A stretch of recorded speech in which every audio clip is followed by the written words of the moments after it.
increase in the national debt. 30 years from now, it is projected to be $144 trillion. We're borrowing from future generations. I really can't save. Lazy millennial, maybe you should work harder. Taking debt to my grave. In the end, we're all dead. Keynesian economics. I wish I knew how to break the spell. Who cares? The Fed will print like hell. The national debt is a worry. We'll pay it off. What's the hurry? Prices are all up at the store. The greedy corporations are making you poor. Your logic is a little blurry. Just trust me, don't Why worry. pay taxes when they just print more? Well, we need to pay for the war. Your purchasing power shrinks. Baby, it's programmed that way. Most people don't think. And honestly, thank God, or there would be riots. I think that it's time to end the Fed. The last guy who tried that ended up dead. It's not even constitutional. Conspiracy theorist. Causing booms and busts all the time. Animal spirits in the market. I really can't save. Too bad. Baby, it's HODLand time. Oh no, don't tell me you're one of those Bitcoin people. Bitcoin people? You mean people who are sick and tired of their hard-earned money buying them less and less each year? Yes, those. Your savings will grow. Until Bitcoin crashes and dies. The history says no. Well, it's hard to argue with that. The people deserve a better money. By people, you mean criminals, right, honey? The real criminals are the bankers. Okay, but it's burning the planet. The data shows that's a lie. Well, that's quite a surprise. They've added it to state pensions. What? Which state? Even countries have created stockpiles. Okay, you've opened my the eyes. system's unfair. Yeah, how do they just print money out of thin air? But you need not despair. All right, I'll bite. Just 21 million coins. No one can make more. I don't want to have fun staying poor. It doesn't matter who you are. I can send it near or Might far. wanna get some in case it catches I'm on. done being the Fed's pawn. Get ready to save. Hooray! Baby, let's hold. Hodl. Baby, it's HODLand time. There is no second best. Hey, so what about that Ethereum? Oh! Bitcoin Well is the best place to be buying and selling Bitcoin in Canada and the US. And now with Bitcoin Well Infinite, it's also the best place to be making large buys at their OTC desk of over $50,000. Their white glove service gives you fast transactions, no slippage, and the lowest fees. You can scan the QR code on the screen or simply head to bitcoinwell.com/BTC sessions to sign up today. And you can share your own personalized referral link to earn commissions. CoinKite has been in the game for years, creating hands down the best and most secure hardware when it comes to securing your Bitcoin. The Cold Card Q is an absolute powerhouse and my daily driver, and it's ideal for newcomers and advanced users alike. The Tap Signer gives you a low-cost, user-friendly option for those just getting started or for convenience when traveling. You can head to coinkite.com and use code BTC Sessions for discounts, or simply scan the QR code on the screen to get started right away. Debify is the best and easiest way to borrow against your Bitcoin in a non-custodial way. Funds are held in a multisig escrow where you hold a key, and the platform allows for excellent hardware like the Cold Card Mark IV and the Q. You have access to flexible conditions, the best rates, and institutional grade liquidity. If you're looking to make use of your capital, don't sell your Bitcoin, borrow against it. You can head over to debify.com to check them out, or simply scan the QR code on the screen. Speed Wallet is the easiest to set up and use Bitcoin wallet out there. When you sign up, you can of course buy Bitcoin within the app. You can send and receive Bitcoin transactions via the Lightning Network, and you can also send, receive, hold, and swap between stablecoins, aka USDT, via the Lightning Network. They've baked in a ton of other great features as well, where you're able to earn Bitcoin. This can include referring your friends, shopping your favorite gift cards, or playing fun games via the Speed Arcade. I encourage you to sign up today. There's a QR code on the screen to do so, or you can hit the link in the show notes down below. And when you do, you will earn 5,000 sats as you create your first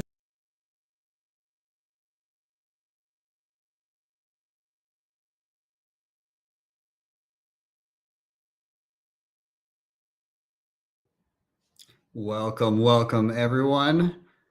It is time for the fourth annual, can you believe it? Fourth annual BTC Sessions Christmas special. And man, we've got a doozy today. We have rotating 30-minute panels with just incredible guests, lots of different topics.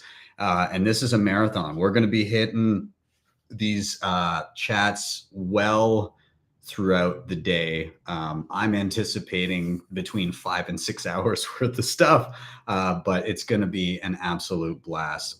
Thank you guys for joining me. Of course, make sure you are liking, subscribing, sharing. Let's get this out. Let's get tons of eyeballs in the room. And we've got also an absolute plethora of giveaways today. So make sure you stay tuned, because in between the panels, there's going to be giveaways and great stuff. And we've got a lot to give away, quite a bit today, actually, quite a lot. And so I'm going to get us started with our first giveaway. At every on the hour, we're going to be doing through Bitcoin Well, we're going to be doing a chance to win sats. And so I'm going to kick us off with the first one. I'm over here on Bitcoin Well. And again, if you do want to check them out, I'll have a QR code ready for them over on the side as well. I'll just get that out of the way there. The way this works is, if you sign up, if you buy Bitcoin, if you refer friends, you earn points, and then those points can be used to throw into the Bitcoin wishing well, giving you a chance to win between 500 and a million sats. If you don't have an account, you can sign up today, and just for today, again, it will end up giving you 5 chances to win a million sats upon sign up. But I'm going to, all you need to have is a Lightning wallet. I'm going to throw a coin in the well, and whoever scans it first is going to be able to redeem whatever the prize is. So we'll see here, we got 500 sats. So you can scan that, the one to the left, and redeem 500 sats. Whoever gets it will receive the sats and snipe them from the rest of you. So best of luck.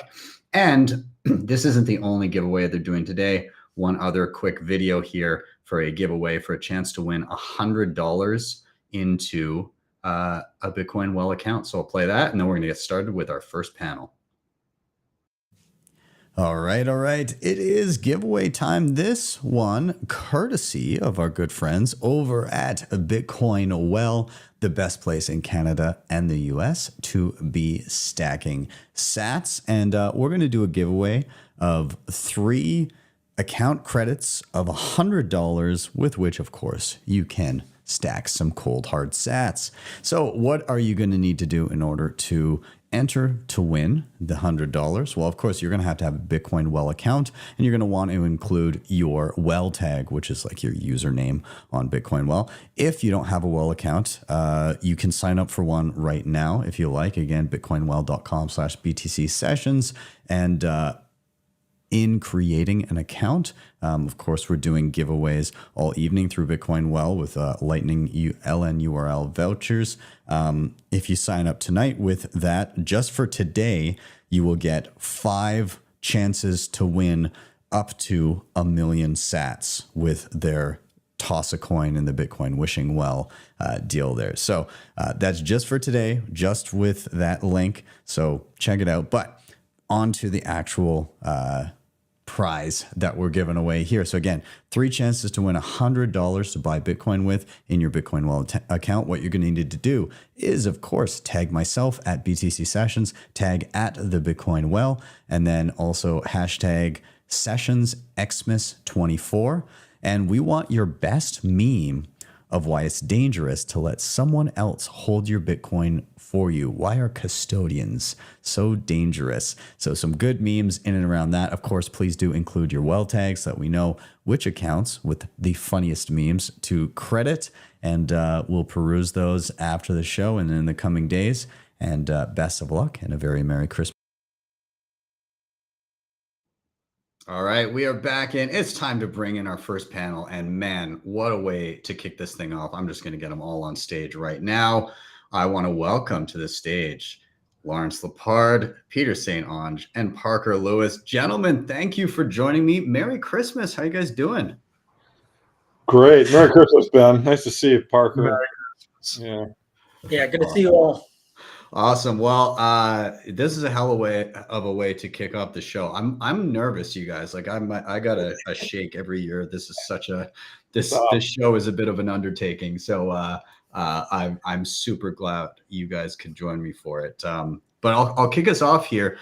This is the I guess in honor of Yellow, the macro panel, and so I just want to kind of get your guys' general feel to start about, I guess, some of the most recent things that have happened. And the most recent, just the other day, we had Jerome Powell seemingly signaling that there's going to be less rate cuts than anticipated next year. And I'm curious if any of you guys have a take on this and whether that is actually true.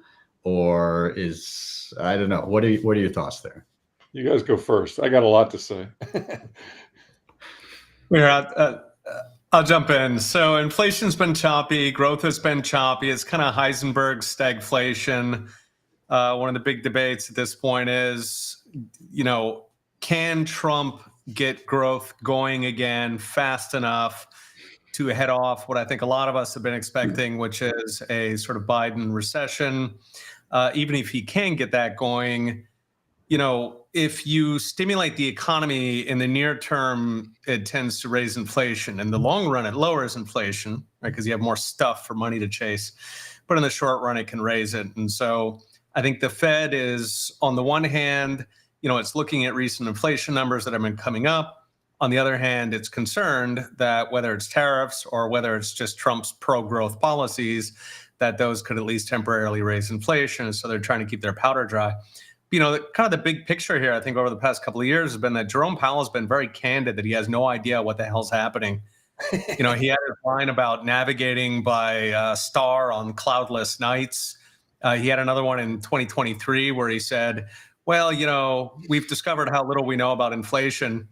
So at some point, why is this guy still in a job? But there we are. So as always, deer in the headlights. Yeah, my view is I focus less on the short term of what they're going to do with short-term interest rates. It is a moral certainty they're going to have to print more money. The Fed's been in the process for the last couple of years of actually draining base money from the system, which functionally relevers the system because the total debt in the system continues to grow. It's over 101 trillion now. And at the time of the financial crisis, it was 52 trillion. So, the way I think about it and plan is as a, unavoidable fact, whether it's a month from now, 6 months from now, 12 months from now, they're going to have to print many, many trillions of dollars. And there's no way out because there's far too much debt in the U.S. system and far too few dollars. So it's kind of, my view personally is that he's going to have to lower interest rates faster than he thinks he's going to, and he's going to have to print money faster than he thinks he has to. But regardless of when it's a matter of when, not if. Yeah, these guys have both stolen my thunder. I mean, I think Peter said it very well when he said, I think Jerome Powell he has no idea what he's doing. And he's about to experience a real deer in the headlight moments where he just realizes how completely trapped and screwed he is. And, he can say, obviously he has to try and get a little bit tougher because his inflation taming chops are, it's not really working when you've got, the market at record highs and et cetera, Dogecoin going berserk and all that stuff. And so, he had to do what he had to do, but he can, as we know, he can turn on a dime and, watch the stock market go down 30%, or watch the long bond take out, the 10-year take out 5% like it did in September of 2023. And they're going to do exactly what Parker described. And, my book's just been announced. I call it the big print. They're going to have to print until their eyes when the inevitable crack up occurs, because mathematically, as Parker pointed out, you just can't continue to grow the debt level without growing the underlying money supply. Eventually something gives. And, I'm with Parker. It's hard to know. It could be in a month. It could be in a year, but it's coming. And it does, Bitcoin goes to, 500,000 and gold goes to 5,000. So they're trapped. Yeah. Yeah. Also, congrats. I saw the announcement on Twitter about the book is finished. When's that dropping? Well, it'll be on Amazon in early February. All things going correctly. It's written. I'm now in the getting it laid out by a professional stage. So it could take. It might even be up earlier than February, but I don't want to promise it because I want to make sure it's good before it's done. That's fair. That's fair. I wanted to bring up another topic that I've been seeing today in and around the budget and the debt ceiling, and you're gonna have to excuse my ignorance because I'm up in Canada and I have no idea what the hell is going on down with you guys. But it seems that every couple of years there's things are under threat of being shut down or are shut down, and it's like a facade where they're not eventually going to just raise the debt ceiling anyways. So what has happened just now, because Elon Musk is also involved in the dashing of some of these plans? What the hell is going on? I'll tell you. I mean, nobody really knows, right? I mean, is Elon president? And is Trump vice president? I mean, that'll piss Trump off enormously. There's no quicker way for Elon to become Scaramucci than if he outshines Trump. It's the whole debt charade it's just that it's a charade. It really doesn't matter. Of course, they'll pass the CR, get it all done. But the only thing I would add that I've said in other podcasts, but I think it's important for people to recognize this notion that Elon and Vivek can come in and can balance the budget. It's just a fantasy. I mean, 80% of the budget is non-discretionary, and social, Medicare, interest expense, and the defense is discretionary, but frankly, it's pretty locked in. Mm-hmm. So, even if they go crazy on cutting the fat, and there is fat, they're not going to be able to balance the budget. And, the data point that shocked me, and most people probably saw it, was that the deficit for the first 2 months of this year, this fiscal year, because the fiscal ends in September, October, November I think it was like $656 billion, and much larger than any other October, November period. So, things are, it's Lynn's point, the train isn't stopping. So, yeah. Other gentlemen, if you want to dive in on that, anything else that you got, feel free. Yeah, I'm actually a little bit more optimistic. I think that Doge can change things. And I think that the main reason for that is that, as Larry said, traditionally the debt limit has been a kabuki, sort of been a play fight, and both sides knew the outcome. They would pretend to play chicken so that they could get their wars fed and they could get their welfare fed. And I think what's changed fundamentally is the news media. Specifically that battle, it worked that way traditionally because Republicans lived in fear that if the government actually shut down, it was going to be portrayed by the legacy media or the leftover media, it was going to be portrayed as their fault, right? That they're serving billionaires and just whatever horrible spin you can possibly put on it. And so this is why, for example, Republicans would run as right-wingers, and then once they got in office, they would all fall in line with the uniparty line, which fundamentally everything the uniparty believes in is what the legacy media believes in, right? Like they are the Pied Piper. And I think that what we just saw with this last election, I mean, they pulled out every last stop, right? They had the Austrian corporal references every day of the week. I mean, they went out there. And so my question at this point is, I think that the media has shown itself to be toothless. If you look at online polls, something like 97% of Republican voters want them to hold the line, want them to burn it all down, want them to shut it down. We have had shutdowns before. It's not the end of the world. And so in the past, I think most Republicans folded because they were almost knee-jerk serving that legacy media. Now I think it's possible that the world has changed. The other aspect of it is money, right? That's the second aspect. So a lot of these guys, they go into Congress. Fundamentally, they spend all day raising money. They don't actually serve the voters. Elon has a war chest so large, right? He can outbid Raytheon and JP Morgan for sport. It is massive. So to the extent that he cares about these things, traditionally we think of Washington as being owned variously by bankers or military contractors. these guys are small potatoes compared to what Elon, and it's not just Elon, right? You've got guys like Mark Andreessen, you've got a bunch of guys in Silicon Valley who they command tens, if not hundreds of billions, and they're very concerned about what's happening. You put, Citibank and Raytheon against them, I'm not sure that's a foregone outcome. And so Congress at this point has to take seriously threats from not just Elon, but people in his circle to turn the money the other direction on them. So I think it is possible that we might actually see movement this time. Yeah. Parker, what you thought? What I'd add is just more of a commentary about how sunlight is the greatest disinfectant. That every 6 months or 12 months when they do this, historically, everybody knew that the government wasn't going to get shut down, or if it was only going to be for 15 days or 30 days, and then a massive spending bill and a massive raise of the debt ceiling would ultimately be pushed through.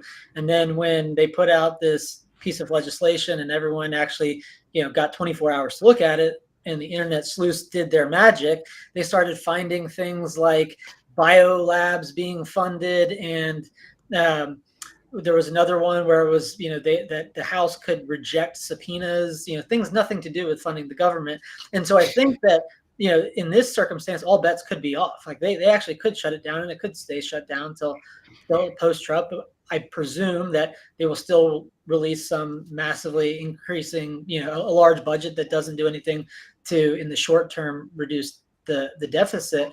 But if for some reason the government does shut down for longer, I love the crocodile tears about how, but you don't care about all the government employees. Imagine every company in the private sector and individual in the private sector as they're running out of money, if they could just draft some legislation to grant themselves more money to continue funding, and then have all the Congress people go out, on television and shame wealthy people for not caring about the government workers. So it is rich that this happens every time, and that I think that there's a more likely scenario that the government is shut down for an extended period. I'm one of those people that says shut it down. Like we'll be able to make do, and the irony of it is it will probably accelerate the printing of money, because the government expansion of debt is the primary thing that's causing the credit system to continue to be inflationary or relaxing financial conditions. And if it were to shut down, and if it weren't able to create the debt that it is, or the deficits that it is in the short term, that it could induce a credit crisis in the next few months, which then accelerates the need for the Fed to print money. I saw something recently. I think it was it Spain that they had like no effective government, like their government was non-existent for a period of time, and all of the numbers looked amazing. Like the country was doing great. Spain, Belgium as well. Belgium hadn't had a government in years and years, and they were doing just fine. So it does beg the question. Honestly, I feel safer when the federal government is shut down. Like, I can wake up in the morning and breathe easy that they're not going to come up with some new restriction on me. My NSA agents take the day off. Yeah, it was actually great. I don't know if you guys saw this, but there was a video of a congressman that was talking about, he's like, we had an agreement, and then there was a tweet. It's just a great, commentary on the day that we live in, with the media, being on Twitter now, or X, that, you guys had your plan, and we just Elon threw a grenade, and now the whole country is looking at what your agreement was, quote unquote, out. And now they got to go back to the drawing board, but hopefully they take a few days off and let us breathe. Well, and that's the key, right? So he's saying it was a tweet.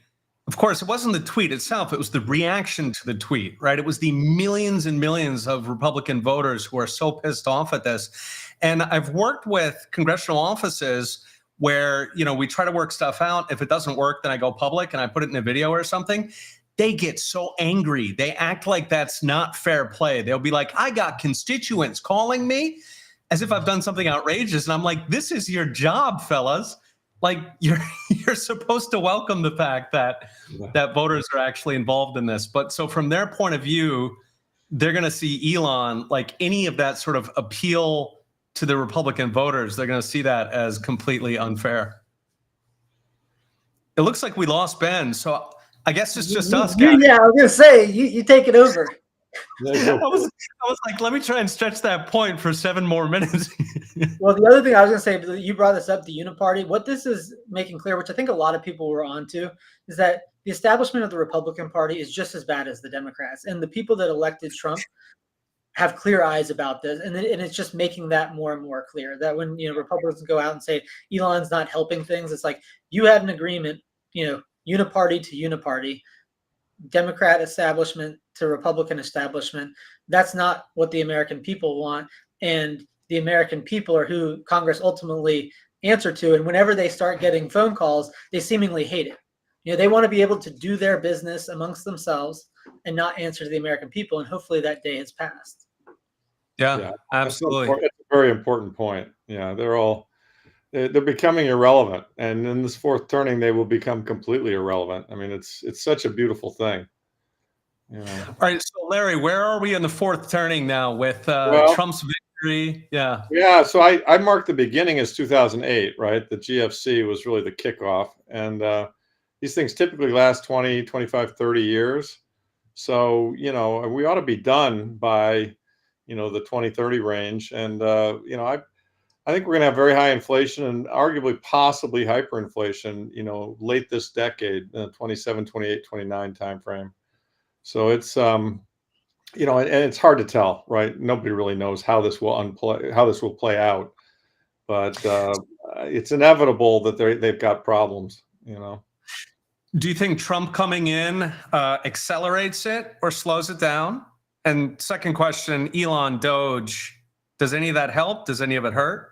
Well, I think it helps. I mean, look, cutting government spending certainly helps, but he's really in a pickle, and I think Luke Groman's done the best work on analyzing this. And that, what we need is a government debt reset. They need to do a debt restructuring because if they don't do that and they try and cut expenses, they're going to basically make the deficit bigger, which is going to push the dollar higher, which is going to push interest rates higher, which is going to just accelerate the doom loop, which is then going to lead to the big print.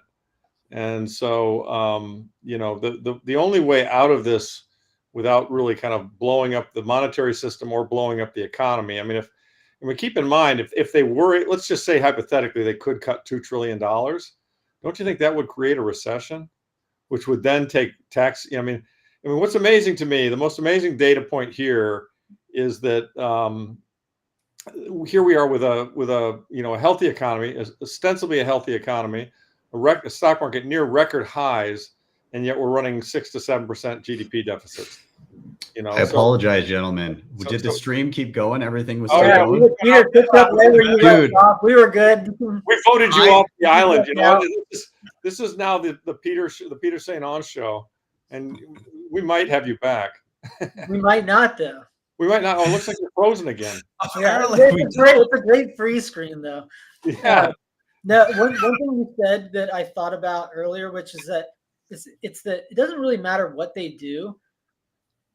Raising interest rates, lowering interest rates, printing money, not printing money, all of it makes making things harder. So each time I go and buy food, I think if people aren't buying food thinking that the dollar's hyperinflating, then they're not paying attention. It's like going to the grocery store, buying basic things. And so it's like whether they cut spending or not, the dollar is in this vicious cycle. And what you just mentioned, what I think is that at some point, and it might be hard for the government entity to do, is to admit that they're bankrupt, to say, right, we have too much debt, we're never going to pay it off, and we have to restructure. And this is how we're going to do it. Like I often think about how people are talking about the strategic reserve, but it's difficult to think about the problem in totality. But if you make it smaller, where you think about Social Security Fund is owed something like 2.4 trillion U.S. Treasuries. If we could swap that for some Bitcoin, like cancel the 2.4 trillion of debt, capitalize the Social Security Fund with some, probably not, haircut, but some amount of Bitcoin, and then figure out how you're going to distribute it. But that Bitcoin could defease the debt. I mean, that one of the things I think is interesting we should discuss, and I'm sure Parker, I'm sure both of you guys have picked up on this. I was in Abu Dhabi at the Bitcoin MENA and saw Manafort and Trump speak. I mean, it strikes me that, and we've heard from Jack, Mallers and others, it strikes me there's a very high probability that on day 1 or 2, Trump is going to do an executive order strategic Bitcoin reserve. That it doesn't have to be a Loomis take it through Congress. I mean, you look at Kennedy and you look at FDR, they did monetary things through executive action. And so there's a precedent for that. Now, I don't know how big it's going to be. I think the 1 million coins that Cynthia's pushing, I think that's unrealistic. I mean, I think it's probably going to be limited by the amount of money they have in the Exchange Stabilization Fund. But just the game theory of the U.S. announcing that they are going to try to put Bitcoin on their balance sheet, that's a big deal. I mean, to me, that's a really big deal. So it's a massive deal, and betting markets agree. Betting markets are saying roughly 2/3 odds. Is that right? Wow. Yeah, I'm not even sure most Bitcoiners realize that the odds on this are very, very high. Yeah. Trump pays back people who support him, for better or for worse. Right. I'm so sorry, gentlemen. The power in my entire house went out, and I blew a gasket. I'm like, wow. Canada has so much renewable energy. How did that happen, Ben? You need to sell some sats and buy a generator there. I do not understand, but luckily, I think the carbon tax will help this. Yeah, right. I think that'll fix it. So yeah, it is what it is. But thanks, gents. I'm sure I missed a whole bunch of excellent conversation here. Is there anything that I should know? We talked about the Bitcoin Strategic Reserve, and I think Peter and I certainly think it's going to happen. Parker didn't weigh in yet. Yeah, I actually think that it will. I think it will happen as well. I think something to the tune of converting what's currently held to a strategic reserve. The 200,000, right? Is likely. I think it might be more optically challenging to figure out how you're going to fund purchasing more. But I do think just that would be a massive shift and a very significant event. How soon do you guys think that this is going to play out? Like, do you think this is going to be some sort of like an executive thing that comes in, or is this? Yeah, you missed it. I think executive order like first 5 days. I think bang, he just does it. Wow. Yeah, I mean, and the confidence level. I mean, Eric Trump was walking around MENA saying, "The stuff's going. When you see what we're going to do, okay, this thing's going to $1 million." I mean, and Jack Mallers is heard. I mean, it feels to me like it's going to happen. I'll be disappointed if it doesn't. I think it will. Wow, I did not know that this sentiment was there, especially amongst people that I would consider to be realistic about things. I mean, again, I'm north of the ice wall. News gets here slowly. I don't know what's going on. But yeah, you are in the 51st state though, so you'll be more including Governor Trudeau in the great state of Canada. I prefer actually if Alberta could just become a state become a U.S. state or its own sovereign nation would probably even be better. And then we could do our own deal. We've got lots of oil. We can partner up. Yeah. Well, Larry was making the point that, the biggest monetary changes really of the past century have all been executive order. Like at this point, we have a precedent in the U.S. that Congress doesn't get to vote on anything important when it comes to money. It's just the president who can pull it out of his Rolodex. And so, you've got Nixon, you've got FDR, you got gold conversion, just seizing gold, which is on the face of it pretty unconstitutional. So, they made the precedent, so may as well use it. So, I mean, let's say this does happen. Let's say the U.S. Goes forward with an executive order and gets a Bitcoin strategic reserve going. What is the knee-jerk reaction of the rest of the world here? Like, is there who reacts in kind, who reacts negatively? Like, what are we expecting if something like that happens? I don't know. It's got to wake up a lot of people, you know. Yeah, I would guess that Europe dismisses it as a populist gimmick. Some sort of medium-sized countries start sort of exploring it. I mean, in the near term, there will be sort of knee-jerk hostility towards it, particularly from left-wing governments. But it puts it very squarely into the Overton window so that we might not see immediate imitation, But for sure, I think, you can more or less put that on the schedule now where countries around the world are going to start copying it. One of the things that we saw during COVID and is how dominant US policy is on policymakers all over the world. And Americans don't realize that America is the 800-pound gorilla in the world. Whatever America does on policy, whether it's the Federal Reserve, the FDA, everything in between, every country on earth will sit down and start considering. They'll do pros and cons, PowerPoints, white papers, the whole 9 yards. So I'm not sure that we'll see imitation in the short run, but I think for sure that puts us on an inevitable path that other countries are going to imitate.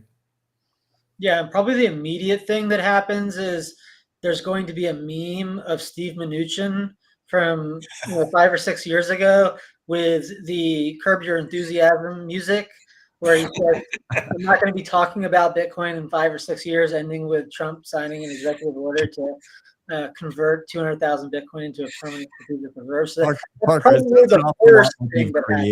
it sounds an awful lot like you've created that and you've got it just ready to tweet. I actually haven't. I just know that the Bitcoiners will. That's not not my meme genre. I'm not very good at creating videos and overlaying, but I'm confident that within an hour that would drop. Yeah. Now I've got a quick. I could talk about all this for hours, and I would have if I was present.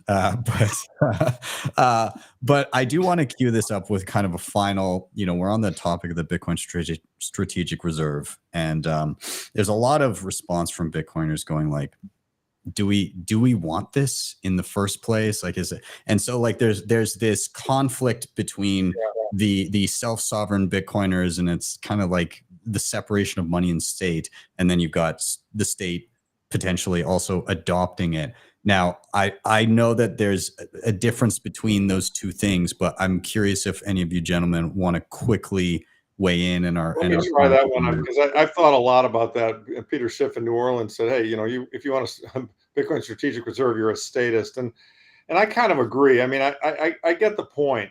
I mean, if you want to just see Bitcoin wreck, the federal government and see the federal government fail, then we don't want a strategic reserve. On the other hand, if you want to see Bitcoin widely adopted, the price higher, and you care about the United States' position vis-a-vis China and Russia and other countries that are not quite as up, as free or as good as, in my opinion, as good as we are, then you do want to see the United States get ahead. So I'm very much of two minds here on it because I'm not a statist, and there's a part of me that just wants to see the currency fail and the government, disappear.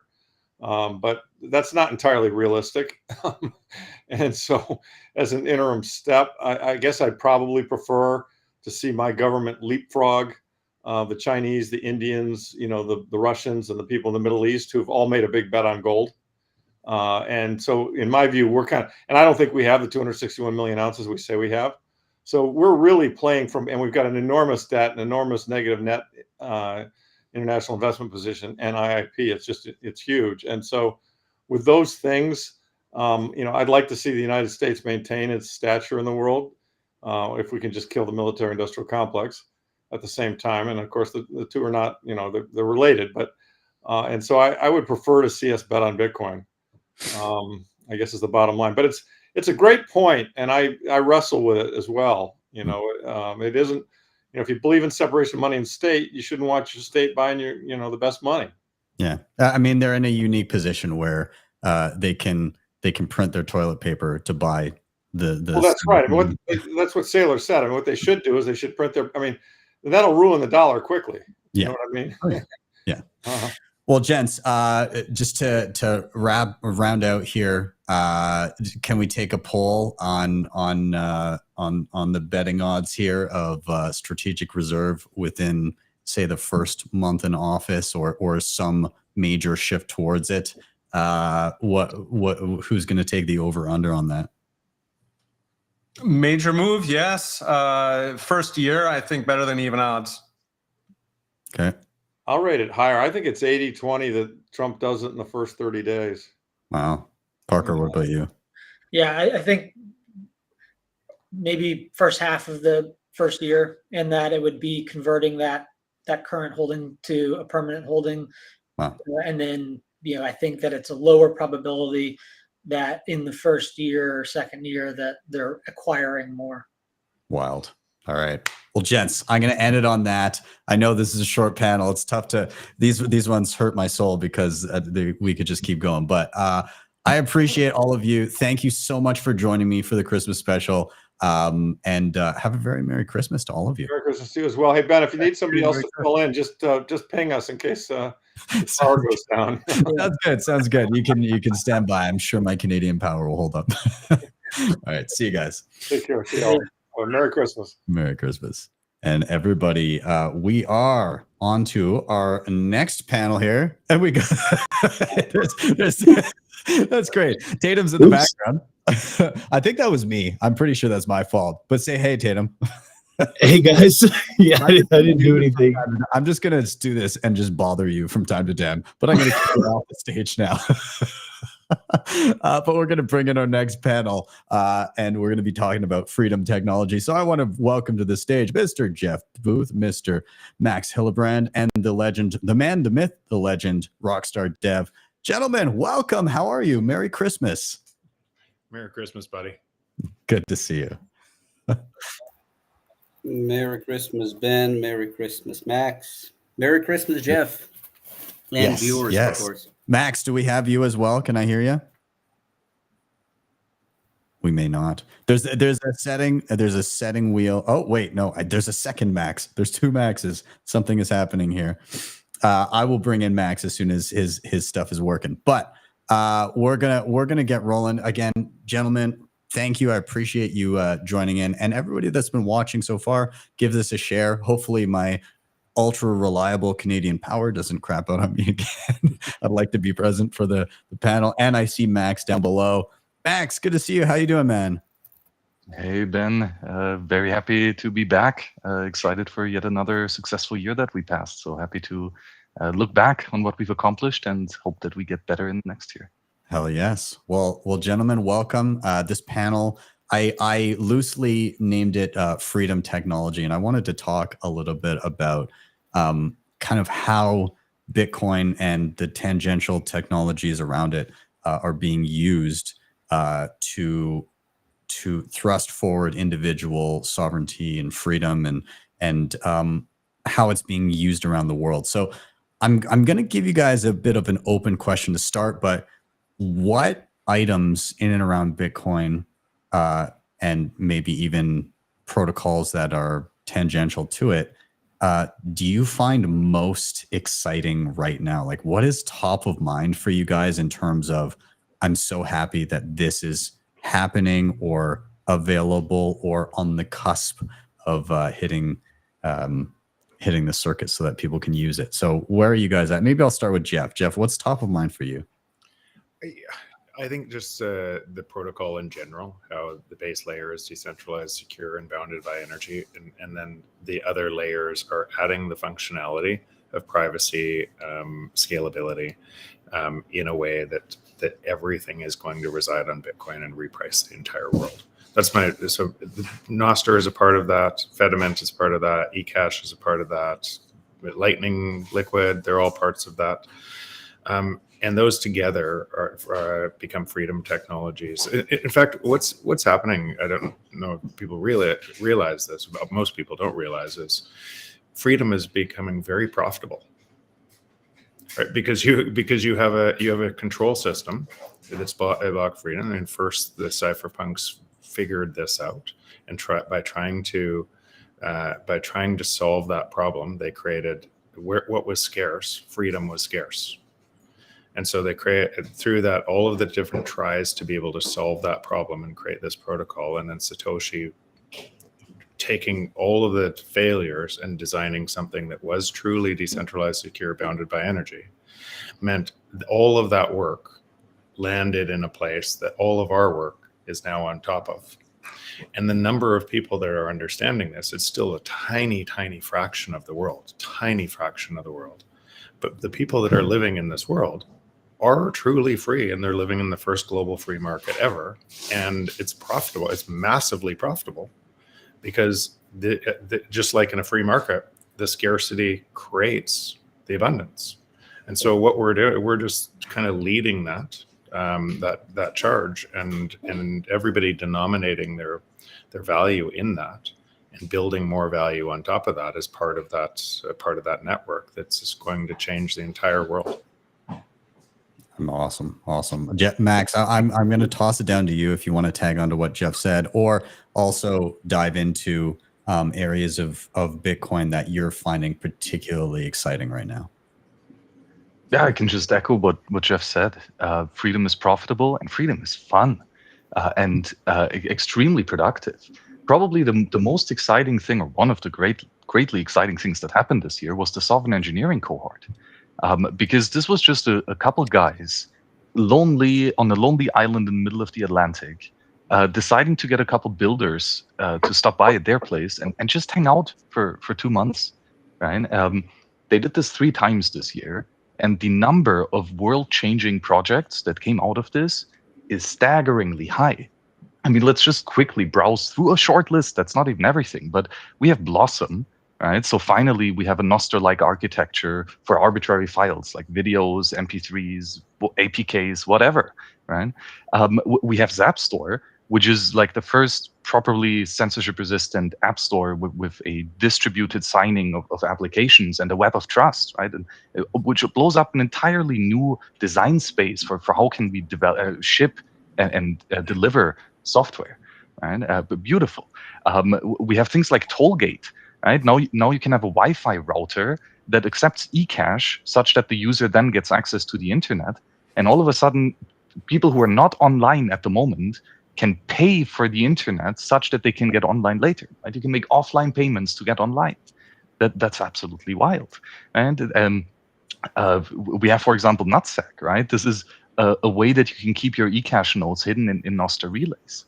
Right? And I mean, we can just keep going for another 30 minutes to just talk about the crazy ideas that came out of this small group of individuals getting together and living free and unashamed, and working on the freedom tools that we so desperately need. The Blossom thing really speaks to me because we're here. This is being broadcast obviously on YouTube, on X. It is going to Nostr, but I don't have yet an easy way to have a place where I can have, my tutorials and things like that in a, put somewhere in an easily indexable and censorship resistant way. And when I'm reading about Blossom, I'm like, oh, this seems like it could be starting to solve that problem for me over time. And so like, this is, every creator, every person that makes some type of content, unless they're very much being cautious and bending to the whims of whatever platform they're on, they're always going to encounter this, oh, I did something wrong, somebody's going to take down my stuff. And Nico over at Simply Bitcoin, they had their channel down for a couple of weeks, I think, and the only reason they got it back is because they had enough sway to get people to bug the right people in charge. I've heard of Bitcoin content creators on the other side of the globe, or in Eastern Europe. There was a guy and his channel, is just gone. Like, it's just, well, tough. It's done. And like, we're talking about Bitcoin content creation, but like any type of content creation, we saw plenty of censorship in the past few years. It's by no way exclusive to just stuff we're doing. It's anybody, anywhere that's on the wrong side of a particular narrative based on who's running the platform. So yeah, that tool is very, very interesting to me. I do want to jump to Rockstar as well. Rockstar, if you want to tag in additional thoughts and outline any of the stuff that you find particularly exciting, that would be great. I mean, I can add on what you were saying as well, is because when I look at the future, I see that the biggest problem will be that is like these big government entities and corporations and even some individuals like Elon, as they become more powerful, it's not that you will be like a victim when someone intentionally targets you, but rather you will be a victim of unintentional injustice. Like you mentioned, Nico, and Simply Bitcoin is just, there is ever increasing complexity. And unless we build these protocols, we build freedom technology, Like we'll just, like all of us will become just bigger and bigger victims. Jeff talks in his book, like The Price of Tomorrow, how this system that was built on infinite growth, on inflation, like if we do not dismantle this system that was useful before, but if we do not dismantle it in near future, it's just going to consume us. Like you can't have individuals like Elon, like Sam Altman, like Zuckerberg. Like, even if I think they're well intentioned, like they're still humans. They can't manage that level of complexity. And this is where I do look at the history and work of cypherpunks, and it's just beautiful, that saying of like cypherpunk future is now. Like it is, if you do have no KYC Bitcoin, if you use Nostr, if like you code on stuff you like you're absolutely free, you're outside of the system. But the way like I look at it is that my work also needs to help liberate as many people as possible. And you were mentioning like what's the thing I'm most excited. The last few days I was helping Students for Liberty onboard some people on Nostr, their members. And it's just beautiful that someone can create a Nostr account, like tie their Lightning wallet, and then I zap them like 10K sats.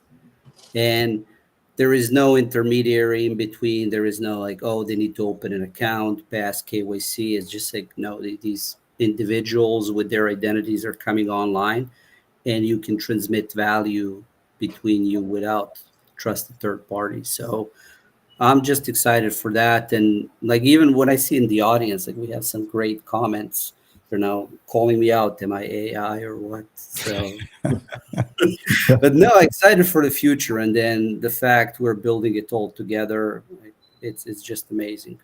Yeah. Can I just jump in? Because I want to fade back on something Max said and Rockstar just said.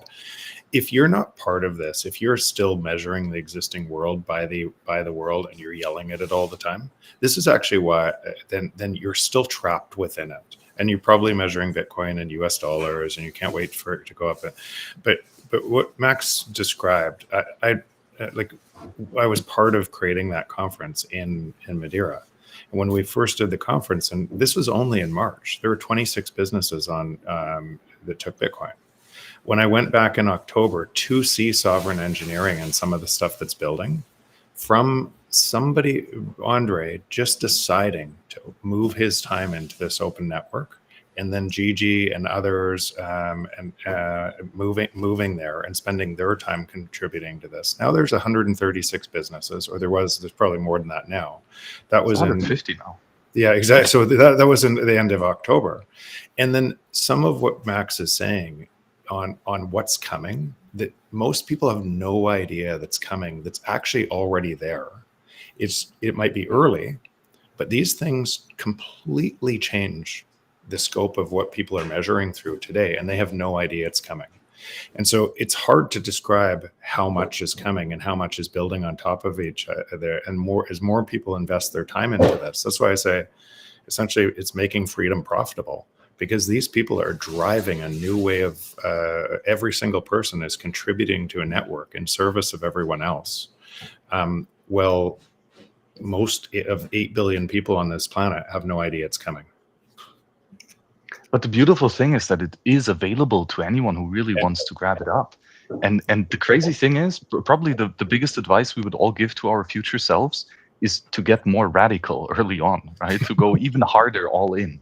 Not just in buying Bitcoin, but in living the Bitcoin lifestyle, because it's just such a world-changing, mindset-changing thing that doing it sooner is just rewarded on an exponential level. Yeah, you get to meet people like you guys, and other people that are doing the same, and you know that people that have gone down that far in understanding on what they've chose to leave behind to choose where to spend their time. You know, there's a deep alignment. Yeah. I had a webinar with the Human Rights Foundation a couple weeks ago now. And so we've been doing these quarterly things where we're educating political distance and human rights defenders on how to use some of these tools. And we basically filled up the last 101 that we did. Like we had the account that we were on for the webinar. We had it at capacity, like we had to bump up to be able to do that many people in a room, which was super bullish.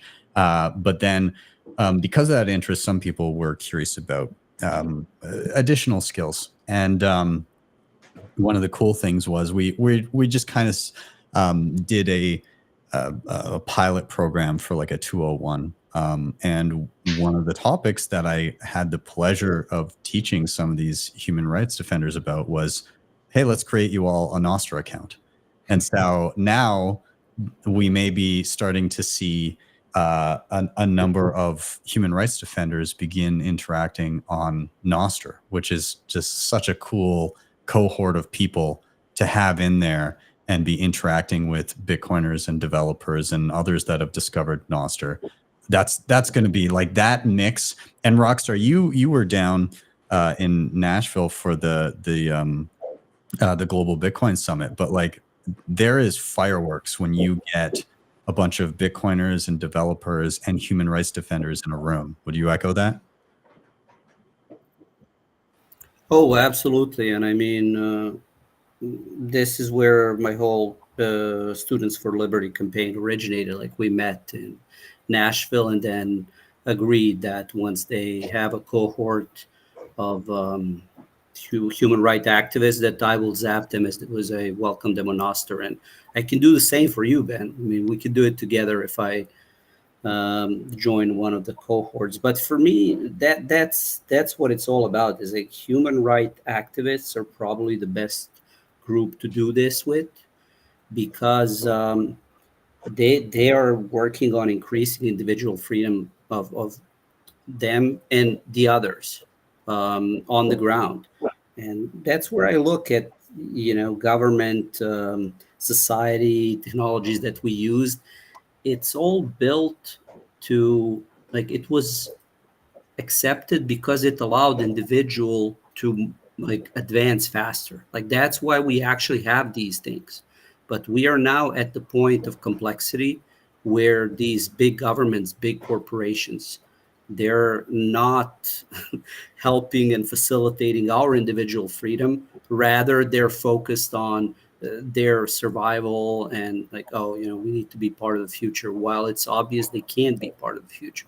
So, yeah, the work HRF is doing, Gladstein, like you, Ben, and Jeff and Max as well, in their own ways. Like we are connecting like this we're like social layer of Bitcoin that started, like it's becoming social layer of Nostra, social layer of all the freedom technologies, and it's like better system, like more organic, and can't wait to see others join us, especially this is just one of the streams where we encourage people to join us. Now I want to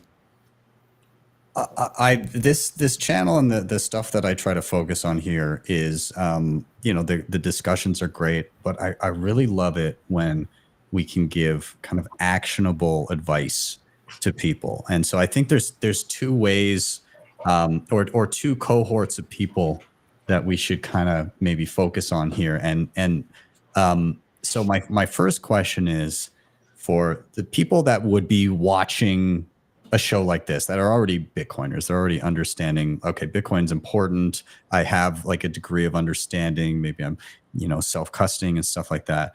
What are the new things that most Bitcoiners are still sleeping on that they really need to be investigating and starting to learn about? So let's start with that. Like maybe Jeff, I'll go to you first. What do you think the average Bitcoiner that, has their basics down, understands Bitcoin's important, but like, what should they be looking at least be curious about right now and starting to learn? I actually still think most are confused that this is a protocol that will do everything, and it is imposing a new set of rules on society.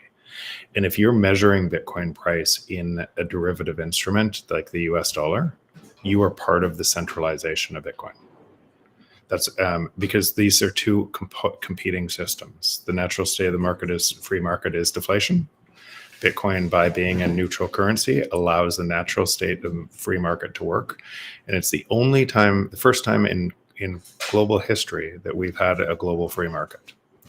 But most people are pricing that global free market from a derivative instrument.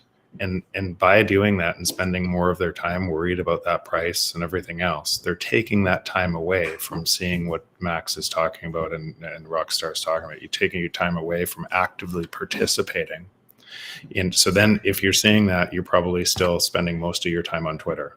You're probably spending most of your time trying to drive that. You're probably yelling at other people in that, and you're thinking more of a trader. When does Bitcoin go to $1 million or $2 million so I can trade it for something else? When you spend your time in the honest system, you see all of the other opportunities like Fediment, eCash, Blossom, all of these other things, Nostr.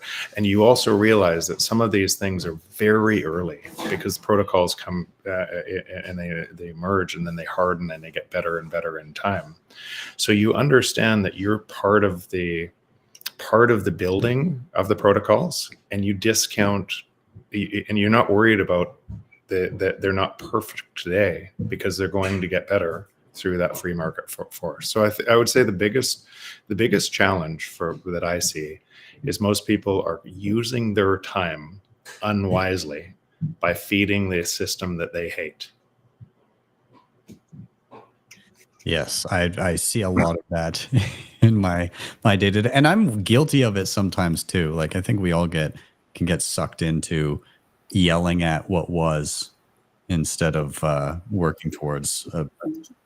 Yeah, I can build up on that, especially because Jeff and me recently we had a podcast with Walker where we talk in more detail about this, and through my conversations with Jeff, also he helped me realize that it's all about not feeding that fiat system. It's about focusing on like what is your calling in Bitcoin, and that's what you say, Ben. Like people that are already in Bitcoin, how do you take next step? The way I see it is like you don't make it about yourself, but rather what is it that you can do. Like, I always encourage people to find the individual or group or project within Bitcoin that speaks to them, and then start contributing there. Use your skills to contribute. And if you can start your own project, great. If you can't, which I think majority of people can, they would benefit more by collaborating with someone. Then does Max's work with sovereign engineering speak to you? I know Max, you and Eric Kaysen are also talking about stuff like that speaks to me. Like I would love to join one cohort and just be there as a developer that went from being born in third world country, needed to immigrate to US and then accomplish American dream.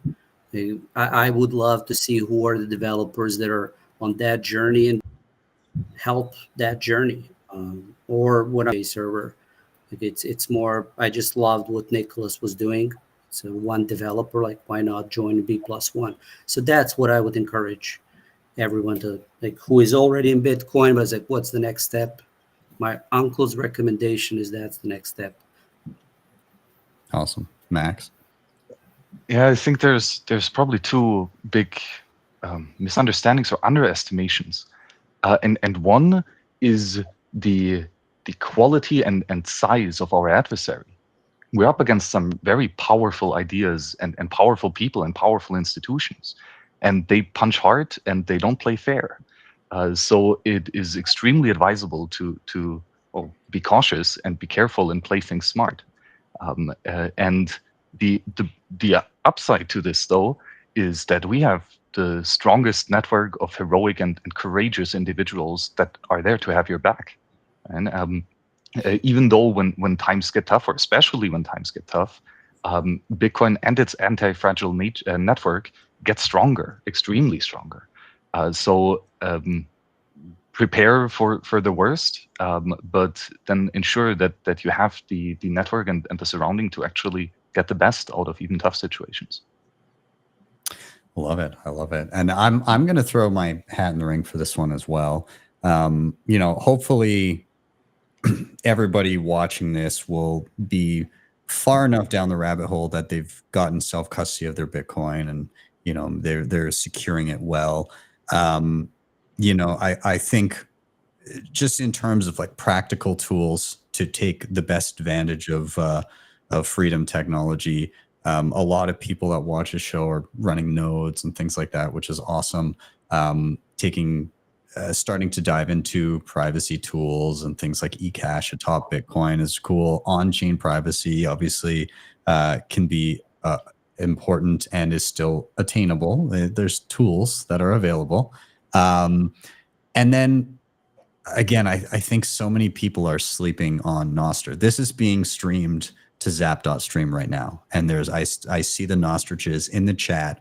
They're, leaving comments. They're zapping the stream. I'm seeing them pop up. So like the magic that is happening in this very moment of people tuning into a stream on a platform on a through a social, I guess, not platform. What's the word I'm looking for? A social protocol that is censorship resistant.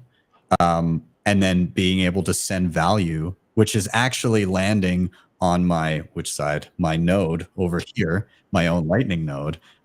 That is incredibly bullish to be seeing that play out live here on this stream. So if you're not on Nostr, highly recommend. If you're just looking for a quick, simple onboarding, go download Primal. Like it's a great, easy way to just become familiar with, hey, this is familiar for me, kind of, your Twitter layout, but then so much more beyond that, and then start exploring the tangential tools that you can use. So gentlemen, we're coming down to our time. This was not nearly enough time. It never is, but such is life when it comes to the crypto. Can I just pitch one more tool? Coinos, the wallet. And then if watching this stream, like if you get BTC Pay server instance up, message Uncle, I'll be starting to work more with, just message me anywhere, Telegram, Twitter. Let's build more. Yeah, and I on the same line as Coinos, I've got to give a shout out to Cole because that guy is a warrior and he's been pounding the pavement, just getting businesses in and around Vancouver to accept Bitcoin like nobody else. Like that, 90% of the Bitcoin success in that city is one dude just pounding the pavement. And if we could all exude a little bit of Cole, the whole world would be accepting Bitcoin. But with that, maybe this is really one of the takeaways. Like I get somewhat weird deja vu because I remember the block size wars and the SegWit debate and me being like a newcomer to Bitcoin, not really active in the space, and listening to these crazy smart geniuses on the show talking about nuances of how Bitcoin works, right?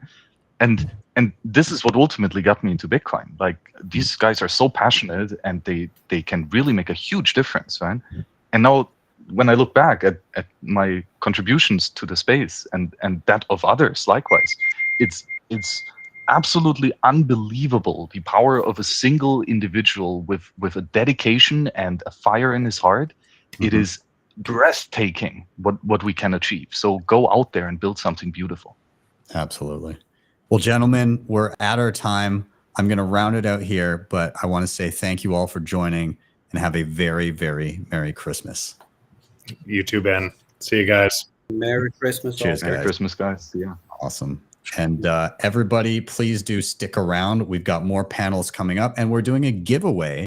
As soon as we come back, we're going to have a 5-minute break. But during the break, you're going to learn about the next giveaway. So make sure you'll watch. Don't take breaks. Just stick around the whole time. So I will be back in a moment, but you can learn about the next giveaway as we do. Actually, and before I even do that, I'm going to do we're going to throw a coin in the well again. So once again, I'm over here on Bitcoin Well. I'll bring up a QR code. If you don't have a Well account, you can You can sign up with the QR code to the right. But I'm going to toss a coin in the well. Get your Lightning wallets ready. Whoever scans the QR code first will be able to redeem whatever the amount is. It can be anywhere from 500 to 1 million sats. So here we go. The coin goes off in the well. And if you do win, let us know in the chat, comments, wherever you're watching this, 500 sats. So I'll leave that up for a few seconds here. Congrats to whoever grabs it. And again, if you don't have a Bitcoin Well account, scan the QR code to the right. You can sign up, and only today that will give you 5 chances to win 1 million sats if you sign up. With that, we'll stop that share. Congrats to whoever grabbed those sats, and we'll be back after this next giveaway.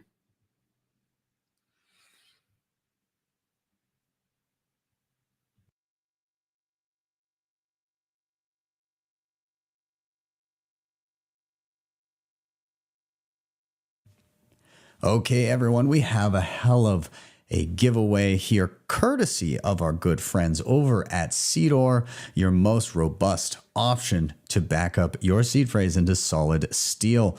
Now, what we've got here is, of course, a full Seedor starter set that gives you everything that you need to stamp your seed into steel and get it secure. We also have a set of Bitcoin stamps, so you can take your filthy fiat coins and stamp the sign of sound money upon them, if you please. I think that's illegal, but you know, so don't go doing that.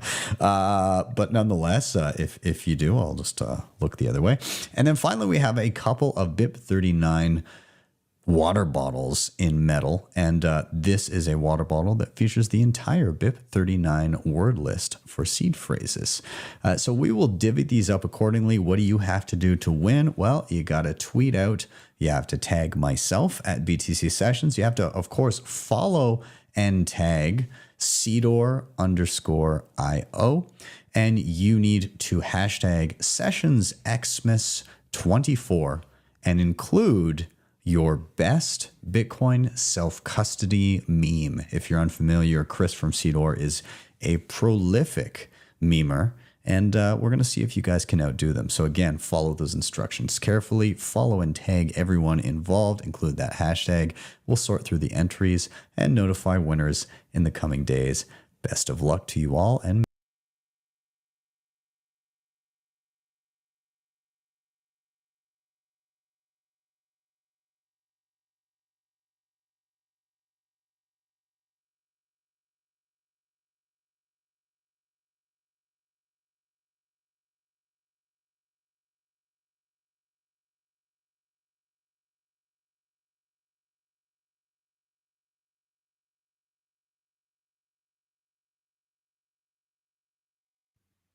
all right, welcome back, everybody.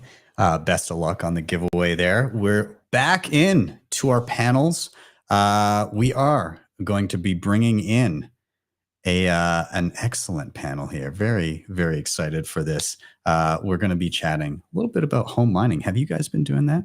I've got many things to chat about here, but let's get in our panel. Also, what I'll preface this by saying, a couple returns to the show and a first-time guest to the show who I've had the pleasure of being on a panel with a couple years ago in LA. But either way, let's welcome them all up to the stage. So I want to welcome Mr. Preston Pysh, Bitcoin mechanic, and Matt Cratter. Good to see you, gentlemen. Thank you for being here. Good to see you. Yes, welcome. Preston, I hope to see you need to come to Calgary again. Just as long as it's not in the winter. Yeah, exactly. I think I might have a little bit of an echo from one of you guys here. That might be me. Hopefully it's not. Let me double check. I'll play around, but if need be, I may just get you guys to mute when you're not actively talking. But either way, let me see here. 1 sec. Test. Okay, yeah, mechanic, it was you, but I think. But anyways, we're gonna dive in. While mechanic's getting his, I muted you while you're getting your headphone situation going. But gentlemen, thank you for being here. And Matt, I want to say thank you for coming on the show. I know you don't often dive onto other shows, and I felt it was an opportune time to twist your arm into doing it. So. Oh, it's a pleasure. It's quite voluntary. Thank you for coming. I appreciate it. But gentlemen, we're here. We're talking about Bitcoin mining, in particular, enabling the plebs to do so, and normalizing home mining and all the tangential issues that come with this. So the way I want to kind of queue up this conversation first, and I think this might end up being in Mechanic's wheelhouse first. Mechanic, can you hear me, by the way? Can you hear me all right? No echo? No echo. You sound beautiful. Thanks, man. Yeah. Thanks for being here, by the way, too. So I'm gonna cue Mechanic up with the first question here in and around the risks that we're currently facing with the mining industry as it exists today. So like what should people be concerned about first and foremost? Right. So the risk that had kind of built up was that miners were just, we had a massive trend of certain aspects of mining towards centralization. That was just unacceptable. That's why Ocean came around to prevent it. So there's the hashing component of mining, which is really, really very decentralized, which is awesome. But that's not the only part of mining, because you can hash without having any say in what goes in the blockchain or any custody of what comes out of it. And given that the latter two things there have become insanely centralized, with basically two companies making all the decisions around what goes in and what comes out, that wasn't good enough. That was shitcoin-esque. And we just were like, yeah, we have to make hashers able to actually be full-on miners again, rather than just hashers, because otherwise we're just wide open to censorship attacks. So primarily that was the issue, the systemic thing that was going on. And the ecosystem, it just isn't what it was back in 2015, where miners were all just really Bitcoiners. Nowadays, a lot of miners are giant companies that don't really have anything to do with Bitcoin. They're sort of interested in AI and crypto, and they're publicly traded, and none of their investors have ever heard of it, but they don't want to buy Bitcoin. They sort of have this portfolio that has 5% in some stock that's to do with a publicly traded Bitcoin miner, and they don't know anything about it, right? So they're not cypherpunks. They're not going to see like OFAC compliance as something that's just unacceptable and doesn't have the values of Bitcoin, and then all move pool. If that happens, they probably wouldn't even notice. In fact, they'd probably think it was a good thing. So all of that was kind of a degradation of the cypherpunk ethos behind Bitcoin, and we had to put a stop to that quickly and make it so that miners start making their own blocks again. And just to round off this point, as it is always the case in Bitcoin, if you do what's good for it, you end up making a lot more money, which was something no one expected. But Ocean miners have been earning way more than they have on the sort of corporate, government approved approaches to mining, which is not really that surprising when you think about it. If you cut all the middlemen out of the equation, you do get a lot more money typically, but no one expected that. I didn't. And here we are. So miners have been sort of slowly taking on more responsibility, taking custody of their coins when blocks get found, making decisions around what goes in the blockchain, and getting a bigger slice of all the blocks that come out of it. So it's been a lot of fun this year. I just want to echo what Mechanic just said, because I've talked to 3 different people that have, one of them has an affiliation with Ocean, but the other 2 don't. And they've told me the exact same thing, that they're making more. It's a little bit lumpier because of the amount of hash rate that Ocean has. But if you look at the pure numbers, they're making more through that pool than other pools, which I think surprised a whole lot of people. Mechanic, you said that it's due to cutting out the middleman.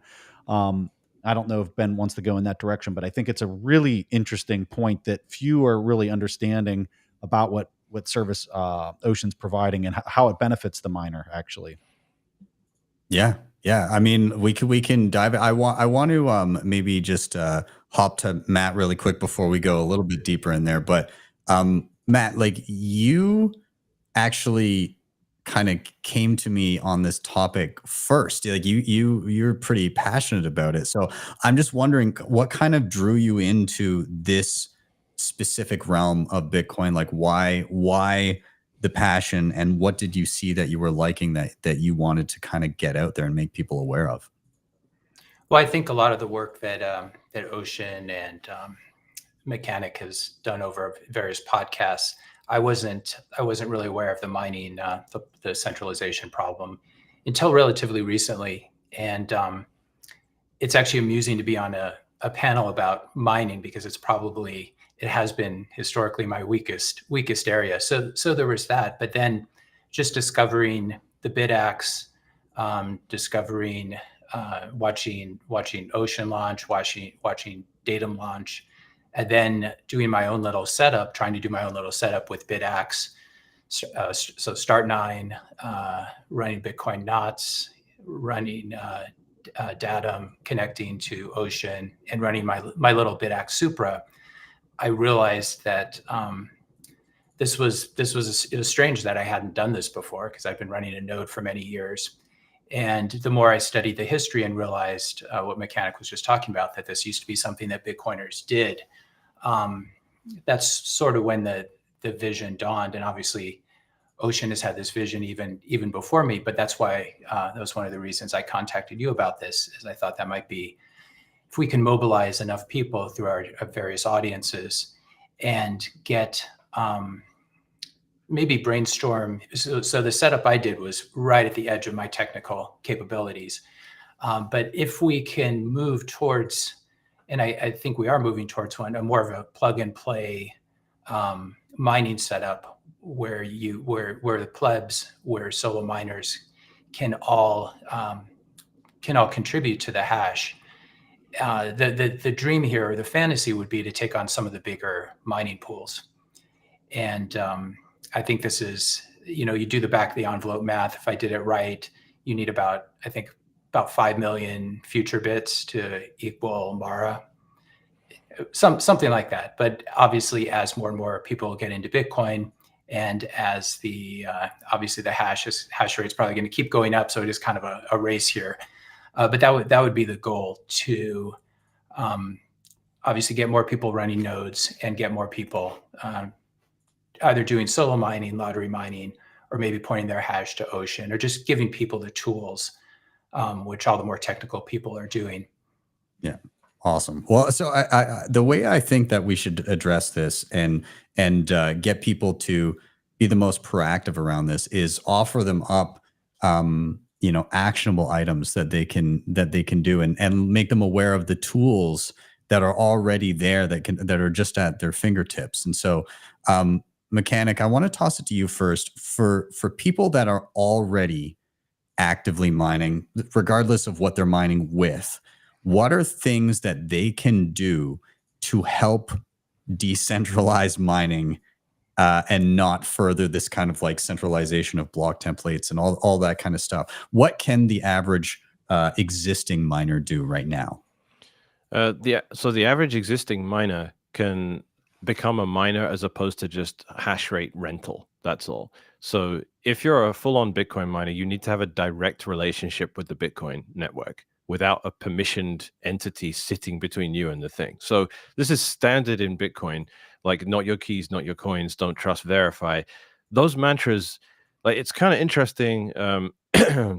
What Matthew just said is very revealing when he said, mining has typically been my weakest area. And this is like exactly what my finding has been since I started working at Ocean, which is that you have Bitcoin and you have mining, and the two things just completely diverge, which is why you don't have not your keys, not your coins, and don't trust, verify are just not a thing in the mining space, because no one there was like got the memo, right? That's a thing in the HODL space, as I call it, where you run a node and you have a cold card or whatever, like you take responsibility for all these things and you don't trust, you verify. That didn't happen in mining. So miners are just doing work handed to them by Bitmain on closed source firmware. Like the entire mining ecosystem runs on closed source firmware. Even the jailbreak stuff is all closed source. Like imagine if everyone had to run a closed source client and there was no Bitcoin core or knots. Like it would just be unacceptable because the cultures didn't cross-pollinate properly. So we're trying to bring those values over to mining. So what you want to do as a miner is take responsibility for what you're mining. That means you have to generate your own work, which has to be generated for you by your own node, which has synced up to the network and has its own, has verified for itself that what it's doing is true and accurate. So it's not complicated, but the software really just didn't exist. So you need to run a node, and you need that node to issue the work for you, and then that work will be something that you consider valid, right? And if and when you find blocks, you publish them directly to the network. You don't ask a pool to do it for you because they might not approve of it, right? So yeah, all that means is miners become sovereign again. And it's not difficult. All they have to do is run a node, and then they have to run datum on top of that node, which is what asks the node for templates and then makes work for the mining hardware attached to them, and then just distributes it. And amazingly, this functions as something which helps miners out a lot. Again, it's not like an ideological sacrifice where you might earn less or it might make things a bit more clunky. It improves everything. So just like if you cut out the middlemen in the mining space, you make more money. There's additionally, if you want to make your own templates and have a direct relationship with the Bitcoin network, you basically get a proxy for free. And a proxy is like, there's never been a good one in the space. And they're essential because as a giant miner, you have this situation that's just really rare in networking where people don't understand it. They come from, like, you get experts and pros from like that used to work for Amazon or Netflix or something like that, and they're used to running like very, very data intensive things, but without that many devices. And then they come and deal with a network that has like 20,000 ant miners on it. They buy all the top spec equipment for it, and they have endless networking issues because they don't understand how to work with that properly. And they also have the unfortunate thing where you have miners like to go where there's stranded energy, and where there's stranded energy, there's terrible internet usually. And if you have terrible internet and no proxy, that means you have 10,000 ASICs all trying to connect to a pool, make 10,000 individual connections, all trying to get work. And this is why the empty block speed up is a thing, because you need to make the amount of data you send, like every byte matters. And so miners get this datum server. It runs locally, so there's no latency to speak of. It generates all the work locally, and it has barely any communication between the pool and itself. So suddenly you've turned 10,000 connections into one connection. So that has been a thing that miners have wanted forever. You get it for free if you decide to start making your own templates, and that helps the Bitcoin network. So suddenly you're just going to have all the problems of latency just kind of disappear in that regard. So again, it just makes your life better and happier as a miner. So do that is my answer to your question. Nice. Run a node, run datum, and mine on Ocean, because you'll make more money, and you'll also just be more efficient with your operation. And this is all stuff I've seen. You can just run this on like a Start9, right? That's yeah. Yeah. We already have guys with tens of petahash running the Start9 version of it, which nice. I advised against it because Start9 is obviously more experimental than like a rock solid Linux distro like Debian or something. But there's been no issues so far. So I would definitely recommend people just do that. It works on Umbrel as well. And I've seen plenty of people do it. Most of the people running Start9s and Umbrels are just BitX guys. But like I said, I've seen guys with tens of petahash now run on Start9. And it's really good. There's a few hacks you have to do to get it to work on a local area network, but it's all very well explained in the instructions. And so far, no one's tripped over themselves doing it. Nice. I love it. Preston, I want to go up to you, and maybe if you wanted to touch on a couple of the items that we've seen in and around very basic entry level, I'm going to try mining at home devices that we've seen, and maybe touch on, for those unfamiliar, some of the big headlines that we saw around those devices earlier in the year, like the exciting in around people like mining and getting a nice little surprise just solo mining. Do you want to touch on that? So like Matt, this is my weakest area by far. And I mean, I've had some interviews with Heatbit, which Alex came on the show, and I mean, he's trying to make home mining by taking the heat that you're already kicking off and, you know, mining with that, which is really exciting.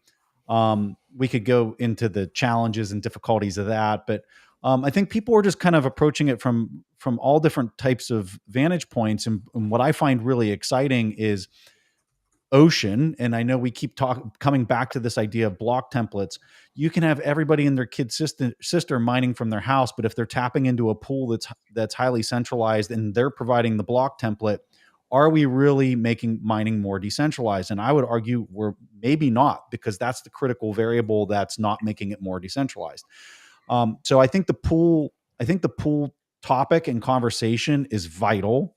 And I think them kind of demonstrating that to the space is really important. And I think that, this datum protocol that was recently launched by them is vital for this to continue to remain decentralized, and for people to, I think that's the thing that's upstream of people mining at their house, is you're really not getting that decentralized benefit unless these types of tools are there for the market to use. So that would be the thing that I would hit on, that I think is really important for anybody listening, is we have to continue to support Ocean and the efforts that they have going on.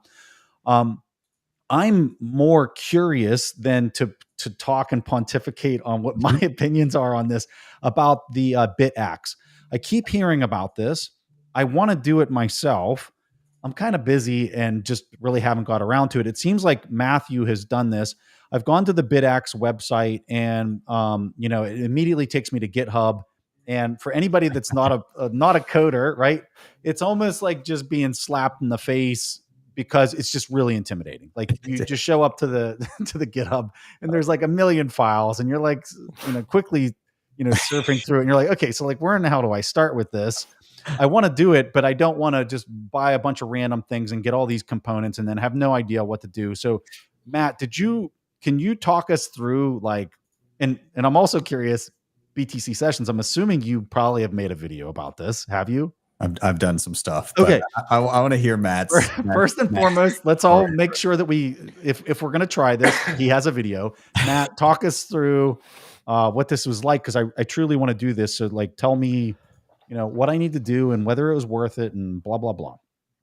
It was definitely worth it. What I did is, being fairly non-technical, I sort of triangulated between some of Ben's videos. He has one in particular from a couple months ago, and then Mechanic on the Ocean X account did a couple tutorials that were quite good.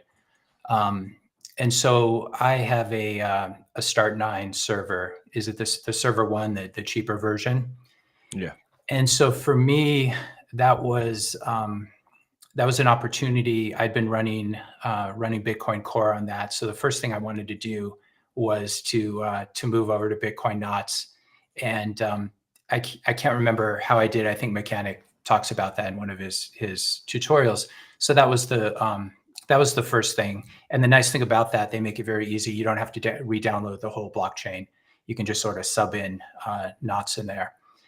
And then, the only way to do this, in my opinion, at least for someone at my level, would be using Start9 or using Umbrel. So I'm using Start9 with that server.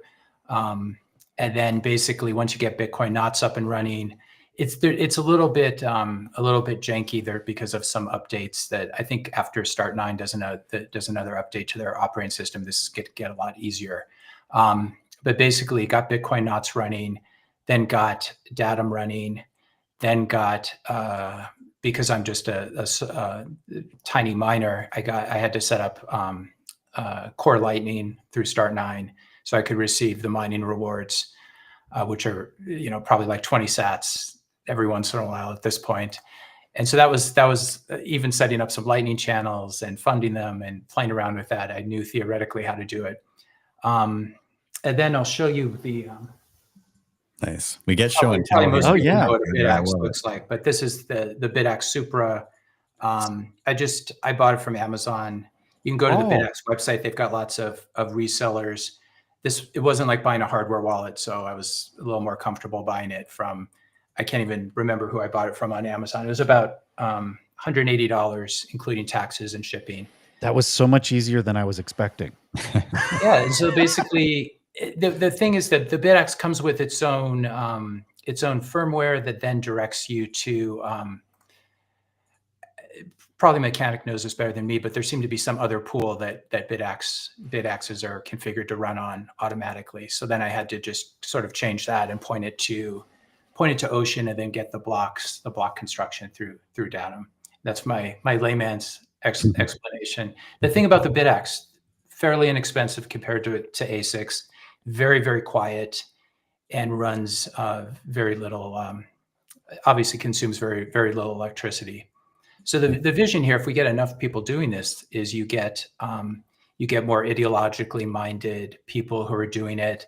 I, like most people in the US, have very high residential electricity costs. That's another reason I sort of steered away from this, because I didn't want to get a full ASIC and be burning maybe thousands of dollars of electricity per month.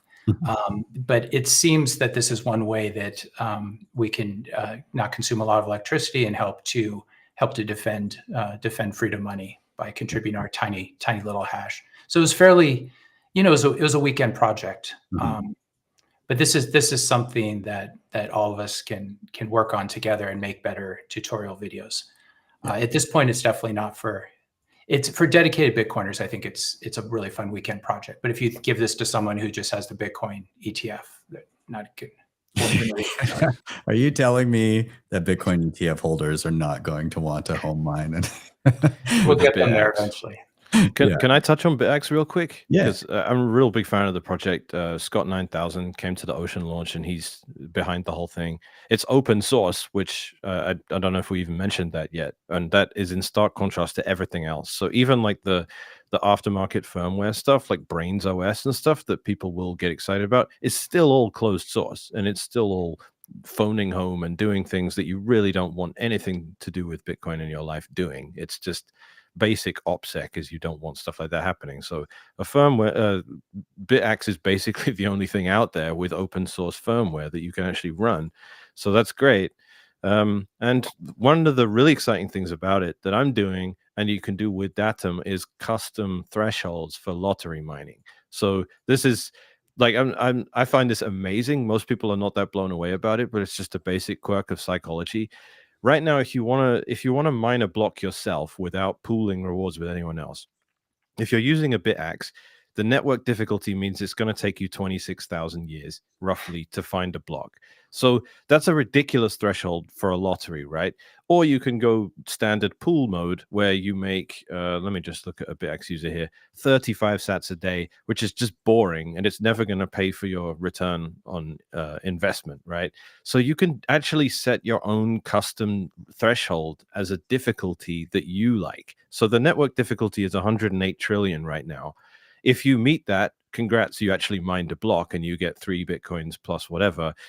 And if you can't do that, you have to go all the way down to just mining on a pool like standard.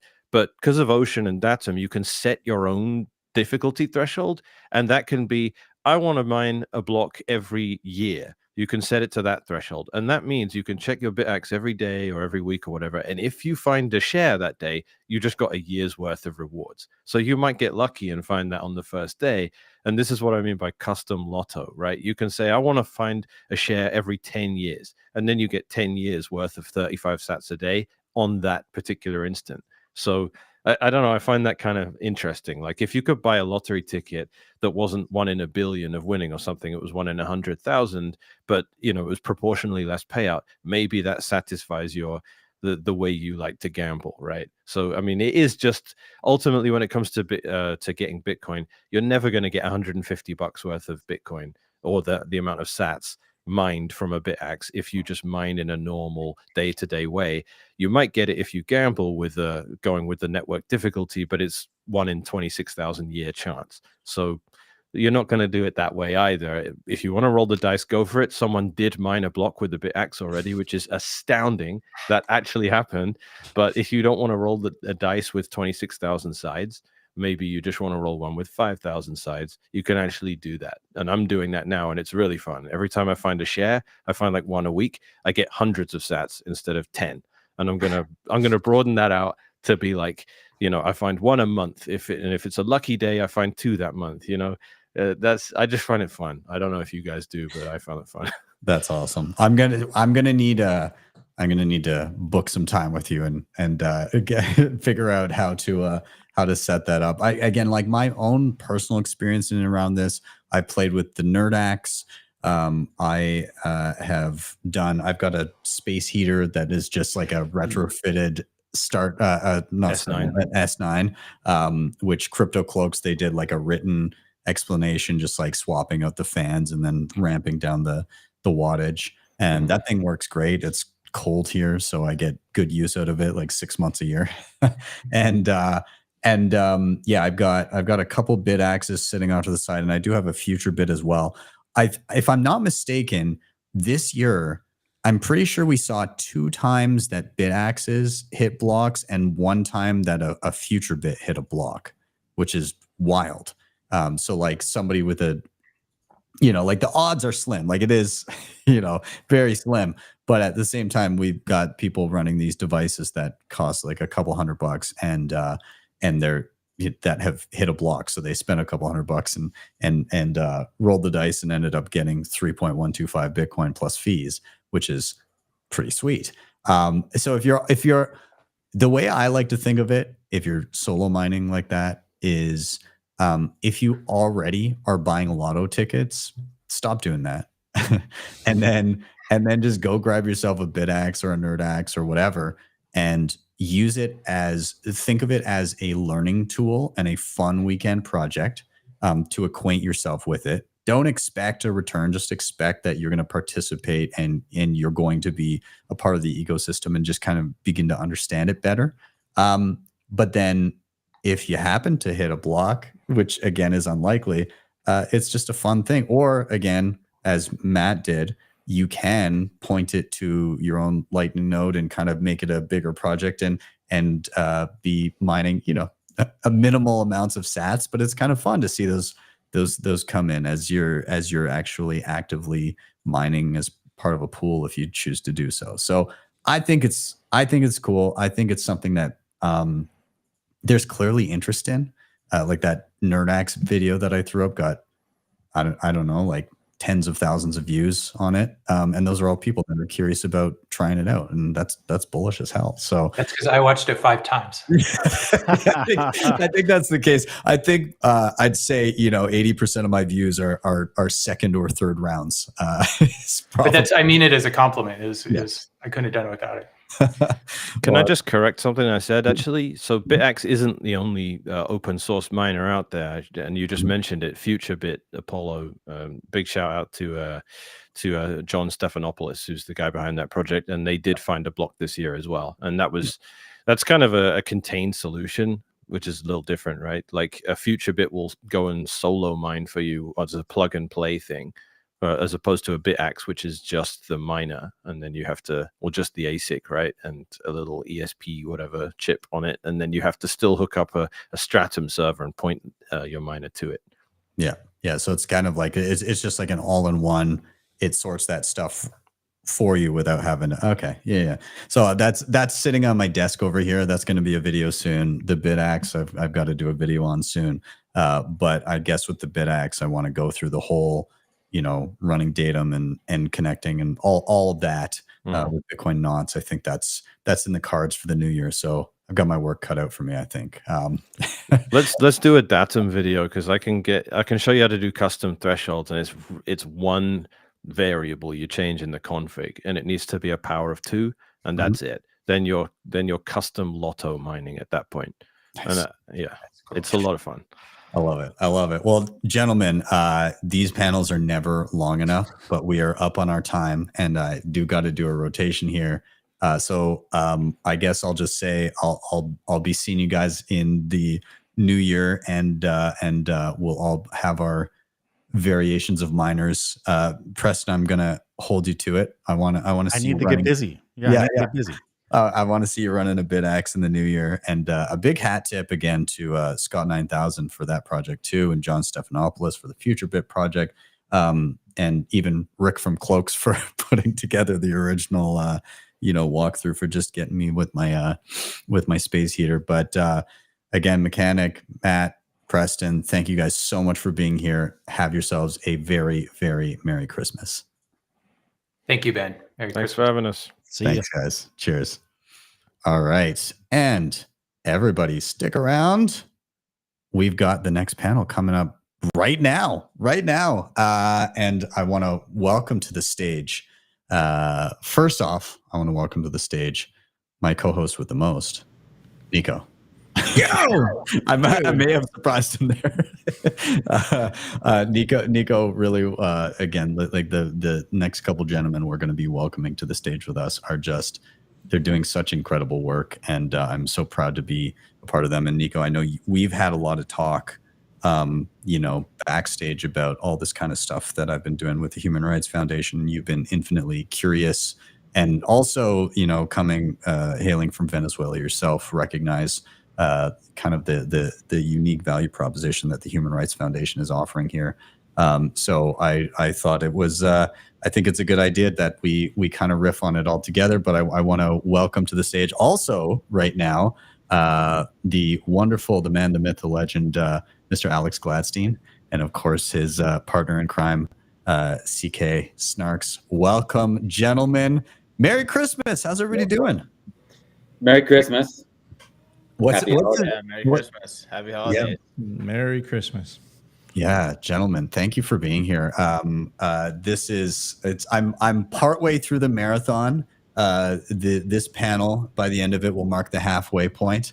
But it's been a blast already, and I thought it only appropriate, having kind of upped my involvement with the HRF and all the wonderful things you guys are doing this year, to bring you guys on and chat a little bit about human rights and how Bitcoin is a tool in the tool belt of human rights defenders everywhere. So I guess to cue it up, and Nico, I'm going to kind of go back and forth between us, because I'm sure you're going to have some questions and things that you'd like to ask of Alex and CK as well. But I guess I'm aware of this, but I'll let Alex take this one. How is the Human Rights Foundation currently leveraging Bitcoin to support human rights initiatives around the globe? Well, first of all, thanks for having us. You guys do killer work. Ben, in particular, your tireless dedication to educating the masses about how to be free is very humbling and inspiring to us. And it's so cool to work together to Orange Pill folks. And we can talk about that. We're doing a bunch of different things now. We've got a team of about 8 people at the Human Rights Foundation, working on financial freedom. And, there's this fun little cartoon that Spiral made of HRF, which I think is kind of our ethos at the moment, is that, Bitcoin can use HRF to help break chains, is the idea.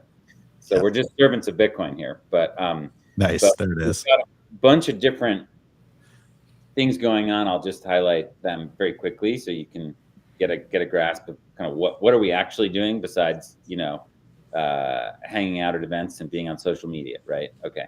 So we created a prize last year called the Finney Freedom Prize, which I'm pretty stoked about. Basically, there isn't really a prize in Bitcoin, and maybe that's fine, maybe that's okay, maybe that's good for the nature of Bitcoin. Stay humble, stack sats, right? But there was an opportunity presented to us to work with the Finney family to do something in Hal's honor and to help people remember Hal for a long time, and also to help other people be like Hal, and to inspire people to be like Hal. So long story short, we launched the Finney Freedom Prize, and the idea is like there's going to be a person or up to 2 people for every block era starting at 0, and roughly in human time every 4 years or so, but that'll change over time. But essentially, every 210,000 blocks marks a new era, right? So for each of these eras, until the very last Bitcoin is mined, the very last single sat will be the very last block subsidy in I don't know, somewhere. It keeps changing, but you can look at the Clark Moody's dashboard, but it's like 2136 or something, right?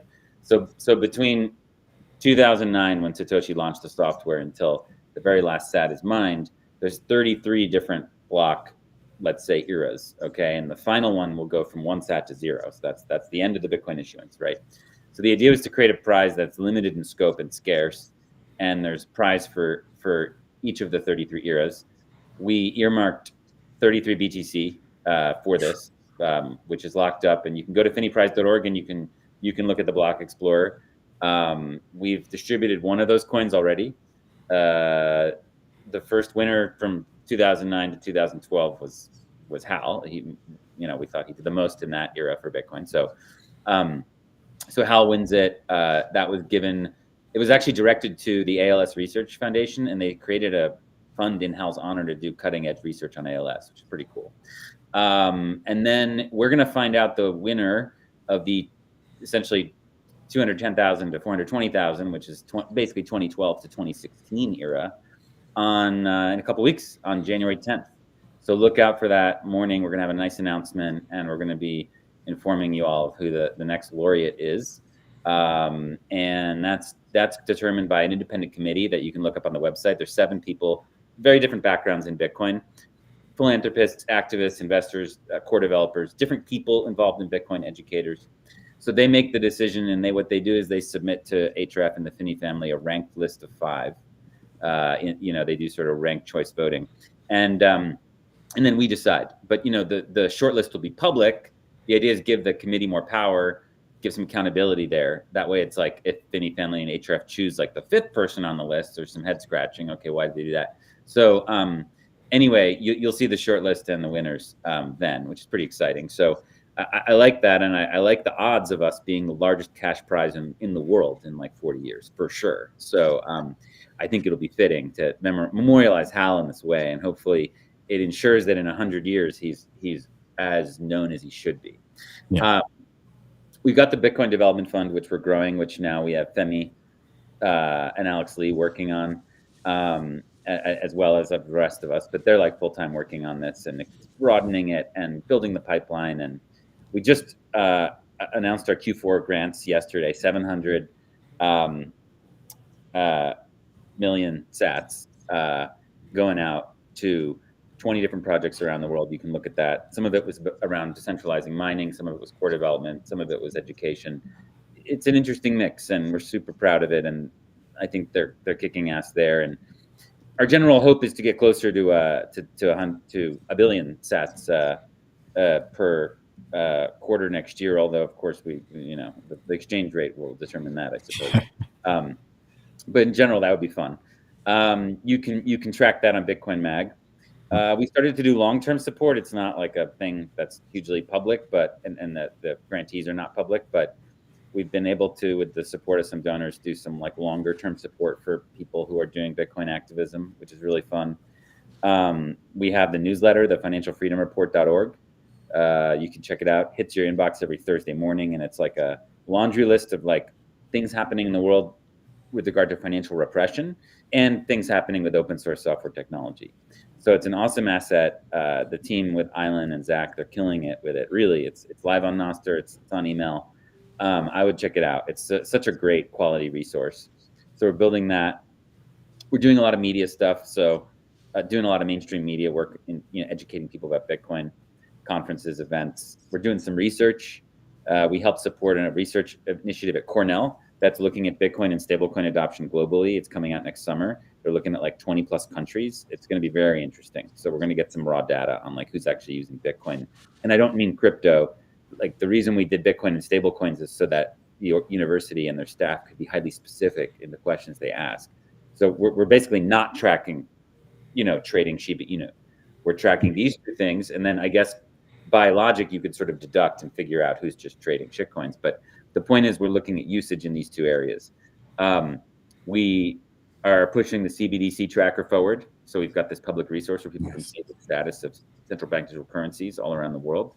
We're doing a lot more than Nostr and eCash. We view these as, complementary technologies to Bitcoin. We're doing a lot more grants, a lot more events around these things. You'll see that cook up and heat up next year. The Bitcoin bounties is winding down. We started this 2 years ago. We put out 11 bounties based on what activists wanted. And 10 of them are either fully or partially claimed. So pretty exciting there. So folks can look more into that. Pretty cool. I mean, we saw a lot of interesting stuff get claimed in terms of wallets that people actually use adopting features that activists wanted. So that was neat. And yeah, just, trying to be out there at events to connect, to learn, and figure out how we can help. I don't know. That's my quick TLDR. I'm sure CK has his own comments on that as well. Yes, CK, I'll toss it your way as well. And maybe if you want to, I mean, I'm sure you have things that stand out to you in some of the initiatives that you guys are undertaking that you've got, special feelings towards and everything. But I was also wondering if you wanted to maybe touch on a little bit of the webinar that's been going on. Yeah, I left that out intentionally for CK to yeah. So we'll let CK take that one up, and I'll give some color commentary on that, being a part of it. But CK, what have you been seeing from the webinar this year? Yeah, so Alex summarized a lot of what we're doing. We're doing a lot of stuff. So 8 people punching way above our weight, I think, and that doesn't even capture a lot of the other kind of like small tasks and things that have to happen to make the whole machine work. But one of the new initiatives we rolled out this year is one-on-one webinars that are focused specifically for nonprofits and activists.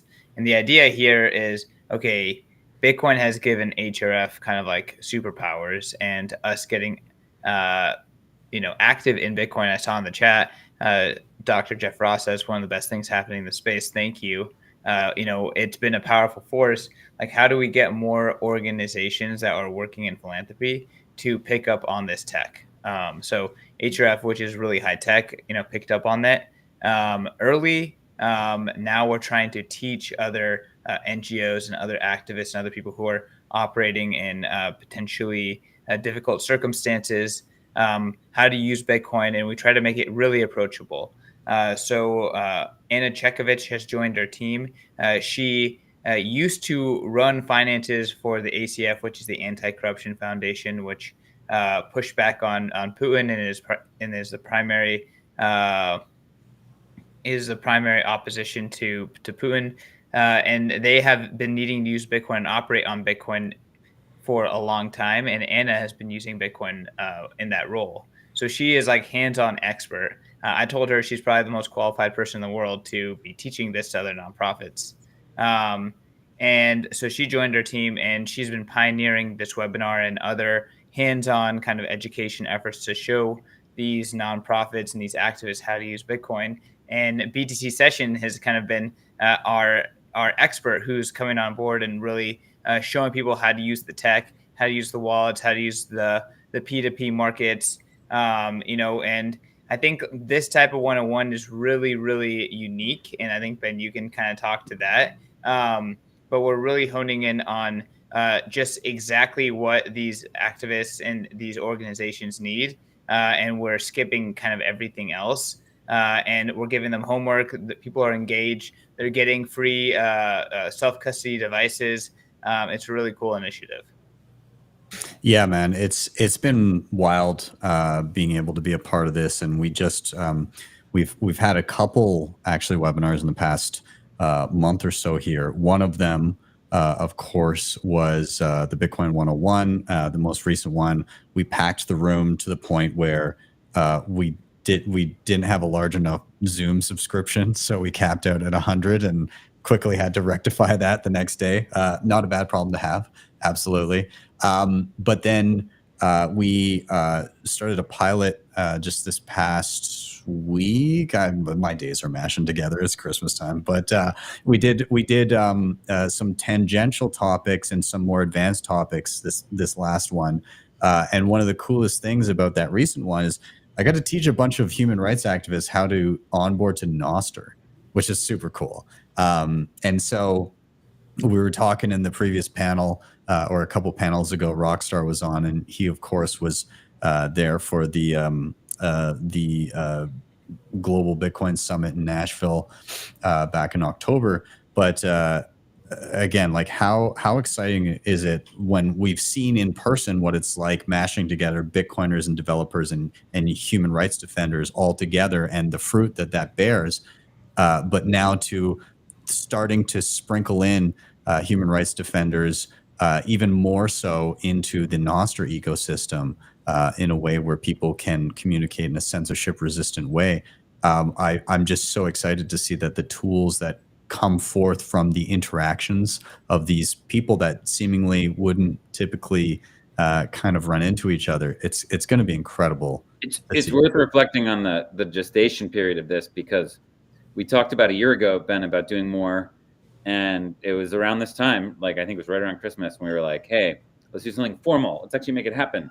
And we were like, okay, let's do a webinar. And we like didn't really know what we were doing. And you know, the first one, I mean, of course they're all great, but we were able to get some feedback by some very interesting people who've had a lot of experience doing education more broadly, including Sergej Popovic, who runs Canvas. He peacefully toppled the dictator in Serbia as a younger person. He created a movement that overthrew a government without a shot fired.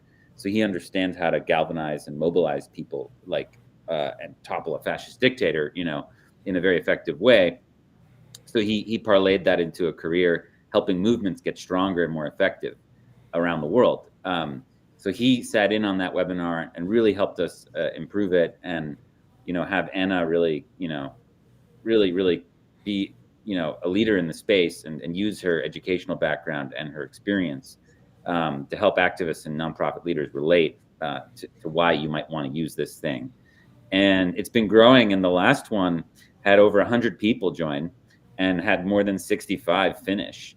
And you know, part of the evolution of it over the year was realizing it needed to be a little bit more trim, a little bit more concise, have more visuals, you know, different things we learned. And the goal for next year is to onboard 1,000 organizations to Bitcoin. So we want to do 250 a quarter, and we're going to have, you know, the basic 101 course, which is basically 2.5. It's 2.5 sessions now. We'll see where it goes in the future, but and then people who want to keep diving in can do an advanced module, right? And that's where you can cover things like Nostr, eCash, privacy tech, et cetera, et cetera. So for us, it's like rubber hits the road in terms of adoption, because you know, a lot of these people who are just like sitting in the webinar with you, they're like part of a movement of 1 million people, like in some country. So it's like, this is how you do grassroots expansion and education on this topic. And we couldn't be more thrilled that it's free, that it's open, and that we're doing it with you, man. It's really exciting. It is. Nico, I want to toss it to you. I'm sure you have thoughts and questions and everything. You know, what are you taking in, and what do you want to know here? Yeah, absolutely. Well, first of all, great to see you, CK. Great to see you as well, Alex. And, you know, one of the most impactful things to me was, Alex, your books. I mean, I texted you like randomly when I was getting on a plane. I was like, it was the Check Your Financial Privilege. And that book's, you know, came out a couple years ago. And I remember it was very impactful to me for a couple of reasons. First of all, I'm originally from Venezuela. I live in Miami. It's very close by. And the stories, I think, are the most the stories are the most impactful, in my opinion. And I guess that's my question to you, Alex. Like, are there any specific examples that you can give to the audience about individuals using Bitcoin under oppressive governments? Because, you know, one thing is talking about the Human Rights Foundation, all the work that you guys are doing, but perhaps some of the viewers that are watching right now aren't familiar with your work. And for me, what really impacted me as an individual the most is hearing the stories of how people are using Bitcoin to escape this oppression. So just the individual examples are the hardest hitting. I mean, it's interesting. I wouldn't say I avoided Venezuela in that book, but at the time it was like people kept using Venezuela as like almost like a trope. It was kind of wait, like, did I say that you avoided it? I don't think I said no. But I'm just referencing the fact that at the time it was like, it was the one example that everybody used, and you know, at times it was exaggerated, right? And you know, a lot of like altcoiners came in, and Dash was like, people would just come to me and be like, hey, we want to help in Venezuela, and I'm like, no, you don't. You just want to get rich. Like you're not actually interested in helping somebody. So I actually tried to go out of my way to look at other countries that people hadn't been talking about with respect to Bitcoin, and that led me to like Togo and you know, Senegal and Palestine and Cuba and all these other places. But you know, I think a really interesting one, you know, and all of these places, it continues to be highly relevant. I mean, look at like Lebanon. You know, I think that's where I would focus on. The Global Bitcoin Summit, which I didn't mention. I mean, we have all these different events that we do. The biggest one, of course, is the Oslo Freedom Forum, which is broader. It's not about Bitcoin, but it's about freedom, and Bitcoin's part of that, right? that's like a 1,500 person festival. It goes all the way down to small little retreats and gatherings. And then in the middle is our summit, and that's a global Bitcoin summit. We do it at Bitcoin Park in October every year. And it's about 120 people. We try to get 50, 60, 70 countries. So we really try to get Bitcoiners from all over. Someone who came the first year, his name is Marco, and he helped found Bitcoin du Liban in Lebanon. And he was supposed to come this year. And then, you know, Israel basically invaded, started attacking, you know, his hometown. He had to flee overnight. And he wrote us this email being like, I can't come, flights are canceled. We're like, dude, like, take care of your family. Like, it's fine. And then he was like, but we were like, hey, if you want to leave a video statement, go for it, but no pressure. So he sent us this, like, first of all, he sent us this beautiful email explaining why, you know, how powerful Bitcoin is. I would like to, if I could find it, I'd like to read it. Just give me a second. It's pretty amazing. Here it is. So he says,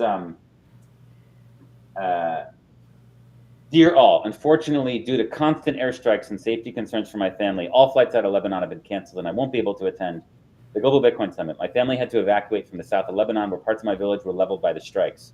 I'm currently displaced, trying to navigate the situation. I wish I could attend, but with the current events, it's impossible. I can't leave my family. I have experienced firsthand the impact of hyperinflation and how Bitcoin protected my wealth during that time. Now, in the unfortunate context of a war, Bitcoin once again proved invaluable by allowing me to carry and secure my wealth, even as circumstances forced me to leave my home. So the point is, like, what a use case. And then he sent us a video, and it's like him with an air mattress behind him somewhere, you know, on the move. And he's talking about how, and you would expect him to be bummed out, right? But he gets on the camera and we play this to everybody, and he's like fired up. He's got so much energy, and he's just like, I'm so grateful for Bitcoin. This is so exciting. He's like being displaced, and he's like fired up, and he's like, listen, I had no time. We had to leave in the middle of the night with like an hour warning, and it was okay. I was able to bring my wealth with us because of Bitcoin, and we are safe. You know, our future is safe, and we're going to go somewhere else, and we're going to be fine. And he's just talking about what a technological development that is that other people lacked and don't have because they don't know about it or they were born before it. And it's pretty amazing that we're born with this technology, and to see him do that and to live that, you know, is extraordinary. And you just wish that like 100 million more people knew about it. But, you know, that's why the work we're doing is so important, is because if you don't know, you can't use it. But people like him are absolutely so inspiring. And, you know, that is the use case. It is freedom money, even in the darkest environments, right? Yeah, absolutely. And that's an extremely powerful, you know, you just read the email. You read it from the on the ground, and you feel the emotion of that, you know, said individual typing that. And, you know, that's something that I've experienced myself. You know, it's not so much anymore, but a couple of years ago, you know, one of the only ways to send money to my family in Venezuela was Bitcoin, right? One of the most effective ways. So yeah, it's, you know, it's interesting. And what I'll say too, for you, CK, you know, you recently joined Alex, or somewhat recently. How have you, you know, how have you changed? Like, how has your world changed? Has your perspective changed since you've joined? I know it hasn't been relatively recently, but, you know, it has been a new experience for you.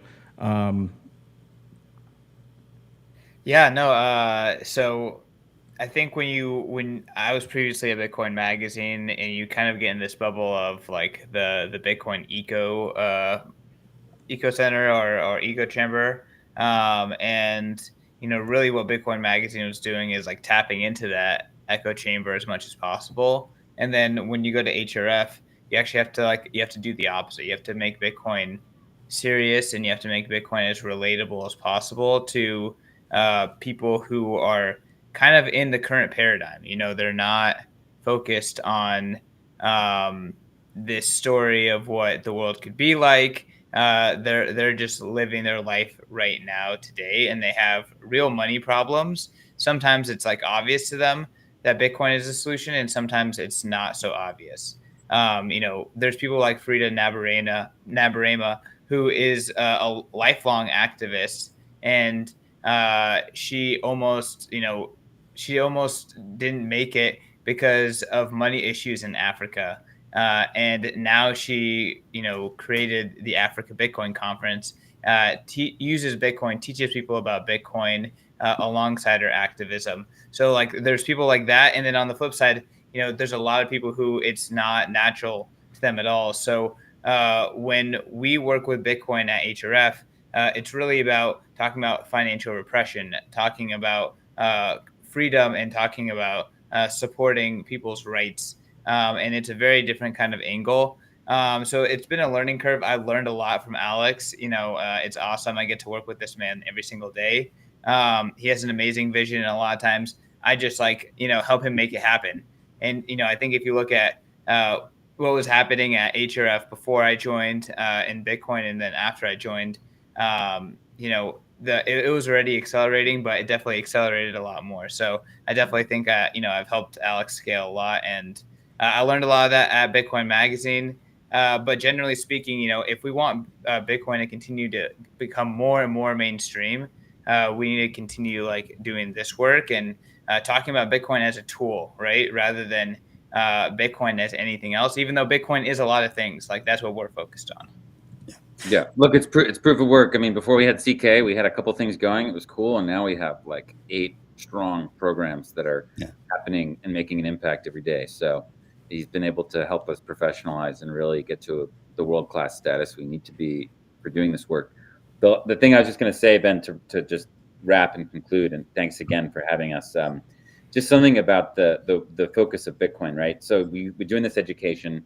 People coming onto these webinars, people coming into the space, they also want dollars, right? Like the fiat system is for such that not many people get dollar access. They get screwed. The dollar, as we know, inflates, but everything else inflates faster, right?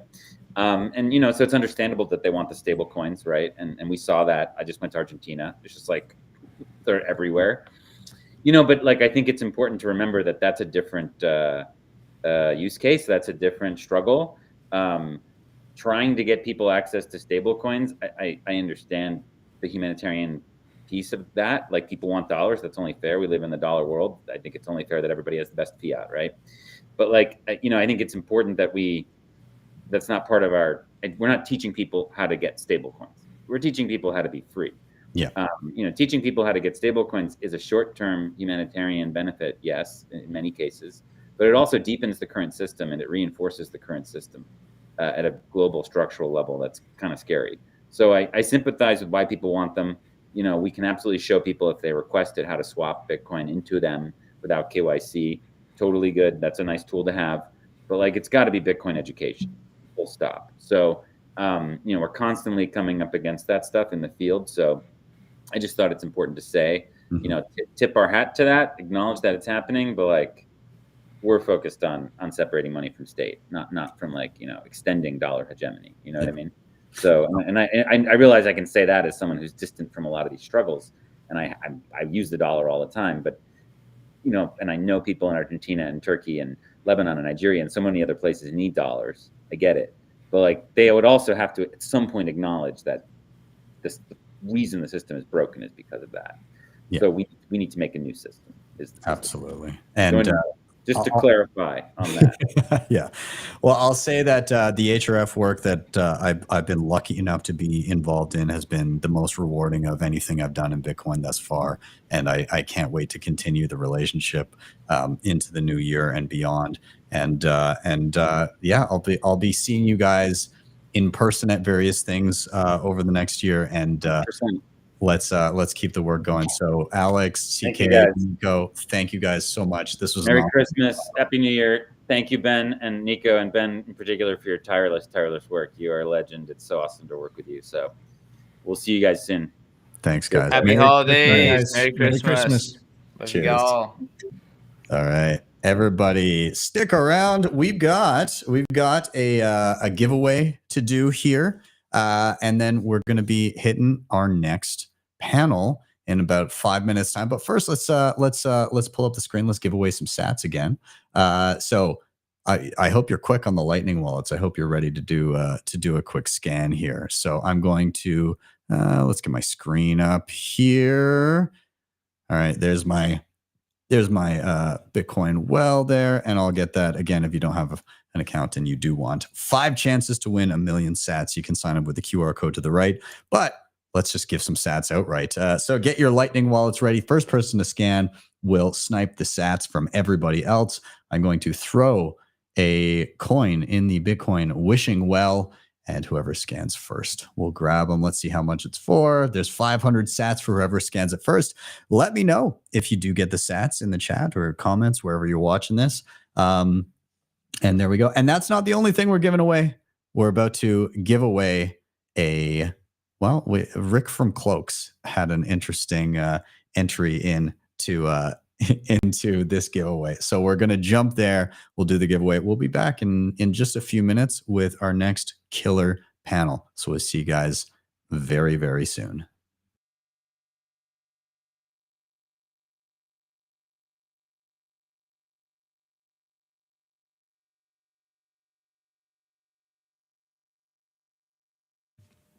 Okay, everyone, we have a hell of a giveaway here, courtesy of our good friends over at Seedor, your most robust option to back up your seed phrase into solid steel.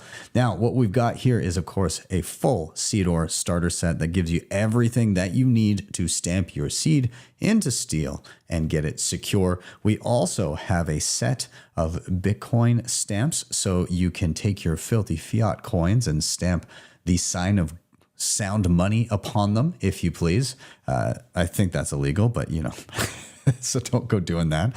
But nonetheless, if you do, I'll just look the other way. And then finally, we have a couple of BIP39 water bottles in metal. And this is a water bottle that features the entire BIP39 word list for seed phrases. So we will divvy these up accordingly. What do you have to do to win? Well, you got to tweet out. You have to tag myself at BTC Sessions. You have to, of course, follow and tag Seedor_IO.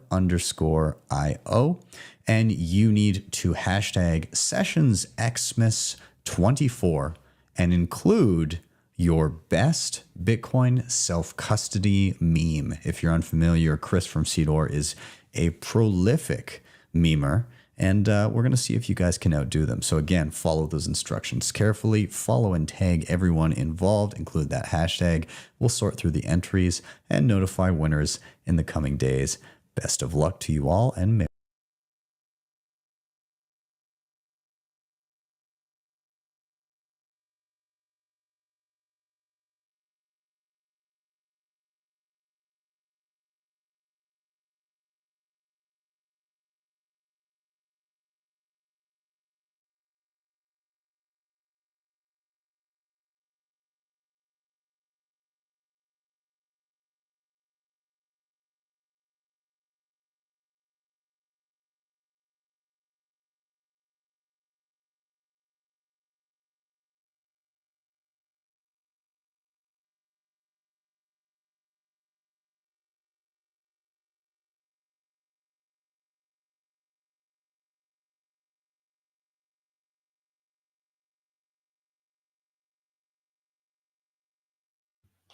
all right, everybody, we are back. Best of luck on the giveaways. We've got more to go. There's going to be some exciting ones coming up. And my bad, I thought it was going to be the Crypto Cloaks giveaway there, but of course, Seedor badass as well. So hopefully one of you is very, very happy, or a couple of you are very, very happy with some of the prizes given away there. But we're going to be bringing in our next panel here. So I want to welcome to the stage Pete Rizzo from Bitcoin Magazine. Good to see you, man. How are you? What's up? This is actually my debut, I think, on this. It is. We've been trying to rope this together for some time here, and yeah, I'm a hard 5 p.m. Eastern stop. Got a little kid, so I don't know. Time never works out. But obviously, big fan. Happy to be here, and Merry Christmas, Happy Holidays, right? Merry Christmas. Happy all-time highs, though it's a bit in the rear view. it's all over now. It's Bitcoin's dead. So. That's it. Well, we're going to welcome in our other guests as well. Efrat, good to see you. How are you? I'm good. How are you? I'm good. Oh, your mic is so crispy clean. I love it. Oh, is it good? You sound great. And I see our other guests backstage here as well. Mr. Mike Germano. Good to see you, man. You managed to get in from the bar. Hello, everyone. Good to see you. Cheers, dude. I would join you in a beverage, but I've still got a number of panels ahead of me, and I've got to time that perfectly, because if I start now, then the last couple panels won't look so good. So you need one drunk uncle for any Christmas party, and I'm happy to play that role. So I understand. Perfect. I love it. Well, thank you all for joining. I really appreciate you coming to hang out for this annual tradition of mine. It's always it's my favorite thing to do. This is the fourth year that I've done this, and just the caliber of people that show up to this I'm always humbled by. So thank you all for being here. This conversation that we're going to be partaking in is it's kind of a loose kind of topic here, but it's in and around Bitcoin inflection points, some of the ones that we've seen over the course of this past year, and where we think these ones are leading. What are the next inflection points that we may see in Bitcoin? So obviously we were chatting about in a previous panel, we were talking about the idea of the Bitcoin strategic reserve being floated and all of that happening. There's been plenty of stuff in and around the corporate treasury perspective, and even from when it comes to individual states or individual cities. We've got Vancouver here in Canada that's exploring that. We have other nation states that are exploring it, and then we've got obviously also the non-state level and the tools that are becoming available. So I guess I'm going to open with just a very general question. In the past year, for each of you, whoever wants to take a crack first, what do you think was the single biggest thing that happened in Bitcoin? Well, I'm going to take this. Yeah, go ahead. It was doing a Bitcoin podcast under a missile attack from Iran. Oh, wow. Having the missiles right next to my house, and Walker's face was all white. And him going, "Are you sure you want to keep going?" And I'm like, "Dude, if it's my day to go, it's my day to go. Let's do it." And we kept on podcasting under missiles. So I think this is the highlight for me this year. Well, and it's interesting for you in that perspective, in that you're trying to cover this thing that is we just finished a panel on human rights and freedoms and Bitcoin being used in the context, but there's also all of these geopolitical things at play in the background as we're talking about this, and it doesn't fix everything out the gate, right? Like there's still very real things to be dealt with day to day. But how's that make you feel in that backdrop, talking about Bitcoin? Yeah, well, it's super complicated and hard to be out there in the front, where I come from, a country that is not doing good things these days. I get it from both directions. So when I'm at home, the criticism that I have on my country and the government is not being met with sympathy. So people don't like it because, war propaganda is really brainwashing everyone. And there's a lot of hate, there's a lot of violence where I live. So that's quite difficult. And on the other hand, when I go overseas, I'm being hated because I'm Israeli. And people don't really bother to check what my views are and where I stand. And so it's not easy. However, I think the example I am setting for people is that when you start seeking sovereignty and you take responsibility for your life, then you don't have to be defined by different labels of your ethnicity, your religion, your country, your state. You can be just a human being, who you are. And I always try to speak to people on the humane level, and I show them that you can still remain a human being, even when there's so much conflict around you, so much war around you, and you should always seek for internal peace and internal just like trying to make your life livable in a very hard situation. Now, I'm privileged because I'm in Israel and not on the other side where people are suffering a lot more, but everywhere people are suffering, whether it's mental or physical, and being in a war zone is very complicated. I think that when I show people that there are other ways and there are alternatives, and that they can get, even if they don't become, wealthy or take them out of a really shitty war situation by having Bitcoin, it still teaches them really valuable lessons about how they can be more sovereign, more responsible, and that trickles down to other areas in their lives. So just speaking about those values and speaking about the, I think, basic principles of Bitcoin really triggers a lot of other room or space for conversation about those principles in people's lives, and that's what I try to do with the work I do on Bitcoin. Cool. I want to juxtapose kind of that personal reflection and kind of the push towards individual self-sovereignty to some of the big I will say geopolitical moves that we've seen in and around Bitcoin as well, and how those things kind of parse together. So Pete, I'm gonna go to you here, and I'm gonna kind of get your thoughts here on we've seen talks of Bitcoin strategic reserve. We've seen also Bitcoin used as a tool for human rights and freedom.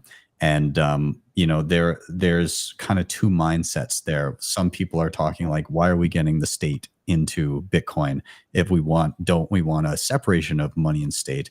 On the other hand, there's also the Bitcoin is for everyone. And there's a quote from Jeff Booth where he says, like, he was asked, what's the worst thing about Bitcoin, or what's the hardest thing to grapple with Bitcoin? And one of those things is that the person whose ideas and values you hate are them using Bitcoin makes it better and stronger for you.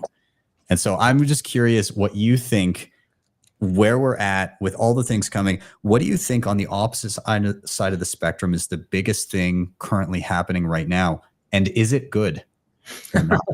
That's a heck of a question. I will say, my moment of the year was definitely tonally different than Efrat's.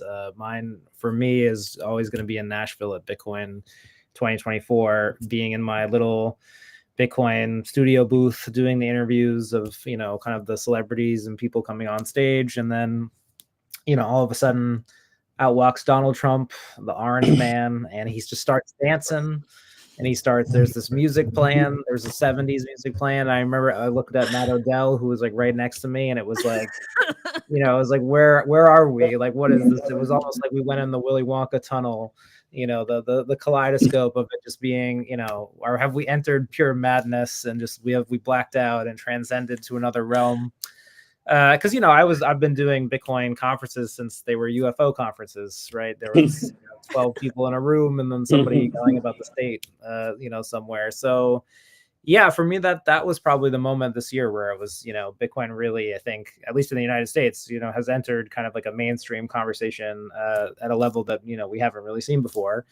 I think to your second question was, is that good? Is it something we as Bitcoiners should want? Yeah, that's a whole other question, right? I'm definitely super sympathetic to the kind of wing within Bitcoin that is resistant to this, that is raising the alarm and saying, we should push back against some of these things that, we probably don't want a U.S. government that's like actively using the crypto stablecoin apparatus like in a perverse way, sort of like Alex Gladstein was talking about, which I think they almost certainly will be doing. We heard a little bit about that in Bitcoin MENA as well out in the Middle East, right? There was a number of people from the Trump administration kind of talking about using crypto to expand the dollar, obviously super concerning. And then, just in terms of Bitcoin as a strategic reserve asset, right? Bitcoin kind of becoming within the mainstream within America something that isn't associated with the things that Efrat is talking about, where, you know, it is a humanitarian tool and people are using it, you know, to escape the dollar regime. You know, but I think a little on, you know, as appreciative as I am about some of those concerns, you know, I think it was Alex B on Twitter the other day. He said it, you know, it was all that it took for Bitcoin to fail was governments to use it. You know, that probably wasn't super robust, right? So there's a bit of a trade-off, right? I do think that you know, Bitcoin is for everyone, as you said, and everyone includes governments, right? And it's going to include governments using it for their kind of own opportunistic ends. Nick Carter has a great piece on Bitcoin Magazine today, going against the strategic Bitcoin reserve, kind of arguing all the reasons he doesn't think it's going to happen. I think it's a healthy debate, right? I just don't think that there's going to be. I think I would just draw an attention to a delineation between, you know, there's Bitcoin, the technology. This technology we know is robust enough to withstand, you know, significant social attacks from large members and constituents within its own ecosystem.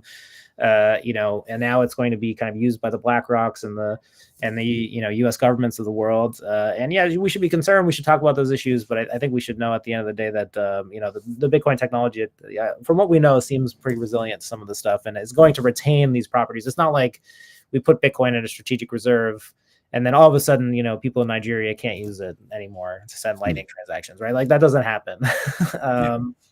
So I think, you know, you just got to keep things in mind, right? And kind of promote what you want. So that's why I liked what Efrat was saying is, you know, just kind of focusing on what she wants, you know, to change Bitcoin to bring. As I think that's really all you can do. But yeah, it's going to get wild. I don't know. I think next year is really, I think you're going to see Bitcoin on Good Morning America. You're going to see the Bitcoin game show on CBS. You're going to see, you know, I'm giving Mike the free ideas here. These are gold.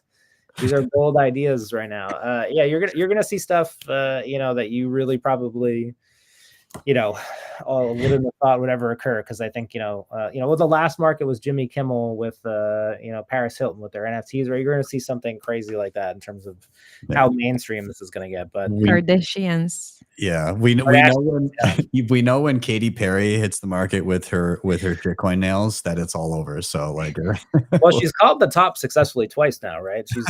She's 17. She had the crypto nails, the crypto claws, and then in 2021 she went to that party with the FTX guys and was dancing there. I don't know if you remember that, but she's got the last two, so she can go 3 for 3. Is Katy Perry just Jim Cramer in disguise? Is this what's happening here? I don't know.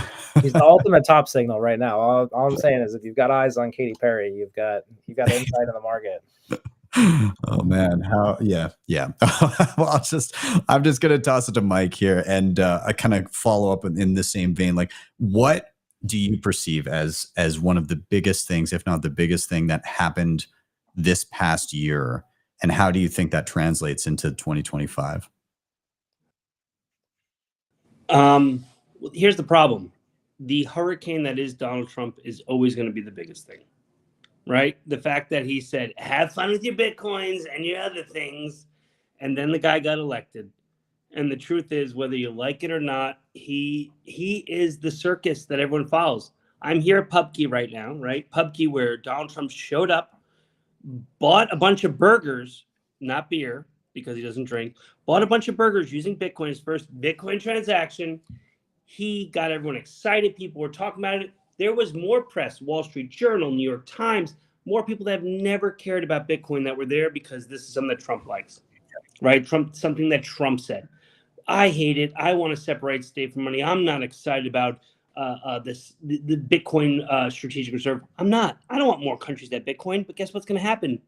It's going to happen. We were out in MENA and we're talking to all these countries. They have unlimited money. Literally, Allah from the ground gave them an ATM that gets the money. And they're like, oh, I'll transfer this to Bitcoin. Cool. Like every other country's like, we'll just tax our communist people for Bitcoin. This is what is going to happen. I don't want it to happen, but it's going to happen, right? So guess what? That's going to happen. Then we have Michael Saylor all day, who's, you know, I mean, like Michael Saylor might be too big to fail or whatever, right? But like Michael Saylor doing his whole MicroStrategy gig, right? Is this good food? Sorry. PubKey has the best food, gentlemen. I just want to point out great Christmas food here. Thank you, Thomas. Thank you. But MicroStrategy, right? Too big to fail is trying to get everyone onto this Bitcoin for corporations. That's going to happen. Sure, it's good for your Bitcoin price, right? But something that I think my good friend Pete Rizzo, my brother from another mother, brought up was that, with all this that's going to happen, I look through the chat. All these are the people who care about Bitcoin, have been here for years, who want to have a conversation of Bitcoin for human rights and everything else like that. Bitcoin is going to enter the world of now being a part of mainstream culture. And the issue is all the people that are willing to be on this live stream right now are not mainstream culture. We are like we said before, when Rizzo was Mr. UFO, you were the one saying you were at a UFO conference with Bitcoin. Like Rizzo is, this is not you're saying mainstream UFOs culture, are not mainstream culture. We're getting Matt Pines on here. I'm from New Jersey. I've had a lot of, drones coming over my head. So like I'm, Mr. Pro. I for one welcome our new overlords. But I would say that, when you look at what's happening, the mainstream culture part is going to be interesting for how we all react, right? There's some of us that are just allergic to mainstream culture. They're allergic to like their favorite band becoming the mainstream band. They're like, I liked it before it was anything else. And they're going to fight to make sure that like, this is not what Bitcoin's meant for. But the other question is, who's going to start adopting and helping embrace Bitcoin, be part of the normal narrative, right? Like whether you like it or not, people are talking about Bitcoin because Donald Trump is, and who's going to be the one who gets to have the conversation of why Bitcoin's important? What does Bitcoin really mean? Cool countries have it, cool corporations have it, but this is why you need to have a little bit of it, right? And we are now going to be part of that conversation, whether we like it or not. If you look at the comments of people who are talking about Bitcoin now versus 2 years ago, we just had the Fed say, well, we don't own any Bitcoin yet, right? It's being in conversation by every world leader. This is a conversation that's happening. And I would say, one, you should celebrate and enjoy this moment for all those people. And it's important to do that. But secondary is it's going to be interesting, the voices that come out of this, right? That come out to try to support it or not support it. And that's the part maybe I'm a little bit scared about, to be honest. And I'm excited to see how Bitcoin becomes part of mainstream culture and who gets to be part of it. Because, it would really suck if Pomp was the main voice for Bitcoin and mainstream culture. So I can't wait to see who that is. Yeah, I mean, we are the weirdos in the room for sure. Like we're the first ones here, and there's been this interesting kind of evolution where you get the cypherpunks and the libertarians and the sound money people, and then it now like human rights, and you're getting all of these different groups coming in, and now you also kind of have this dynamic where people at each end of the spectrum when it comes to financial privilege are also kind of realizing it, and it's working its way in. And what I mean is the people that have no access to bank accounts and really nothing to lose, they're going to be, more likely to experiment and not worry about trying something new out. And then you've got people whose number one job is to preserve large amounts of capital, also starting to realize, this is useful as well. And then we've got the weirdos in the middle that kind of figured this out early. and I think the gap is closing in where it will be just your average Joe kind of like coming in. And I'm curious again, like it's going to be tough because every one of those use cases and people will continue to be able to use Bitcoin in that way, in a self-sovereign way if they want to. But Mike, what you're saying does ring true. I see a lot of people unable to parse. It's Bitcoin the brand. It's Bitcoin the brand. We all know what Bitcoin can do. We all know the technology. We all know what's capable of doing. That's going to continue. What about Bitcoin the brand, Bitcoin the story? Who's going to write that narrative? That's what's currently changing right now that I don't know. Once again, no one has control over that. That's the part that maybe I'm a little bit worried about, to see who takes the helm of it. Rizzo, more than anyone else, tells us how quickly it is for someone to take control of the conversation for Bitcoin. He's always pushed that. And once again, Rizzo's much smarter than me, so he's always good at talking about this stuff. But, who's going to have control of what that Bitcoin narrative is? You look at the Bitcoin conference, they became big in 21, right? Well, anyone called themselves a Bitcoin conference, but they were able to say, we're the Bitcoin conference. Everyone thought that was the voice. And now you have presidents speaking at that conference, right? That's very open for anyone to talk about. So once again, there's a conversation. I mean, The worst is you have people like Dennis Porter, who's going to sit there and try to pass bills and say things on Bitcoin, right? And so you have things like that which are negative that maybe are hurting the ecosystem. And you have people like Efrat who are doing unbelievable things. And you have people like the HRF that are doing unbelievable things, talk about the human rights of Bitcoin. So once again, I think everyone should be fearful of who's going to take this conversation. No one cared about this conversation in the past because we were so small. Now that's become so big, everyone's going to try to jump on it. So I love that Mike added the spice. That's fired. The conversation. I just want to add.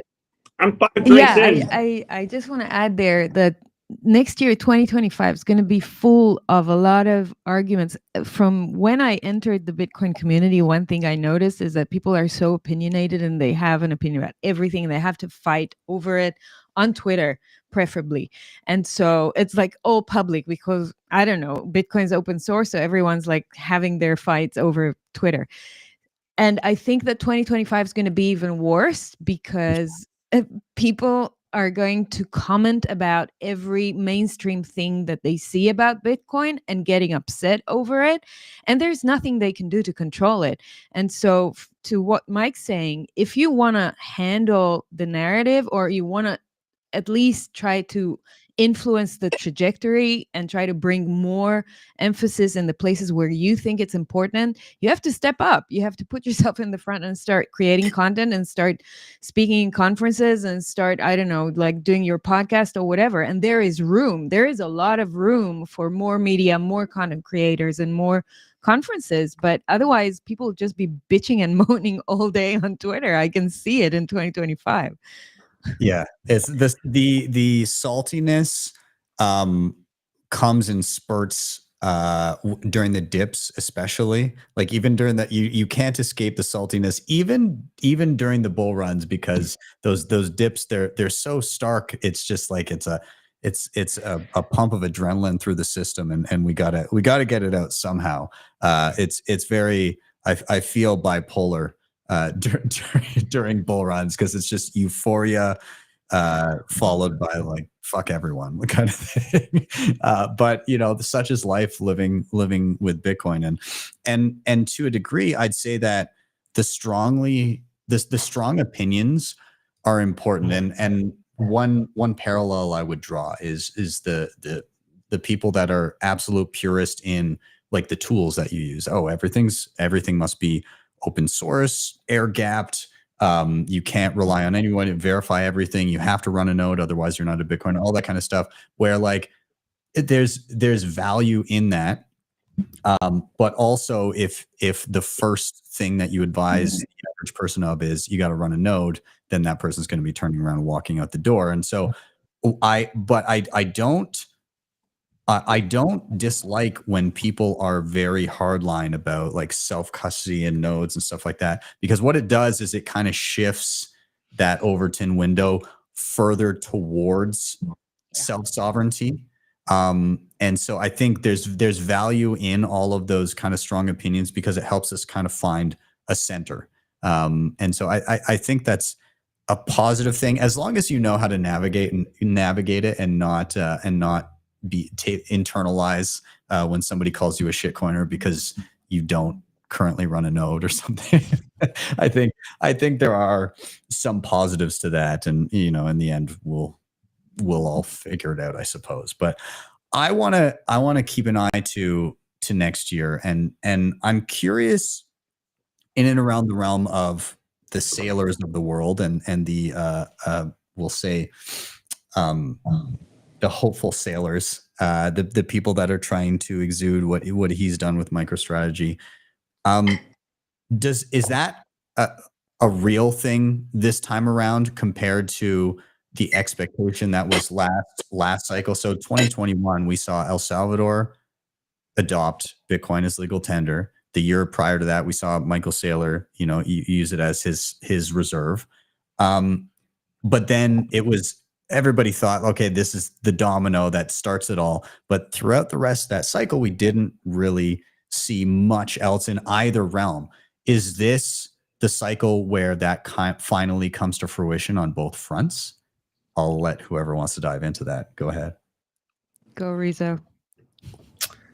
Yeah, I mean, that's something I think about a lot, right? I think the narrative around Bitcoin has changed a lot, as you alluded to. This is certainly something I've been thinking about a lot about recently, and I don't have a firm conclusion on it. But I can say that it does seem like every Bitcoin cycle has been different, and there's sort of some kind of big, resurgent narrative, and then, it doesn't materialize. But this one seems like it's stuck around. So it's kind of interesting, right? So when I go back to 2013, it was all about merchant adoption. It was all about being the next, PayPal. It was all about internet commerce. The kind of figures who are big in Bitcoin were talking about that. 2017, it was all sort of everything would settle on a blockchain, blockchain for all the things. Bitcoin was the biggest blockchain.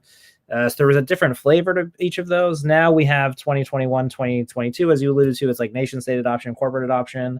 And it seems like that is repeating now. That I think my initial kind of thesis was that probably would be displaced, but it seems like it has staying power, right? Like that seems to be the thing that's clicking. And so I think that gives me hope. I think we're getting better understanding of what Bitcoin is and how to use it, I would say. Right, that's a good sign. We actually should want to progress towards like things that are recurring behaviors, right? We had this idea 3 years ago, and it's still around and still useful. So that seems good. But yeah, I don't have a great feel for that, to be honest, because I think, as you said, I think in some ways Michael Saylor is still super out there. He has, even if you look at the Bitcoin treasuries, go look at, there's 600,000 Bitcoin in all of the Bitcoin treasuries, but 450,000 of those are Michael Saylor's.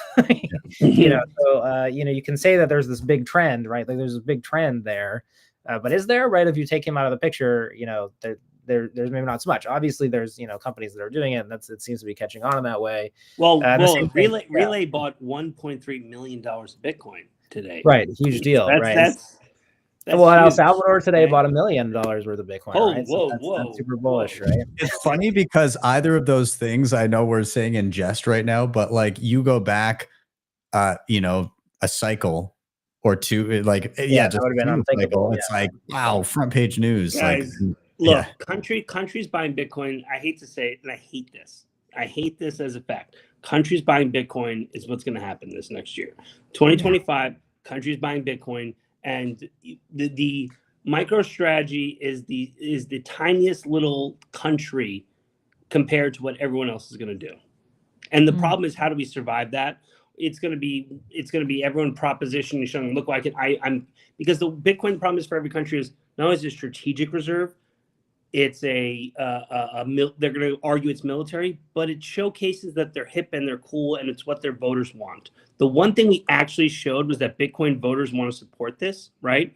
So the issue you now face is that all these politicians are just going to buy this to appease the base. Think about all the money they spend to appease all their other dumb bases, right? So that's actually, I think, a big problem for us in Bitcoin, is because it's going to get in, it's going to price this out, it increases more Wall Street.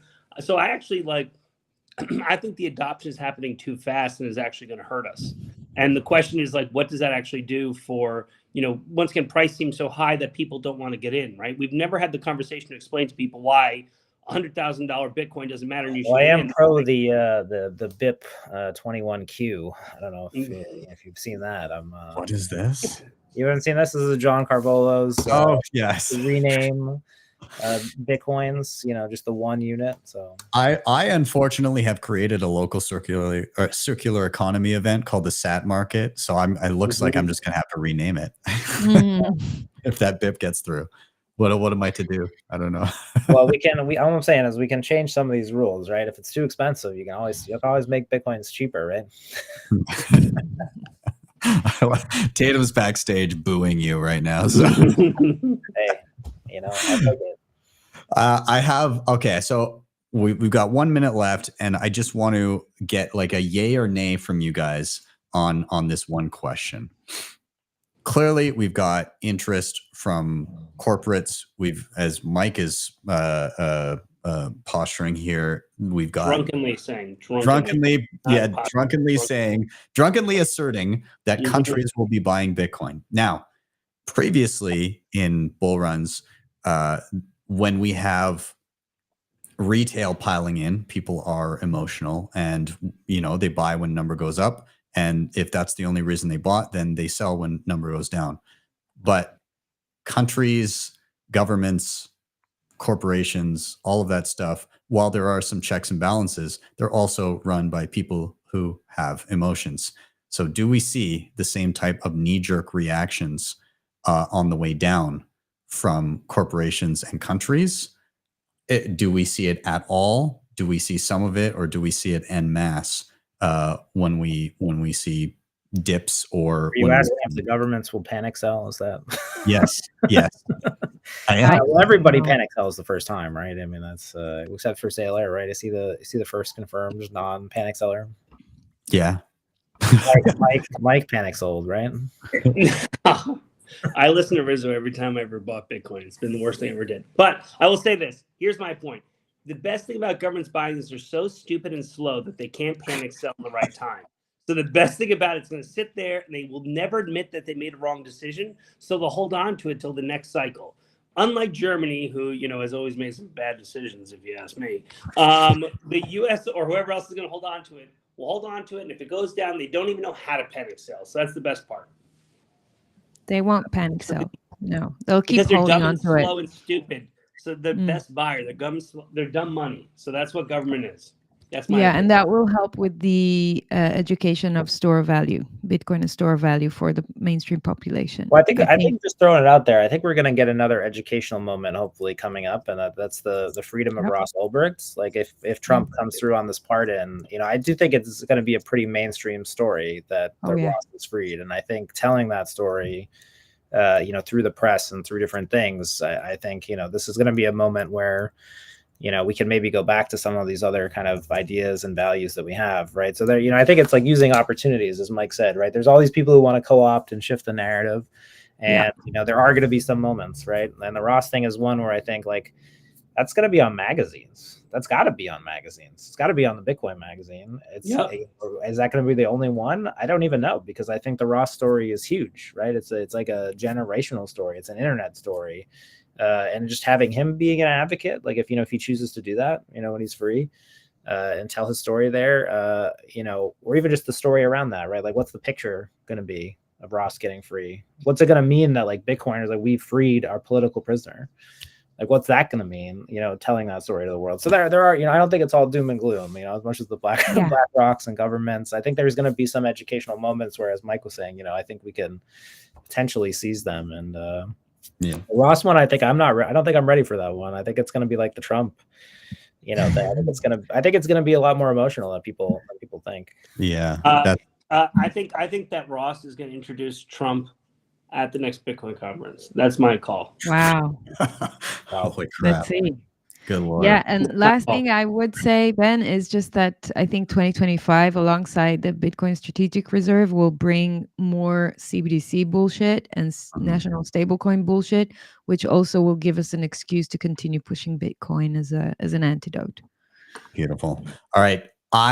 We are down to the wire here. I will say this was a fun conversation. I posit to Mike that next time you show up equally festive, but I would love you to be you mentioned that you could dress as Santa, but I will be in full Santa mode next year. I would proposition that you dress as Uncle Eddie from National Lampoon's Family Vacation, Christmas Vacation. Perfect. That would be even better with the flaps on the ears and everything. That'd be sweet. just getting rid of all the shit coins and the shitter. Totally agree. Perfect. Shitter was full. All right. Thank you guys so much. I had a blast. Have a very Merry Christmas, all of you. Thanks for having me. Yep. Thank you. Thanks, guys. Love you all.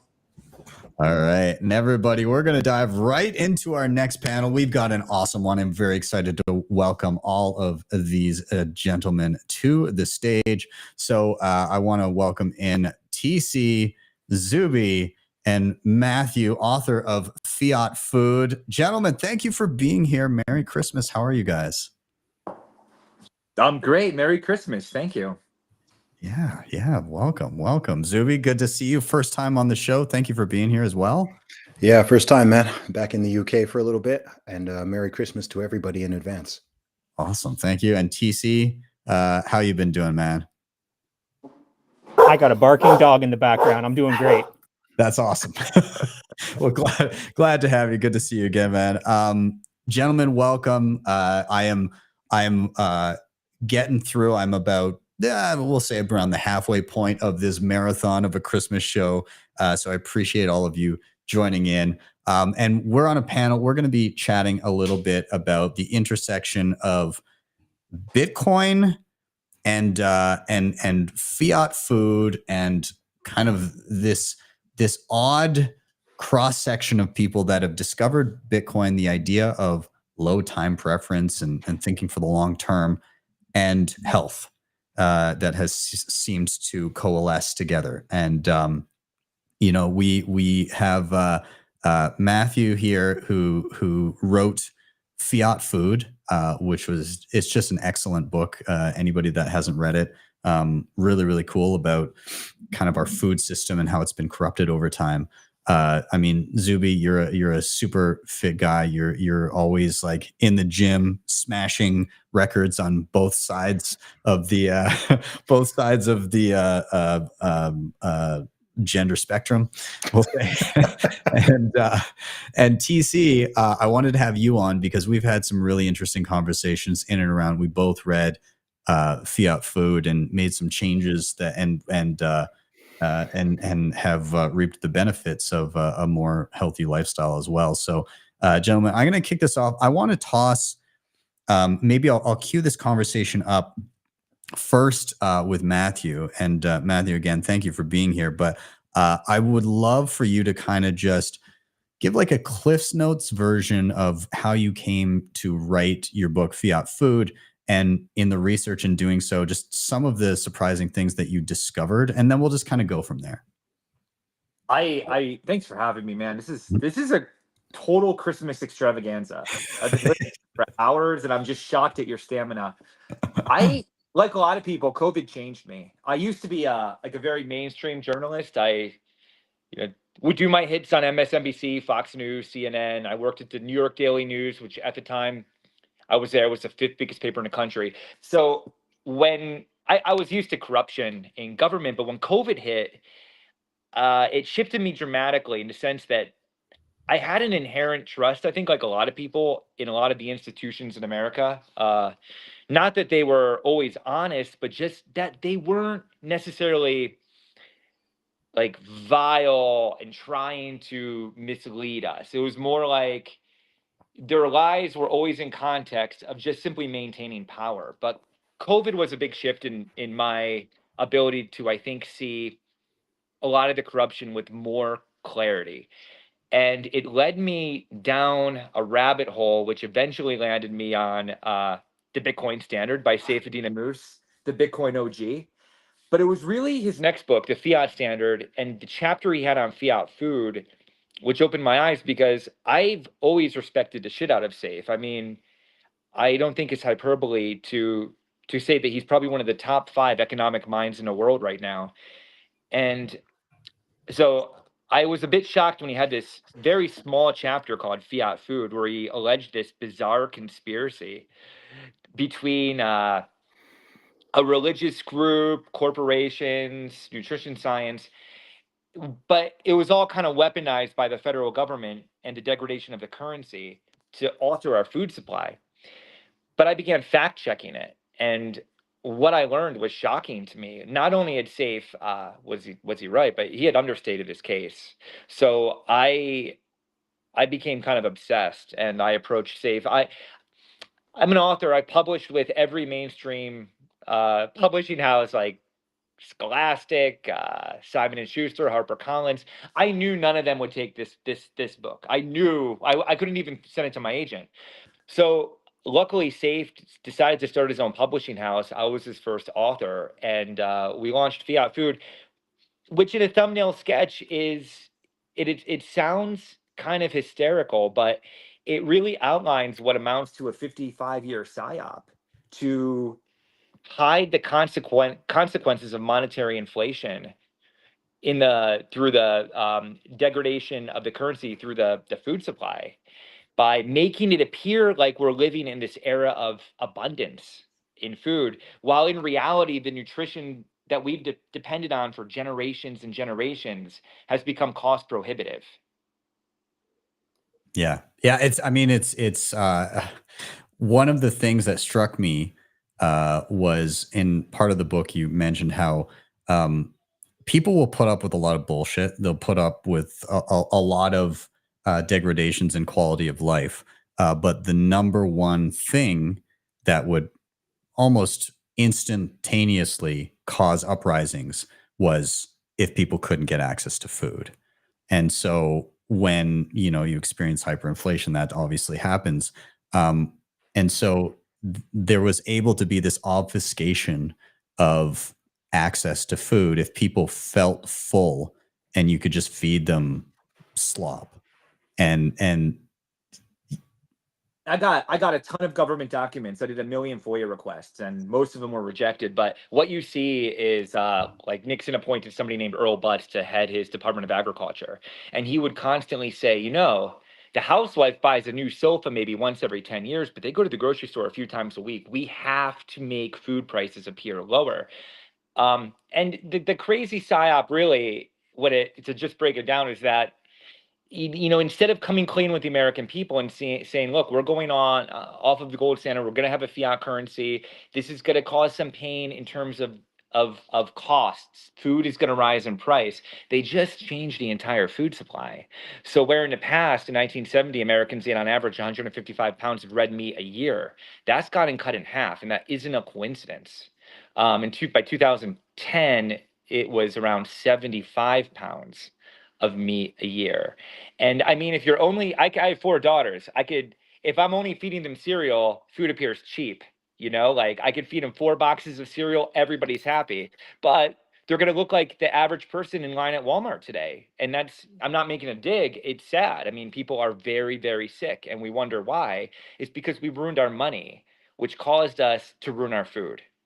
Yeah. Yeah. Now I want to, I'm going to quasi, not fully shift gears here, but it's tangential. And Zuby, I want to go to you and see your take on this. But for the past, I don't know how long, it's been very, very stark this past few years, where there's this movement of rather than personal responsibility and health, it's been a system of just excuses, a culture of excuses, rather. Like you are not in control of your body. There's nothing that you can do. And like we'll say the body positivity movement. And, you know, naturally, obviously everybody's going to be a little bit different, but you can tell the difference between my frame is a little bit different versus I'm morbidly obese. And that has kind of been normalized, accepted, and then glorified even. And we've seen this through, and then we've also seen plenty of hack pieces about how being healthy and going to the gym is quote unquote far right. And just these silly articles that almost villainize taking care of yourself and glorify just having zero personal responsibility. But that does seem to be shifting. So my question to you is, are you noticing that as well? And what do you think is behind it? What do you think was the linchpin that was pulled that began to make that shift, if that's what you're seeing? Yeah, sure thing. So look, for the past decade in particular, and we could extend it far back, we've pretty much been living in the age of victimhood. We've been living in the age of identity politics, the age of hyper political correctness, an age where the greatest sin that somebody can commit is hurting somebody's feelings. If that means you need to deny objective reality in order to accommodate people's feelings, then we've essentially been running under a cultural assumption that that is better than telling the truth. If the truth is potentially going to upset somebody out there, then you can't do it, right? And this naturally impacts health. This impacts talking about exercise, nutrition. Again, anything that can make somebody uncomfortable, anything that even merely suggests to someone that they may not be perfect and beautiful and stunning and wonderful and brave exactly how they are, or even more offensive, the idea that they are personally responsible and accountable for their own behaviors and choices and decisions. All of these things essentially became anathema over the course of several decades, but it really came to a head. I'd say the Western world got really goofy from about 2014. I'd say from like 2014 to 2022. That was sort of the peak of what we now sort of collectively call wokeness. And this is one small branch of it. And when you're not allowed to tell the truth, or when people are punished for telling the truth, or when people are shamed or worried about losing their job or getting banned from social media, whatever the case may be, we saw this all throughout COVID. We've seen it with, the sort of trans issues and all of these types of things. What happens is there's a chilling effect. And over the course of time, most people just start lying. And if they are not explicitly lying, they're tacitly going along with a lot of lies because they don't want to rock the boat. And ultimately, this harms people, because if you're not able to honestly talk about an issue, you can't diagnose it properly, let alone find a potential solution. So if we are so collectively as a society, if people are so afraid to step on any toes or afraid to hurt any feelings that you can't honestly talk about something like obesity, right? You can't have a serious conversation about the obesity rate in the USA being over 40%, over 30% in the UK, over 70% of adults in America being overweight or obese. If you're not meant to talk about that, then it's just going to continue. It's just going to continue getting worse. And I think in the last couple of years, people are fed up with this. People are fed up with a lot of the stuff that I've been talking about as it pertains to, gosh, like all of these things, man. I don't want to make it too sort of like political here, but people are fatigued by it. You know, people are fatigued by it. We've been beaten over the head with psyops for pretty much a decade nonstop. And to maintain these narratives, you need to be able to censor people. And that's really been the primary tool that's been used over the last 7 or 8 years in so-called liberal democracies, so-called free countries. Majority of people are afraid to speak up. And I think that a big shift is, if I'm being totally honest, I think that Elon Musk buying Twitter, which is now X, has been a massive change, not just for that platform, but because it's been a crack in the dam, essentially. If you look at where the USA is now compared to where it was in 2021 or 2020 or 2016, 2017, like any time in that frame, it's changed massively. People are the Overton window has shifted, and people are willing to speak up. And the tolerance for an ability for people to speak up, regardless of their positions and their ideas, is it's more tolerated in the true sense. Now, does that mean, some people take it a little too far? Yeah, of course, but that's one of the consequences of free speech. So I think that with this sort of greater awakening, more consciousness around health, around nutrition, around fitness, all this stuff that's been, it's been important for all of humanity. But I think that it's just cracking through a little bit more, and people are more willing to talk about personal responsibility and accountability. And I think that health is just one sliver of everything that impacts. I'm seeing a complete vibe shift, for lack of a better term, that is going on. And it's going to be very intriguing to see where we go in the next few years. Yeah, I love that. So, and I wanna send it over to TC here to comment on this, but I want to kind of cue you up with a couple of things.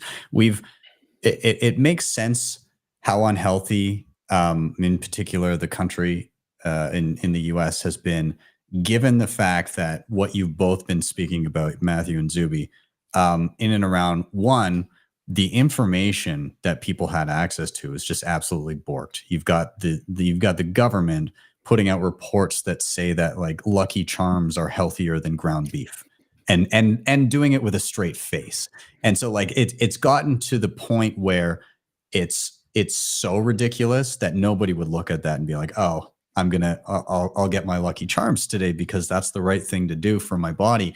It's just so out to lunch that it's pretty blatant. But prior, you get the food pyramid, and you have no alternative means of parsing this type of information, and that's just kind of what you got. And so maybe you made decisions based upon that. So you've got bad information and a system that is feeding us just trash, worse and worse quality food over time. And then on top of that, you've got this, I think this added to the snowball effect is this culture of like, you're not allowed to insult or well, not insult, but you're not allowed to just speak freely and realistically about the implications of proper health, and that people can actually take control over it, because that might indicate that it's actually it is difficult in terms of the cost, the prohibitive cost of actually eating healthy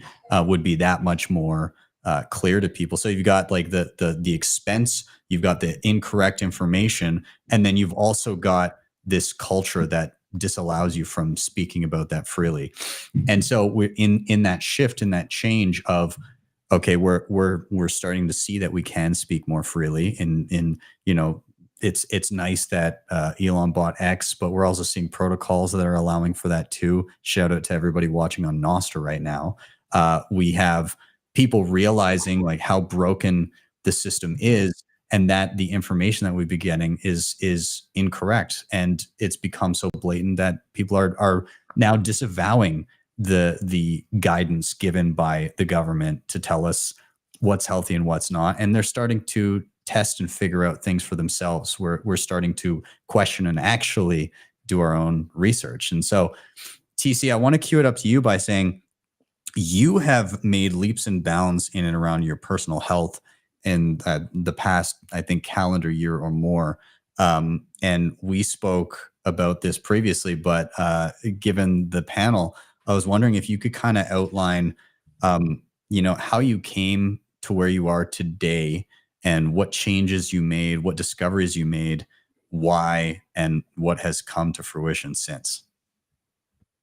Yeah, thanks, Ben. It's awesome to be here. This has been really cool to watch all day so far.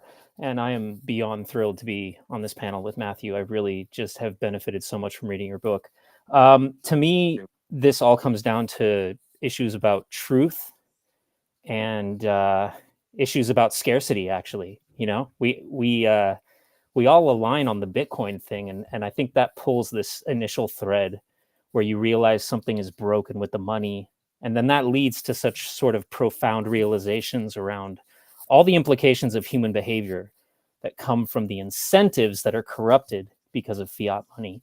And the food thing is just profound, because health is sort of just one way to think about the most scarce asset, which is your time alive. And, you know, I'm at a phase in my life. I'm a parent.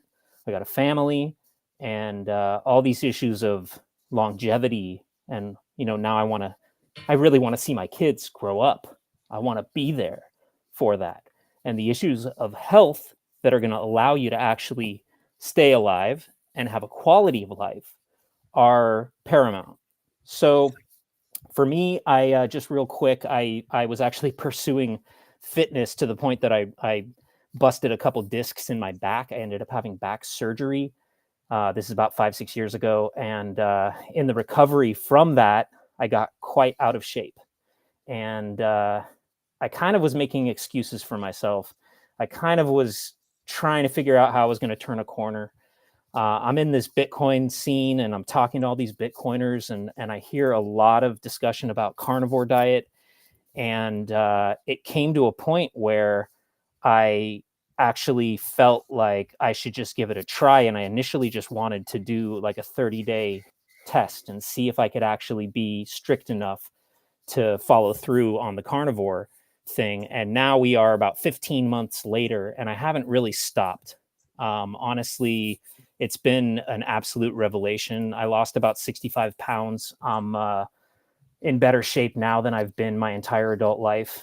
And it's something that is just shocking, because I can now think back over my entire life how many times I've heard all of these sort of mantras that you get from your family and the society at large.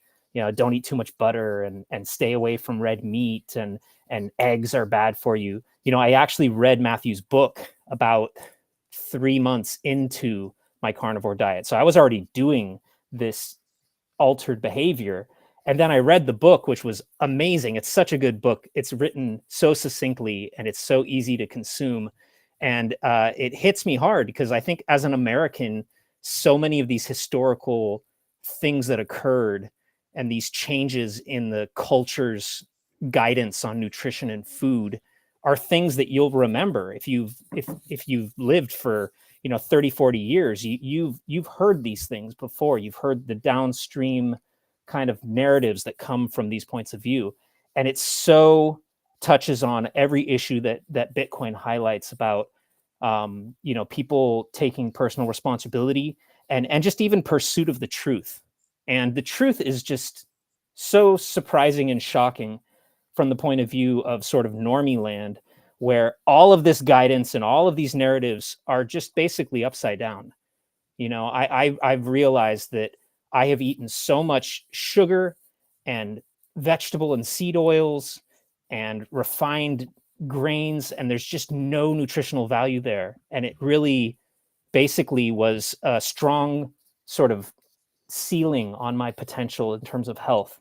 And to remove all of those things from my diet and actually take a stand to say, I don't want to put unhealthy things into this biological machine that I have to operate within. I need to actually put in the ingredients that are going to help me grow and heal and have a quality of life. It's a game changer when you actually pull this thread. There's so many different issues that I think Bitcoin perspectives help you find truth on. This one, I think, is just absolutely universal. Every single one of us can benefit from just understanding where corruption in the past led to outright lies, and people have been basically poisoning themselves, and we've allowed this food industry to evolve into basically a whole system of toxicity that we're feeding our kids and we just totally take for granted. And then seeing all these people just blown out and inflamed and obese and dying young and all this diabetes and heart disease, it's crazy.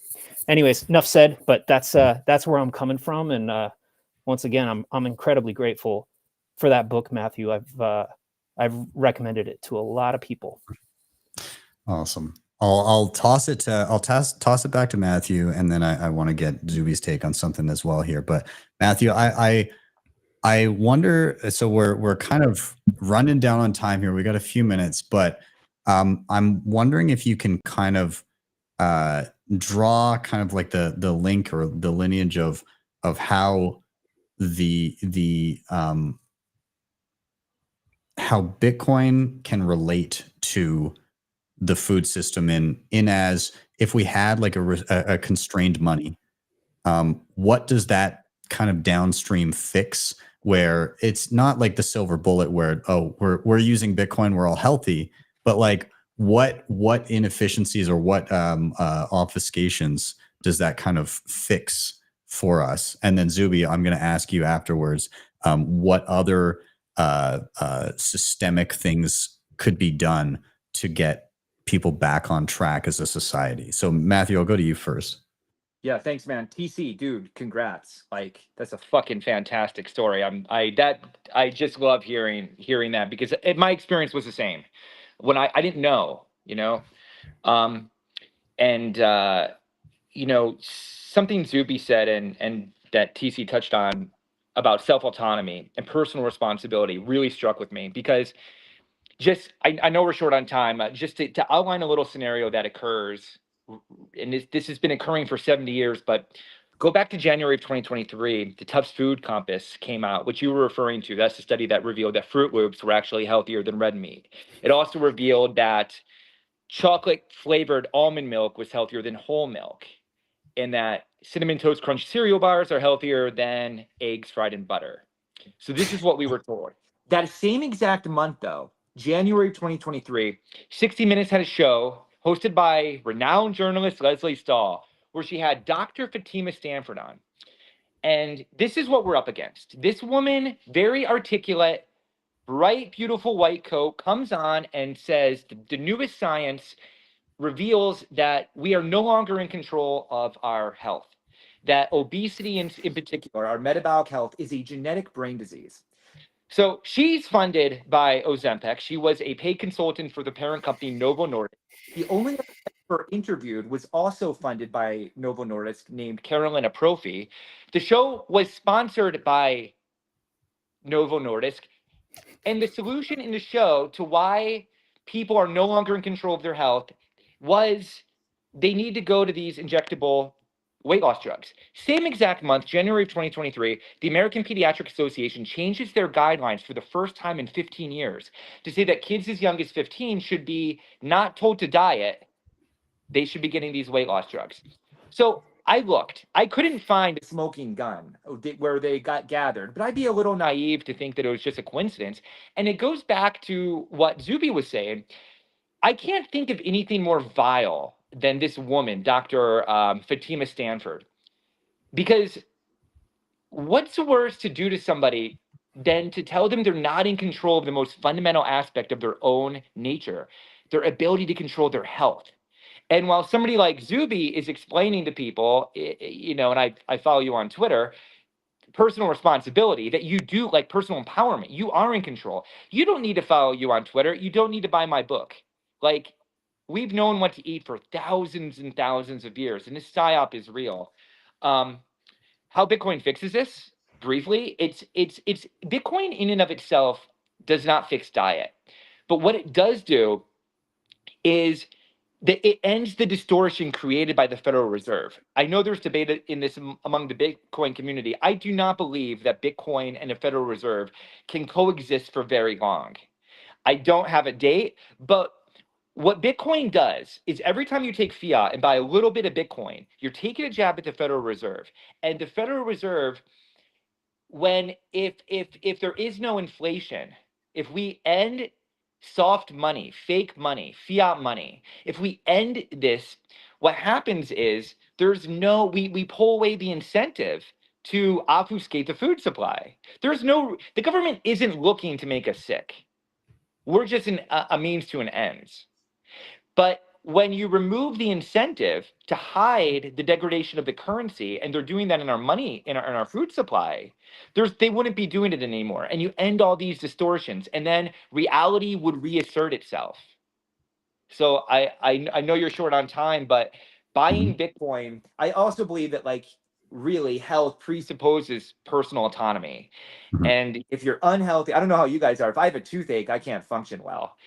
But the metabolic destruction in America has led to the inability to really see reality clearly often. I mean, any public school in America, which is governed by the dietary food guidelines, which tell us to eat between 8 to 11 servings of grains a day, you come out of that addicted. You come out of that compromised, and you have to work like TC and myself for months and months and months of our lives to try to restore health. So it's real, but I think there's hope. I think it comes in Bitcoin because it ends the distortionary mechanism inherent in fiat. Yeah. And the never-ending money that's capable of subsidizing all of this bullshit in the first place. But Zuby, I'm going to give you the final word here. If you could give people one piece of actionable advice to take more responsibility and move in the right direction for their personal health today, where do you think people should start? Sure thing. Well, I want to say, TC, congrats on your weight loss progress, man. That's fantastic. I'd love to hear about people getting in better shape. And Matthew, I'm definitely going to have to check out your book. I have not read it yet, but it's these recommendations sound great, so I will definitely be getting a copy. Okay, one piece of advice. Can I give one thing that's mindset and one thing that's practical? Yeah, of course. Yeah. Mindset wise, I just want to remind everybody, and I say this often, I want to remind everybody that you only get one body. You get one body and it has to last you your entire life. As soon as it has a major malfunction, you get sick and or die. So it's crazy to me that people treat their material possessions better than they treat their body. The typical person treats their car, their house, their shoes. They treat them better and with more care than they treat their own body, which is completely insane. So just always remember that you only have one, and it's got to last you, until you're an old man or woman, and that's it. So take care of it. In terms of practical, I would say if you do not already do strength training, resistance training, aka lifting weights, you must. There is no substitute for it. Cardio is good. I'm a fan of walking, running is cool, but you have to do resistance training. And in fact, the older you are, the more important that becomes. I think when people think of strength training and lifting weights, for whatever reason, for decades, people just associate it with, bodybuilders and power lifters. And it's like, oh, well, I don't want to be super jacked. I don't need to lift weights. Like, it's nonsensical. It's nonsensical. After the age of about 30, I mean, every single year, if you're not lifting weights, you are losing lean body mass. You are reducing your ability for your body to react to insulin properly. You are increasing, like, lifting weights decreases the risk of certain types of cancer. It helps to reduce blood pressure. It helps to reduce the risk of osteoporosis, particularly in women. There are so many benefits to strength training. It increases your insulin sensitivity, meaning that when you do eat carbohydrates in particular, that your body tends to shuttle it into your muscles rather than just leaving it to sit in your bloodstream and develop diabetes or shuttling it into fat. It has so many countless benefits. So if you do not already regularly do resistance training, do it. Young, old, man, woman, every single person should be lifting weights in some way, shape, or form. So if you're not already doing it, let that be a wake-up call. Walking isn't good enough. Running isn't good enough. Swimming isn't good enough. Do those in addition, but you need to be weight training. Every single human being should be weight training. Awesome. I love it. Well, gentlemen, we are at time. We're beyond time, but it was a good conversation. So thank you guys so much for being here. I really appreciate all of your time. Yeah, guys, have a very, very Merry Christmas and a wonderful end of the year. Thanks, man. You too. Thanks, Appreciate everybody. Merry Cheers. Christmas, Thanks, guys. Take care. Merry Christmas. All right. And we are going to be diving into our next panel momentarily, but we're going to do really quickly. We're going to do our next giveaway before we get in there. So of course, pull up your Lightning wallets. We're going to do, we'll jump over to Bitcoin Well here. And again, I'll get that QR code on the screen for you guys. If you don't have a Bitcoin Well account, you can scan that QR code and sign up, and you'll get 5 chances to win 1 million sats when you create a new account today only. But let's just give away some sats live. So get those Lightning wallets ready. I'm going to toss a coin in the Bitcoin Wishing Well. First person to scan it with their Lightning wallet will claim the sats, and it is for 500 sats. So whoever scans that first will snipe it from everyone else. Congrats to whoever wins. Let us know in the comments or wherever you are watching this. And with that, we're going to do our next giveaway, which, heading into the next panel, actually one of the panelists, it's courtesy of them. So I'll pull up the clip here, and we will be right into our panel shortly thereafter. So we'll see you guys in just a minute here.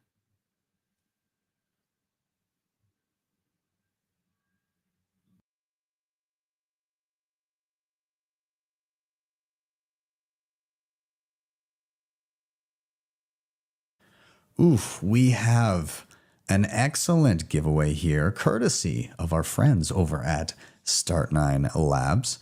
And this one is a Start9 Server 1 2 terabyte hard drive, 16 gigabytes of RAM. And this is an absolute excellent device to be hosting your sovereign digital Bitcoin setup on. In fact, this is the same company with which I run my node infrastructure. I love Start9 and everything that they're doing.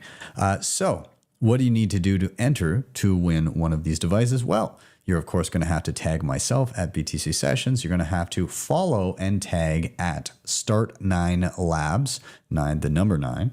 And then you're going to have to hashtag Sessions Xmas 24. And then in there, I want you to include your best one-liner about why it's so important for Bitcoiners to run a node. I look forward to hearing your creative entries, and we'll be perusing through the entries in the coming days and notifying a single winner that they are a proud new owner of a Start9 Server 1. So best of luck to you all, and a very Merry Christmas.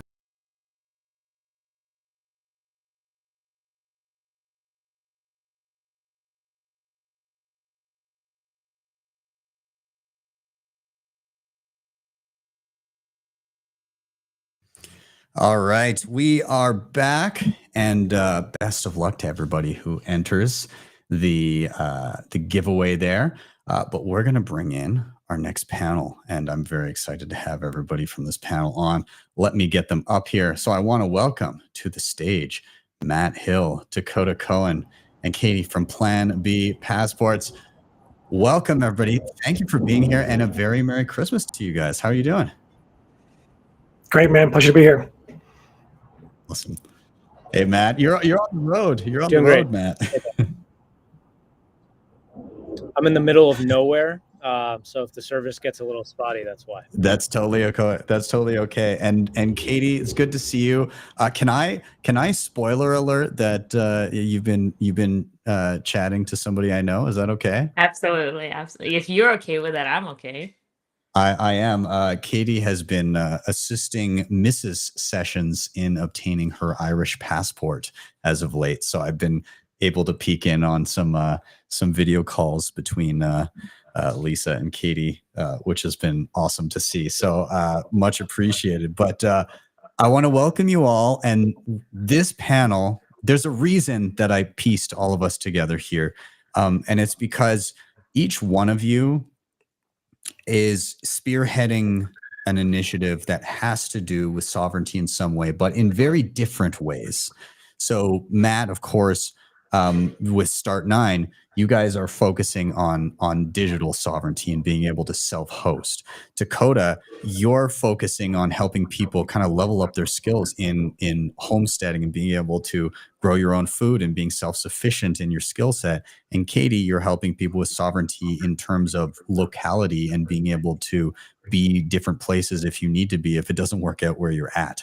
And so I thought it was a kind of a cool idea to bring us together. We'll see how the conversation progresses, but I kind of want to go down the line with each of your perspective expertise sets and kind of ask what is important about your realm of expertise in and around sovereignty and how somebody can level up with that. So Matt, I'm going to toss it to you first and simply just ask, for those unfamiliar, what the goal of Start9 is and why it's so important to individual sovereignty. Can you hear me? Okay, I got you loud and clear.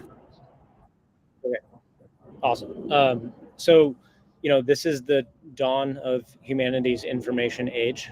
We've been in the analog age for a couple thousand years, and we've had a lot of time to become accustomed to the rules of the game there. There's been many cycles of tyranny and revolution and waves of individualism and collectivism, and even still, we don't understand and continue to fail at these. But now we have this rapid exponential advancement of information technology. And so the ground is being, rubbed right out from under us, and the rules are changing in real time.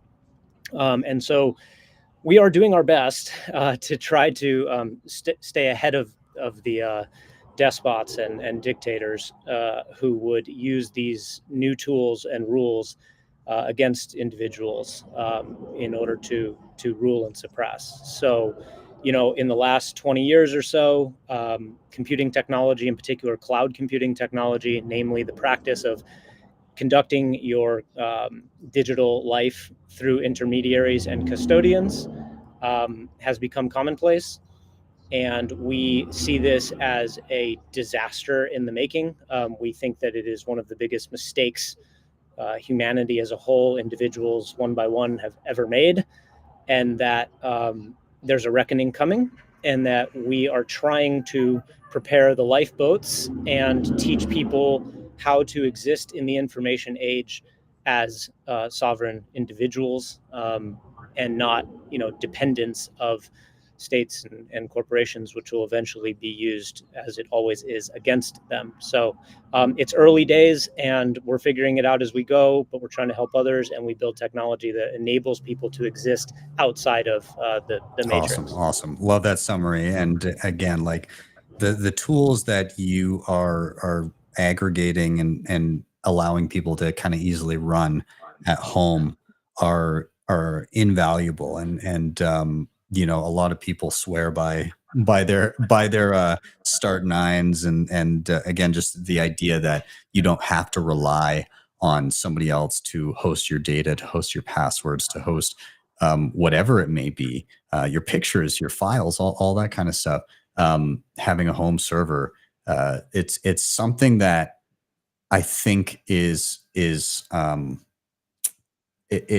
about to see its day in the sun. Like, it's been kind of a niche thing, but I think in a world of rampant censorship, it makes sense that people kind of level up and learn this skill set, and it's becoming easier as well. So I appreciate that. I do want to jump to Coda here and talk a little bit about what he's focused on in terms of self-sovereignty. And Dakota, maybe you can just kind of queue up by letting people know again who you are, what you do, and then kind of how that can help somebody become more self-sovereign. Yeah, absolutely. Thanks, Ben. So yeah, I was born and raised on a 250-acre mixed organic farm in central Alberta, Canada. I was basically born on the Shire. I had an incredible life growing up. It was just amazing. And yeah, once I graduated high school, I realized that not everyone else grew up in the Shire. Most people grew up in Mordor, and the orcs were spreading and shit was getting bad. And I kind of realized that, agriculture and a lot of the skills that I learned were, really the core piece of civilization. And, one of the early authors and visionaries that I studied under, his name was Bill Mollison. He had this beautiful quote that was, "Hence the futility of revolutionaries who have no gardens and who depend on the very system they attack, and who produce words and bullets, not food and shelter." And so for me, my goal in my team at our company, buildingyourhomestead.com, is we are trying to help people buy, design, develop, and manage land anywhere in the world for freedom and abundance. So it's essentially a revolution disguised as homesteading. I love it, and just so people know, Dakota has been at the local market that we've been creating, our circular Bitcoin market, a number of times, and he was here just this past weekend prior.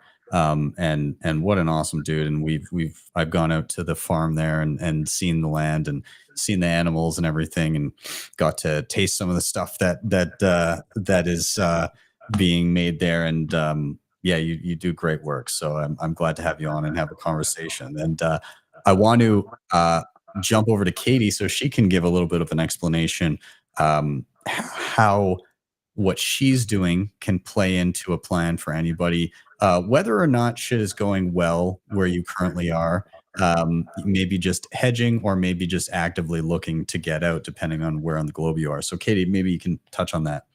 Yeah, I feel like we're all just a paragraph taken out of the Sovereign Individual book. So my paragraph is the end of nation states.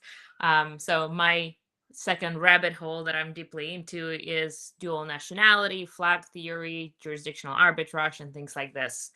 I was born and raised in Russia. So I had extremely weak passport. I could not travel anywhere. I had my visas rejected so many times. I just realized that this piece of paper that was given to me by my home country is not really as useful as your piece of papers.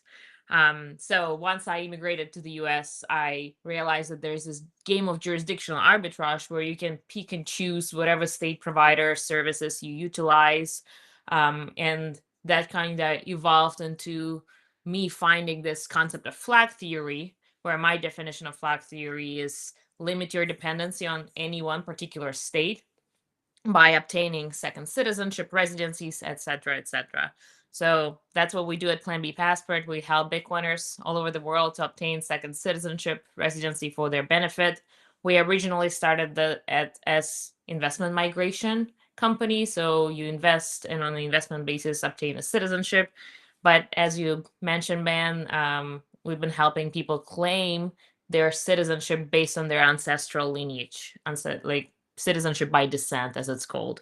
So we all have grandparents who immigrated from somewhere, or sometimes a little further down the line. So you have a claim for this. That's what we've been doing too. And right now, like most of my clients are not willing to relocate anywhere. They build a life where they are at. Their kids going to school, they have their communities, their village, but they want to have this insurance policy, aka Plan B passport, to fall onto in case shit hits the fan. So that's what we've been doing. And yeah. Awesome. I love that. First of all, perfect perfect statement there. Each one of you is a paragraph from the sovereign individual. Absolutely. And I'm gonna tag in my own little addition here because I briefly mentioned it, but in and around this, so we've got digital sovereignty, we've got sovereignty through skill sets and being self-sufficient, we've got sovereignty of location. But also, I think another part of it in and around the Bitcoin realm is building a strong community wherever you are, so that even with top-down pressures, it's very, very difficult to prevent you from interacting and transacting with the people you want to and getting the things that you need for day-to-day life. You know, some people may not have access to purchase a tract of land or something like that. But in those cases, you can still operate in a way where, as we've built here in Calgary, where we have incredible people from around the province and actually that have come in from out of town, from a lot of different places. We have farmers, we have tradesmen, we have artists, we have physiotherapists, personal trainers. We have all kinds of different people that have come together to create this market where we're using sovereign freedom money, and we're interacting with each other and creating a bit of a database where we can lean on each other and get most of the things we need in day-to-day life, and we can pay for it in Bitcoin. And I think that's an incredibly important way to remain resilient into the future. And I want to see more of it. So that's kind of my little piece here. But I love that all the things you mentioned aren't mutually exclusive. No matter where you are, like, let's go to Katie's thing. You know, if you do need to move to a different place, you're still going to want the skill set of being able to host your digital identity online and host all that stuff. You're still going to want a skill set where you can be as self-sufficient as possible in a practical sense too. And so I think all of you guys kind of play together quite well. And so I guess for each of your perspective kind of skill sets, I'm going to ask, what do you think is the lowest hanging fruit, the first things that an individual can do for each of your topics or your specialties to move themselves in the right direction or meaningfully kind of tick the dial up? And maybe Matt, I'll go to you first.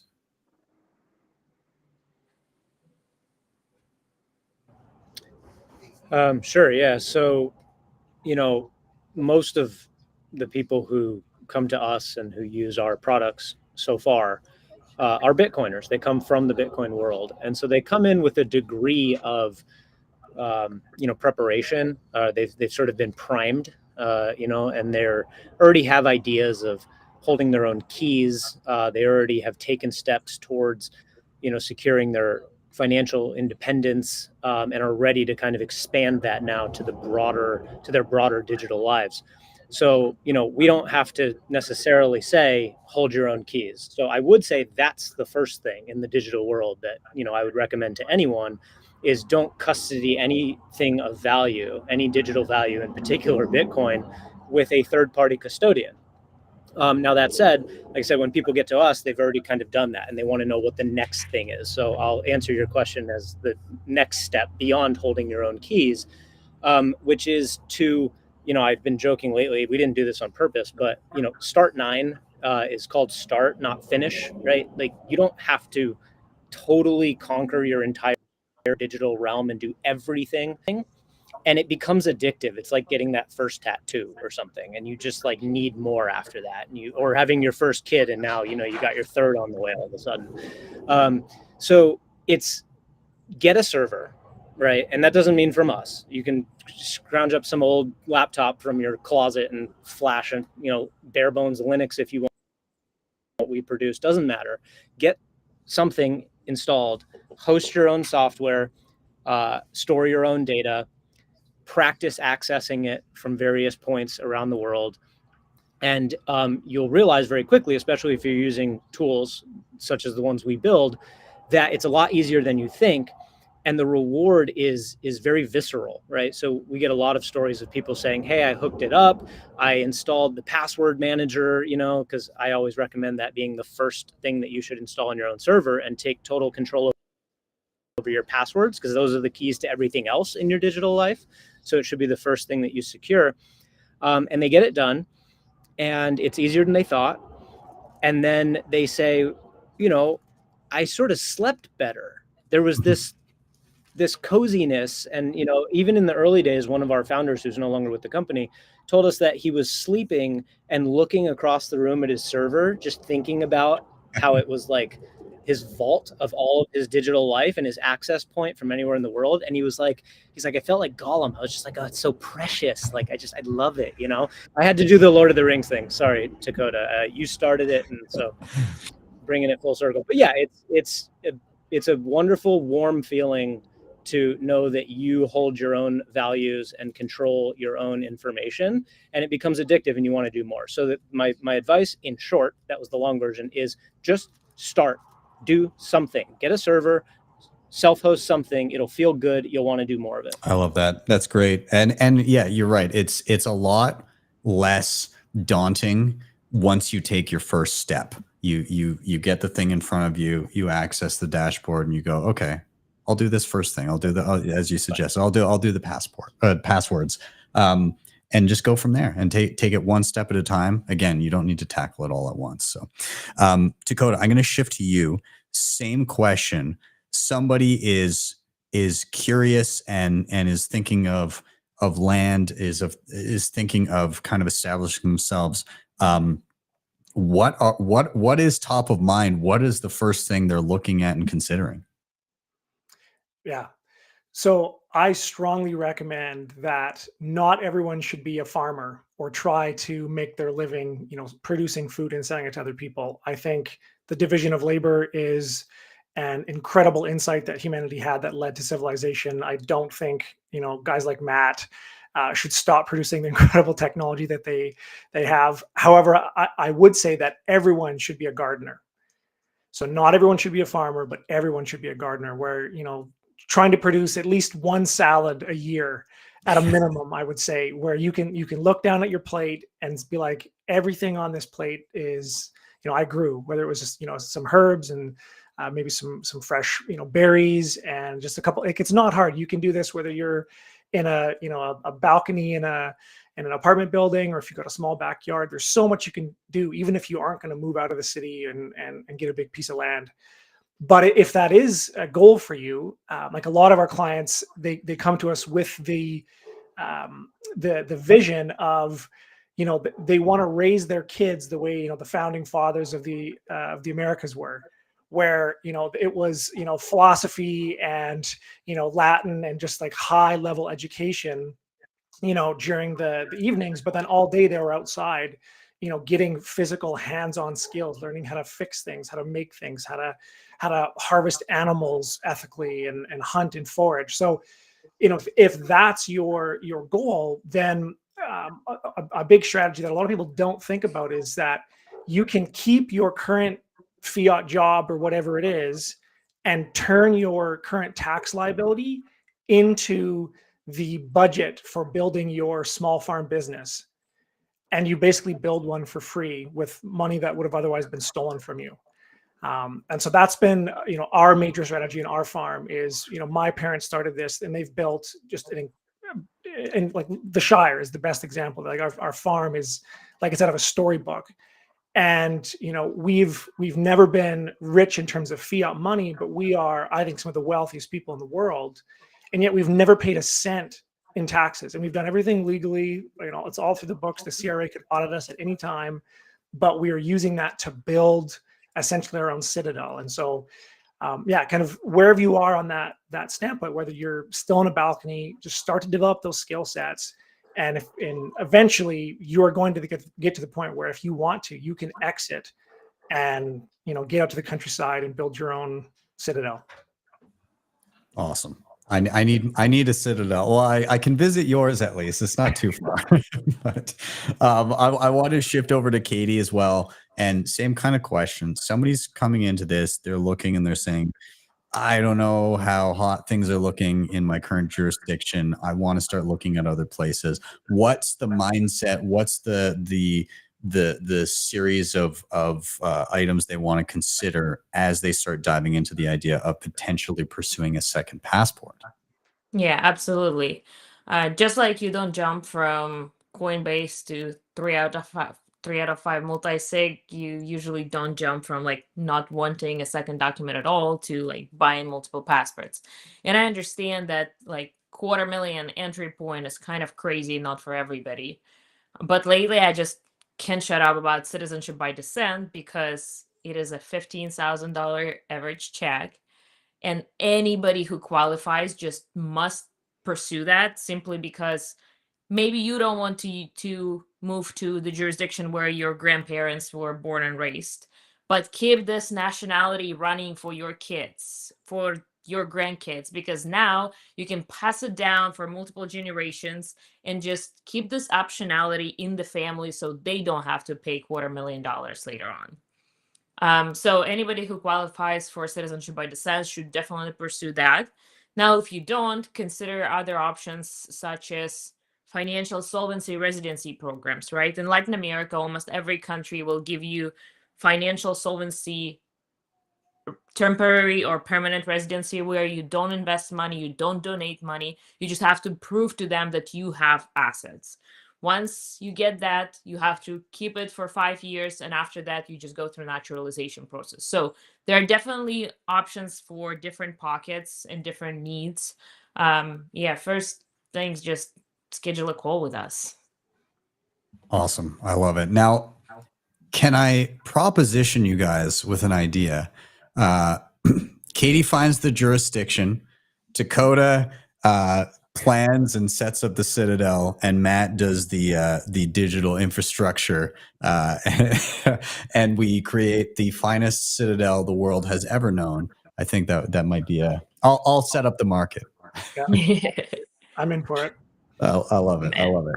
Ben, this has come up a lot over the years, what you just said. Not between the three of us, but like just I hear this all the time. It's so difficult to pull off. It's actually find great people in the world. Now they're mostly Bitcoiners, and I happen to have met a bunch of them at this point, but it's very, very difficult to then have any kind of practical living situation where you buy a huge Citadel and everyone's got a house on the other side of the hill and your kids can ride bikes to each other's houses, and somebody, manages the gardens, and I set up the automated drones that are patrolling the property and all that stuff. Like, it's awesome in theory, almost impossible in practice. I don't know if we need conferences built exactly around that to like try to help people set that up. Most people end up, moving to the middle of nowhere and living with their atomic family and visiting friends when they can, which is sort of the default state. And it's kind of a shame. I wish that there was more practical roadmaps to doing these kinds of building communities with great people. It sounds like there's almost a market for that. I feel like Matt is right. A lot of it is in details. Like, we all have the same values and principles, but then some of us want to be closer to grandparents, so we can't move to in the middle of nowhere. Others want kids to go play tennis at the local school. So all these little things prevent us from building that. But I think, Ben, we discussed it before. Like, this must be built like a Bitcoin network where you become a node and then you connect to similar nodes, building this human network, and then you disconnect from malicious nodes who don't run the same principles and values. But yeah, those villages popping up here and there in more of a Bitcoin-friendly places, like there's definitely community in Calgary, right? Seems like you guys have a nice village. Mm-hmm. We have a burgeoning.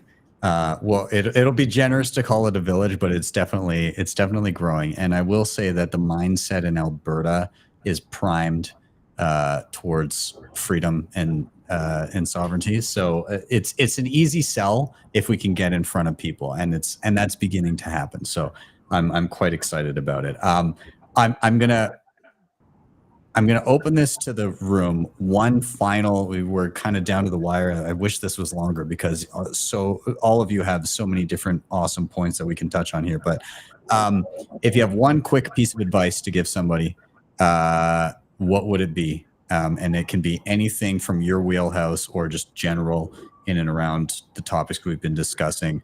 Whoever wants to jump on it first, feel free. But just like a quick tidbit, something for somebody to check out, something for somebody to actively do. Go ahead. Eat great natural foods, exercise every day, and sleep 7 to 8 hours every night, and you'll be fine. Nice. Consider home birth. Oh, nice. I see Lisa's always, she wasn't in any group chats, and now she's all about the Bitcoin Moms group chat. And she's like right in there. So Dakota, how about yourself? Any little tidbits of wisdom for people? Yeah, I think it's just to have fun. Like there's so much doom and gloom in the world and fun. And my motto is no one wants to join your revolution if it sucks. So that's the best thing we can do is just have a blast. And Ben, I love what you're doing with this Christmas just event. It's amazing. I've been watching it all day. Just, yeah, you're leading the way, man. Oh, well, thanks, guys. And again, Matt, Katie, Dakota, thank you for being on. This panel should have been, a couple hours easy, but such is life when you're running a marathon. So thank you all. We'll all be chatting and seeing each other in the coming year. So thank you all. Have a very Merry Christmas. Well, thanks for having us. And Katie, great to see you again. Guys. See you guys. Hope the kids are well. And everybody stick around. We're diving right in to the next panel. And this panel, I think, is a little, it's obtained legendary status. Low key, I started my Whiskey the panel before so that I was primed for this one. This panel consistently now is my favorite panel to do. And I feel like if there's a Christmas show moving forward that doesn't include this one, Christmas is ruined. And I'm going to hold everybody on this panel to that. Don't ruin Christmas. So with that, I would like to welcome to the stage American HODL, Harry Sedek, and the once vacant chair of MadeX, who's now there. Gentlemen, welcome. Merry Christmas. How the fuck are you? Great. Yeah. Fucking great. Awesome. It's been a total overload of great news lately for people in this line of life. It has. HODL, are you can you hear me now? I can hear you now. How are you? My mic was fucked up. All right, I'm good, man. Merry Christmas, gentlemen. It's good Merry to see Christmas. You. And Harry, how are you? No bad days. I love it. Okay, I'm gonna start off the hop here. The other day, we had the SAT market here in Calgary, and before that, we went up to the Canadian Rockies, and MadeX was there, and he offered a toast to everybody. He stood up and what did you say, MadeX? Congratulations, you were fucking right, which is the message we've been broadcasting hard at Bull over the last few weeks. So I guess my first question to everybody on the panel is, how does it feel to be so fucking right so fucking often? It feels great. It feels great. It really, 100K really is this this culmination of a lot of years of us taking a lot of shit from a lot of people who told us that we were wrong, we were stupid, we were ignorant, we were naive. Oh, this is a tulip mania, blah, blah, blah, blah, blah. I mean, Jesus Christ. That chatter, that noise that you're hearing all around you, it just fades into silence, beautiful, glorious silence. And you guys, all the haters, just have to shut the fuck up. There's nothing you can say. It's $100,000 of Bitcoin. I mean, just under, but like, you know, you get it. $100,000 per Bitcoin. I saw the gold chart today, the gold ETF chart. Gold ETFs look like this. 30 years. 30 years it takes them to go whoopity whoopity whoop like that. Okay. Yeah. Bitcoin comes along 1 year, bam! Straight the fuck up. Duh! Like that. To the sky. Orange dildo to the sky, motherfucker. Orange dildo versus just limp kicking it for decades. Your kingdom crumbles, Peter Schiff. You're wrecked. You're wrecked, old man. Fuck you. Right. Can I use this opportunity to pull out my framed tweet? This is I'm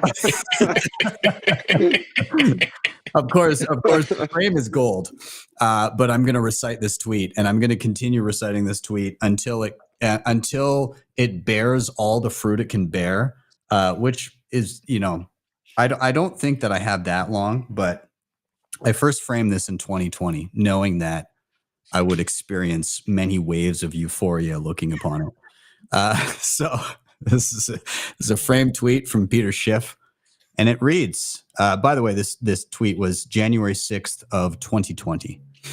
The tweet reads, for those Bitcoin bugs excited about Bitcoin's 4% rally in 2020, think about this.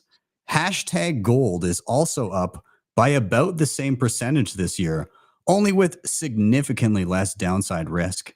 If this is the best rally Bitcoin can muster, how will it ever hit 50K, let alone $1 million?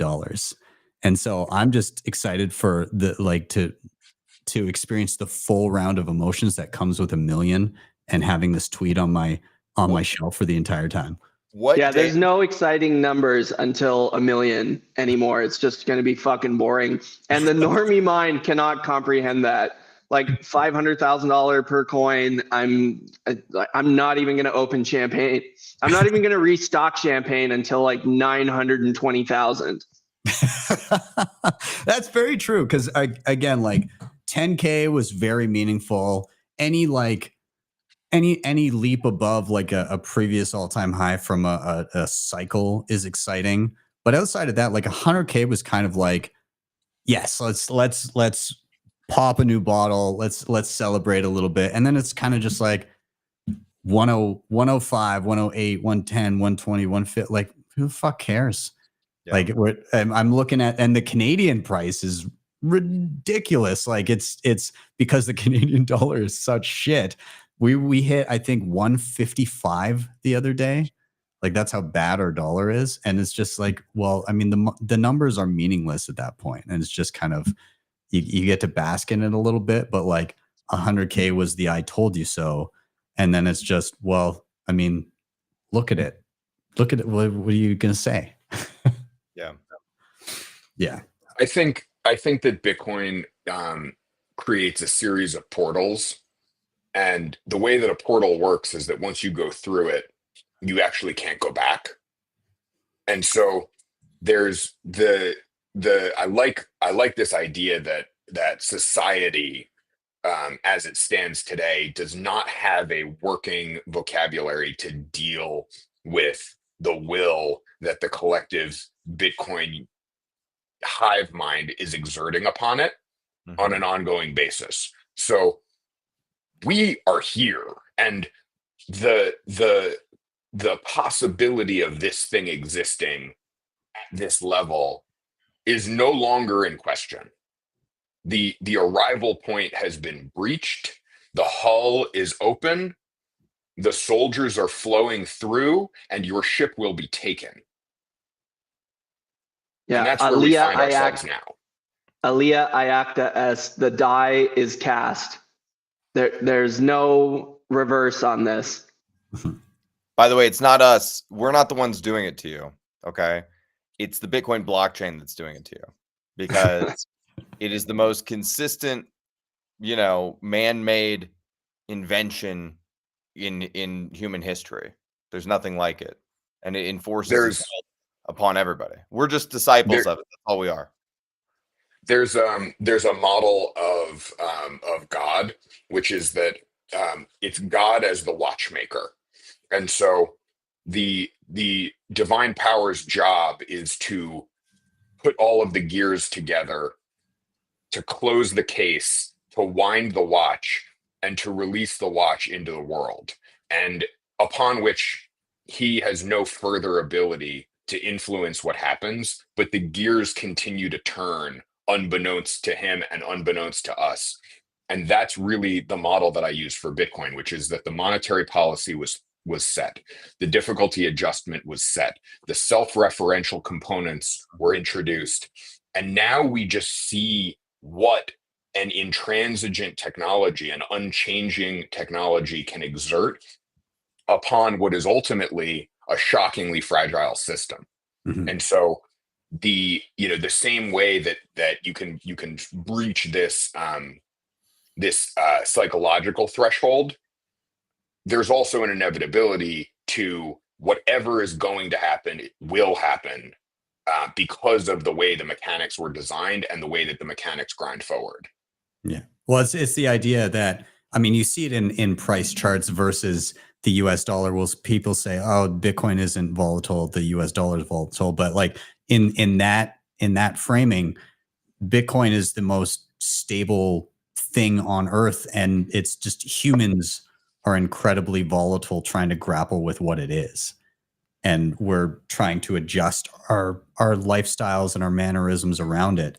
And we haven't quite navigated that yet. I mean, most of society hasn't quite navigated, even myself. Like I still find myself falling back to those fiat tendencies and those things that have been instilled in me since birth, because it's all I've ever known. And it's hard to break away from some of those things where you're so used to doing it that even I try to say like, oh, ever since I got into Bitcoin, but I got into Bitcoin, I didn't know what the fuck I was doing or what was wrong really. And like, it takes years to understand and grapple with that.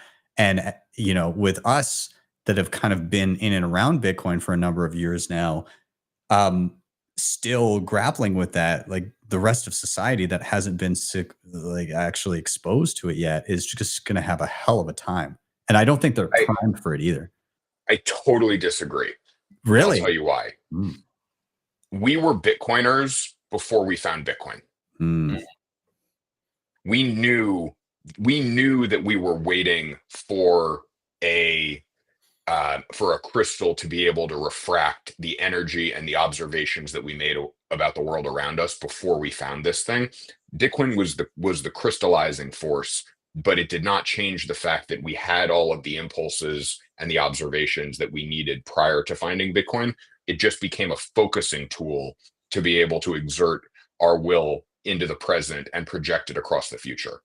Yeah, our principles were not changed. They just aligned with the principles that were created by Bitcoin, and everybody who's been involved in that has that. It seems like everyone I've ever spoken to who is early has a similar sort of alignment in terms of their beliefs and their core values that made them susceptible to really kind of seeing it, because the whole Bitcoin brand as itself is like a very cutesy, like silly bee with a silly name, and it's all by fucking design to protect what it actually is. Because if it was branded for what it will actually do to the world that we're in right now, I don't think it would have had so much success. So I think that that's like a big barrier for a lot of people who aren't already primed to be seeking something that is truthful and that is really the first thing we've ever had in all our history that is truth, that is incorruptible truth. And I think that when we kind of look into ourselves and all the Bitcoiners that I've met to date, the center is truth, and every piece of it just comes back to that. And to have something that is a true record just kind of aligns with every other form of output that we can invest our time in. And it's the first time we've ever had real truth that we know it's true. And I think that's just new, and also just aligns with what is written into our genetic code as the men and the people that we are. So I'm going to on this kind of line of thought, Harry, I just want to go back to you saying, we're in a way like primed to discover this and everything. And I'm going to pull a fucking Uno reverse card on you because I am the if that's the rule, I'm the exception to the rule, because before Bitcoin, I was a fucking commie status cuck. And it took Bitcoin to open my eyes to that. And so like I was the douche that was trumpeting all of like Justin Trudeau's talking points and the 2015 election, being like, this is the guy, we got to get the other guy out. And like I was all about all of the current things. And I loved current things. I fully supported them. And and then I got into Bitcoin for nothing other than the cuckery of trying to like gamble in hopes of like getting an extra buck so I could buy whatever like consumerist bullshit that I wanted, because I had blown my entire paycheck on some other consumerist bullshit 2 weeks prior. And in discovering Bitcoin, I started discovering why it was working, why money was broken, all of the shit wrong with society, and it completely changed everything I knew about everything, or rather it educated me to how wrong I was about fucking everything. And through that, I was able to kind of come to Bitcoin. So maybe in a way, like underlying, I was primed. I was going to say, Ben, what were you like as a kid?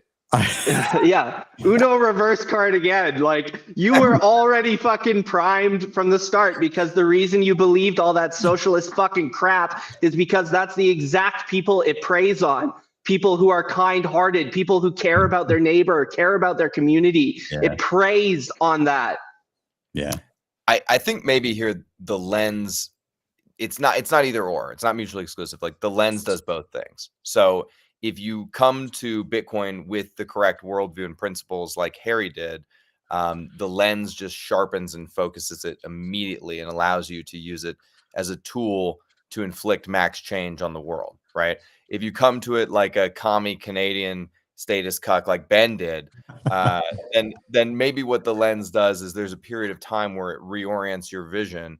And then once you have the correct, you're in correct alignment with reality, you can then harness and focus and use it as a tool to change the world. By the way, I think I said this on one of our last panels in a joking manner. I was like, we're going to annex Canada. Trump is saying it now. We're going to actually do it.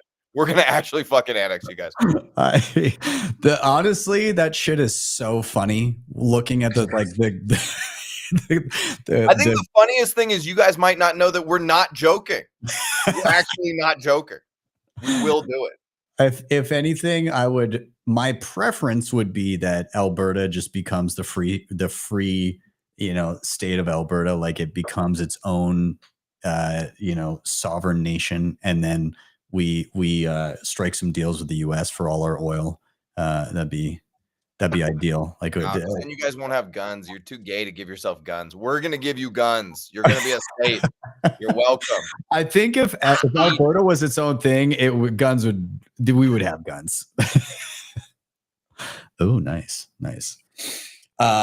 Gentlemen, so I've got a question for you. We're coming around the corner, 2025. I'm curious, and I'm just using this for all the fun kind of bullshit talk here. And two things. Do you get the feeling that this is? I've got my own opinions here, but is this feeling like 2021 to you, or more like the craziness of 17? Because I'm getting certain vibes here, and I'm just curious if you guys would echo my sentiments. And I'm not going to say what they are yet, but I don't know how are you guys feeling? Is it like? Yeah, I'll go first. Yeah, listen, Bitcoin. People are saying Bitcoin's never going to hit $1 million. We're at 100K. It's 10x away. It's 10x away from $1 million. We did it 20x in 2017. All right. If the diminished returns hypothesis gets taken out if we go to 200K and there's a sell-off because a bunch of weak-handed pussies decided to sell their Bitcoin, then what's going to happen is we're going to have a dip correction, and then it's going to continue climbing way past 200 where they sold off, and people that sold are going to go, oh my God, I need to get back in.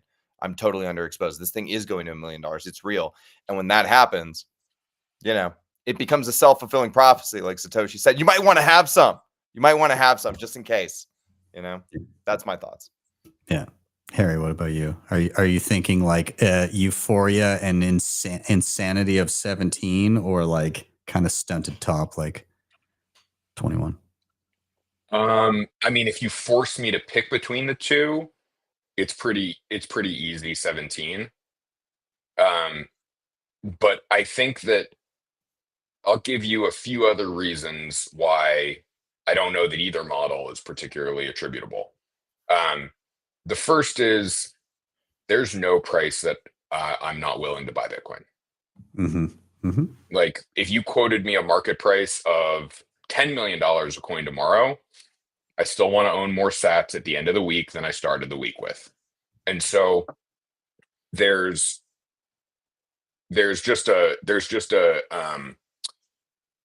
changing in the collective behavior around Bitcoin, which is not, I'm trying to time when I own Bitcoin to, you know, make sure that I own it at the best price possible. There's just an indiscriminate community of acquirers of sats. And when you apply that type of behavioral model to a fixed supply asset, the diminishing return or the diminishing upside case doesn't really make any sense from an Econ 101 perspective, because there isn't that much Bitcoin. There's certainly not enough. And so you take a fully inelastic supply side good, and then you apply an indiscriminate bid against a finite resource, it goes up more, not less. And you make it available in a bunch of new venues, whether that's new countries, new funds that are able to buy it, new households that came into wealth, you know, via inheritance or some other mechanism. I don't see how there aren't more units of fiat looking to acquire more units of Bitcoin over time.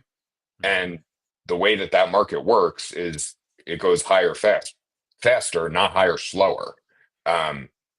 So I don't really understand the reason why you would enter into, you know, a 21 style type of price expansion.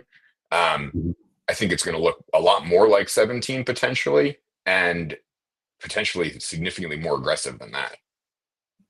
Yeah. Yeah, it's been that staircase sort of model for so long, which is kind of like the spike and then a drop and a little bit of a plateau and spike. And that's just new people entering that take it seriously and put in the time to really understand what the fuck it is. And so every time there's a price bump, like no matter all the work that we do, we're not as good of a marketer as, for example, hitting the 100K. And every time we hit these high levels, there's a whole new wave of people that come in and look at it. And a lot of them are fiaters and paper traders and fucking around, and they are treating it like a casino. But within that, there's a great deal of people who fucking get it. And that the amount of people who fucking get it is compounding like crazy because of the work that all of us are doing, all the podcasts, all the authors, all the art, all the different companies reaching, all the marketing, all the efforts of us as individuals that we're contributing to Bitcoin makes it really that much easier for people entering the space to figure it the fuck out. So every time we have these boosts, we just have a new layer of people that fucking take it seriously and get it. And at any price, I think acquiring Bitcoin is just for exactly what you're talking about, Harry. Like that's the key thing that I think is like the peak understanding of Bitcoin is just this is the way it's going. And you know, even accounting for inflation alone, like forget about all the innovation that's happening, all of the marketing, everything that's going on with it. Just on the government printing fucking money alone, the price is fucking going to continue to go up. So as long as you're in a position where, and I said this for a long time, that as long as you're focused on your production and your work and your contribution to this world and receiving an exchange of capital for that, and that's your primary focus, not the number go up, but the actual improvement of your skills, the improvement of your business, the improvement of wherever you are in this, that you're having capital coming in constantly, there's no price that doesn't make sense to buy.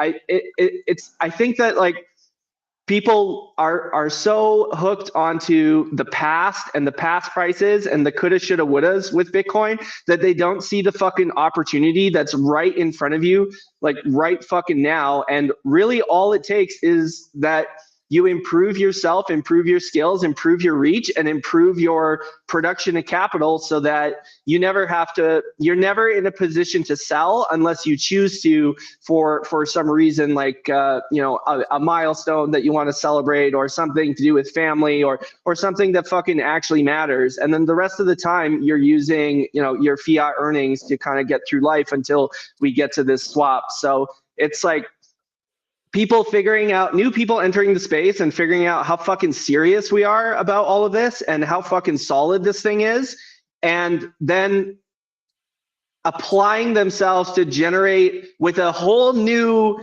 audacity the will to acquire capital and produce value and produce wealth in order to build a savings and a future for yourself and your family. I think those are the two pieces that I think the stage could not be better fucking primed for right now. And regardless, I mean, for us, we've been here fucking a long time, and no matter what happens, it's the same fucking stories over and over again about I'm late, I missed it. I'm late, I missed it. Those fucking stories are at $1, they're at 100, they're at 1,000, 10,000. Now at 100,000, we're still fucking hearing the same stuff, and no one has a fucking grip on how fucking early we are, even now, even still. And the stage is primed perfectly for anyone who wants to come into Bitcoin and like fucking sell their wares and make a fucking place in history for themselves. Absolutely. Speaking of which, again, Madex was the dealer for Alberta HODL at the SAT market this weekend. This is the best jerky you will ever eat. It's probably also the most expensive jerky you will ever eat, but I still bought it with sats. Harry, I wanted to go back to something you said where it's like you will buy Bitcoin at any price. It's because you just don't want the dollars. And I'm definitely at this point where like I live on Bitcoin. I don't want dollars. And if somebody wants to pay me in dollars, I charge a 20% premium on that because I don't want to fucking deal with it. I just want the Bitcoin. And so, and same thing, like we've got our, my company that I co-founded, Bitcoin Mentor, where we do like one-on-ones with people. We charge a 15% premium on fiat. And that's even for people that have never used Bitcoin. Like to a degree, it's like, okay, great. Well, figure it out. Yeah, this is the cost. Figure it the fuck out. Come in the door, like we will help you out for a 15% premium. And then once you learn Bitcoin, then it's going to be cheaper for you because it's way better. And so like, I think this is where we're headed, where it's like, you're very right in a way, like where there's no price I wouldn't buy Bitcoin at because I'm accepting Bitcoin and that's what I want. And I don't want the dollars, and I'm insulated enough where like, yeah, sure. It's fucking fluctuates all over the place, whatever. Like I'll deal with it. Like I'll pay my bills at the beginning of the month, deal with them, be fiscally responsible in that sense. And my savings, I don't give a shit if they ping pong back and forth in an upward trend. Who gives a shit, right? Like just provide value for others, spend less than you earn, and save in money nobody can print. And you're fucking good. Like that's it. You know what's making me laugh is like I'm doing pretty well in life. I'm like air quotes retired or whatever, right? The amount of times that my card gets declined, that my wife calls me and says there's no money in the account. That is Is it 5 times a week? It's a lot. It's a lot. You know? You know what? I'm getting to that realm too, because I'm like, I don't want to pay this right now. So you get to the point where you're like, let's see how far I can push it. Yeah. And even like sometimes you catch the shit end of that, but the general trend is it's like, oh sweet, good thing I waited to pay that. I waited till people started bothering me to pay that credit card bill or whatever. Like that's by and large over extended periods of time, even though there's going to be times where it's like, fuck, should have paid my credit card bill last week. Most of the time you'll be like, nice. That's pretty much. It's just the fundamental problem for most people is that there is not a shortcut. Yeah. Bitcoin is get rich slow technology. Yeah. And most people don't like to do that. Yeah. And I empathize, but they don't have a better alternative. So, to American HODL's point of view, my job is to create a life that is in most close alignment with reality. And so how do I align most closely with reality? I generate productive labor on a minute-to-minute basis. I take the fruits of those labors and I store them in a currency that I'm able to hold myself and that I'm able to have clear visibility into the dilution over the coming 10,000 years. That not only secures my lifetime, it secures all of, this is the great, and this is a bit of a side angle to come at it from, but this is why inheritance is the greatest gift in the entire world that you can give. You are literally passing down your time across generations.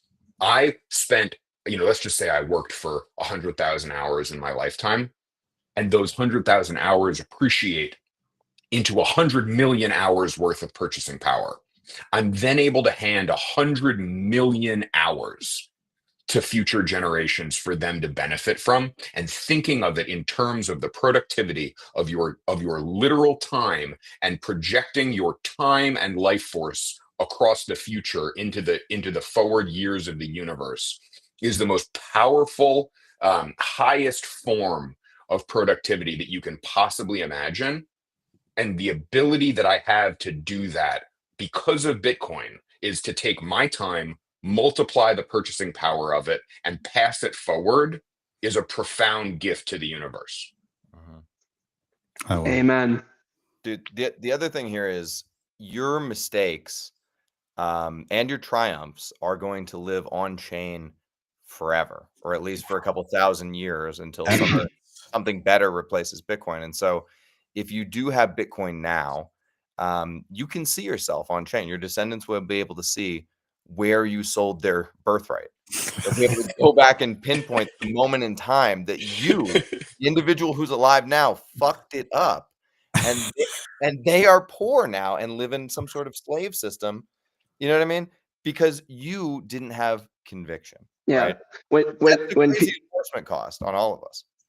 When people are make the comments about like missing it, or that they wish they were earlier, one of my favorites is like, imagine how the people who aren't even born yet feel.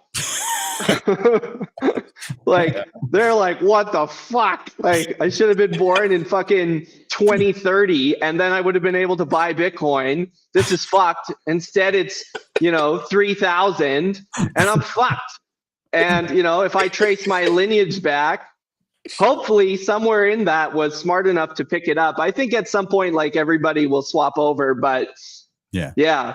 So if you're beating yourself up about like buying Bitcoin for the first time at 100K, like, well, at least you're not out 50 more years.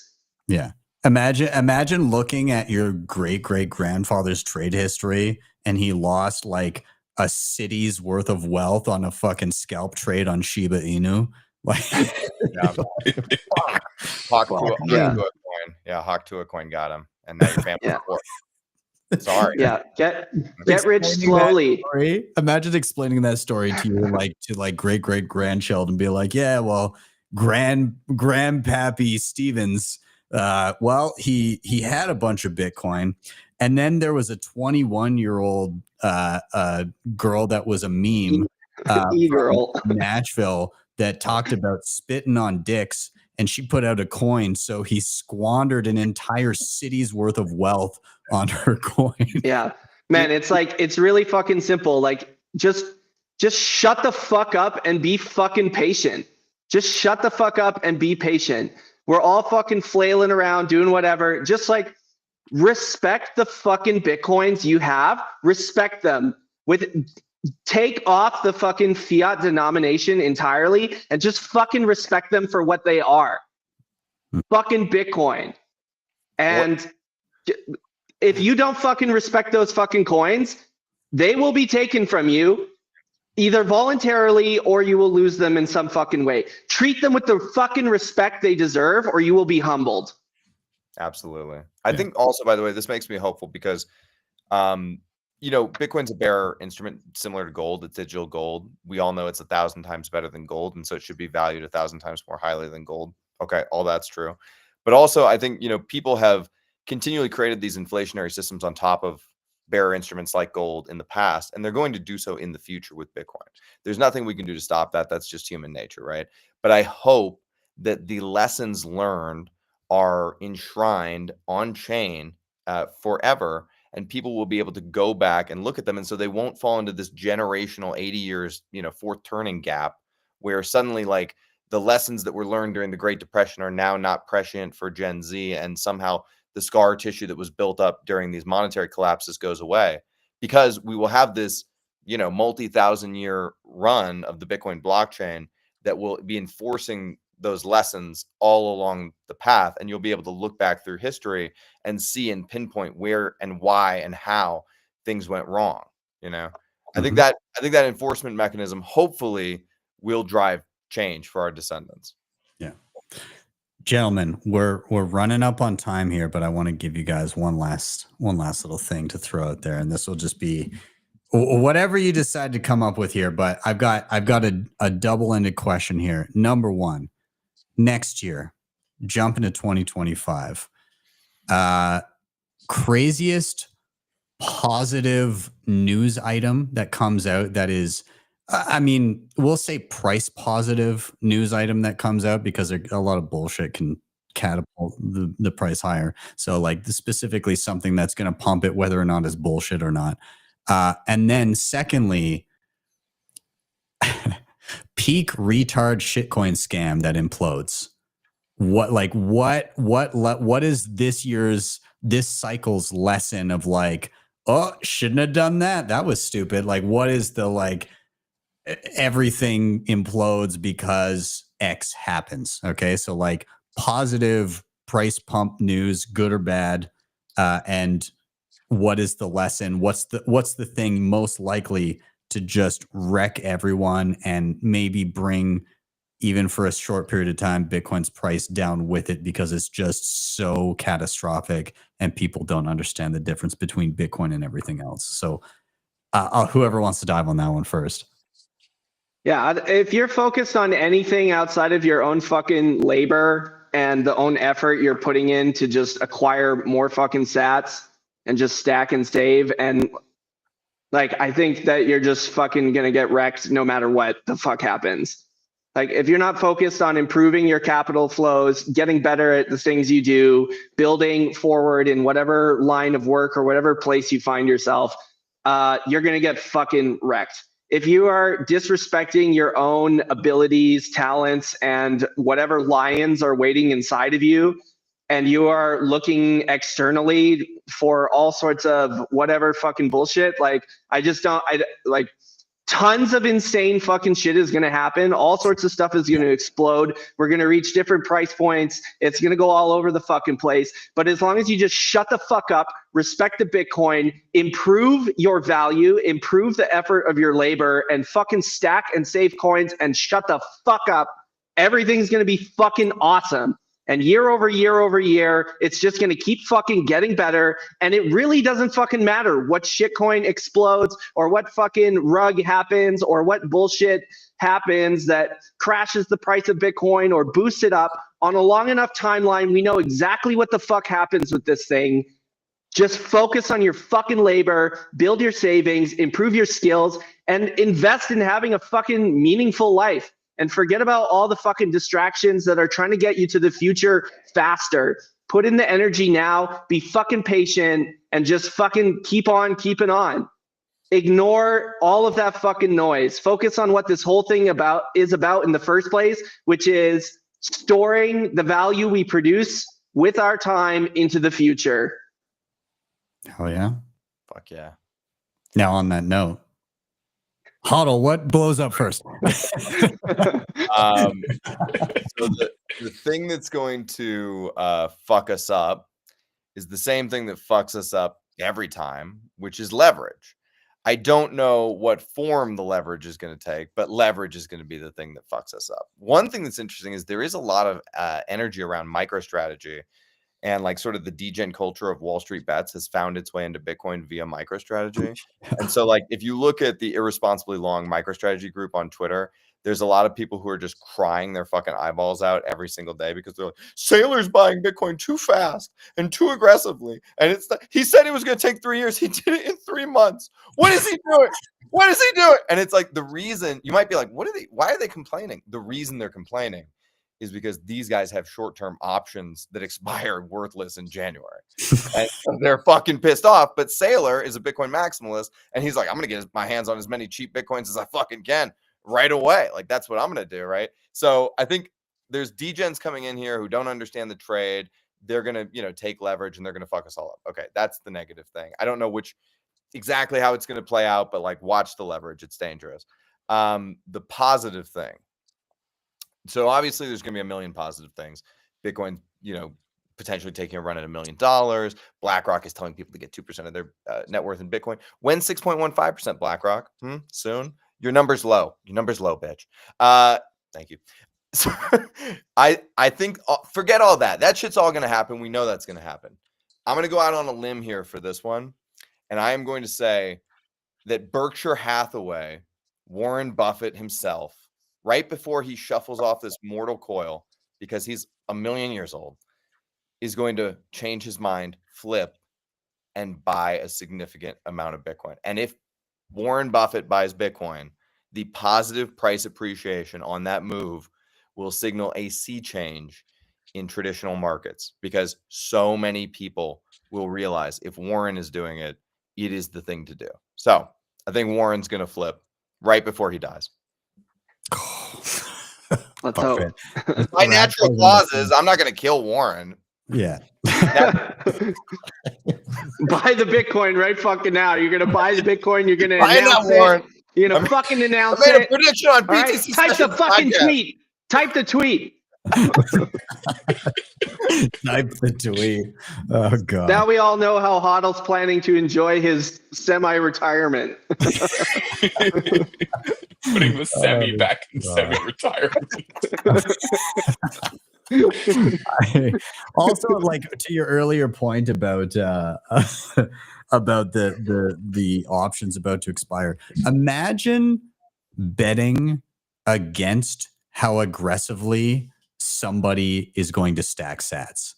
Like, how stupid of a play would that be? Like, this guy happens to think that Bitcoin is literally the best pristine collateral that the world has ever seen. It's the best money. It's the soundest money. Nobody can fuck with it. You know what's a good bet? Betting against how quickly this person will stack sats. I'm going to take that bet. Like, fuck yourself. Like, you deserve to get wrecked. Harry, I'm tossing it to you. Best and worst, most degenerate thing next year. What do you think? The best is time. I think Bitcoin asymmetrically improves with each incremental unit of time. And so the most bullish news 1 year from now is that 1 year will have passed. So that's a very, very safe bet, but one I'm happily willing to take. and I agree, there's going to be like 100 insane things every week. And Bitcoin now goes up and down more in a day than the entire price was, 8 years ago. So the scale that we've achieved is just unreal. We have not talked about mining at all, but I think mining is awesome, and we're going to keep doing that. And I think that the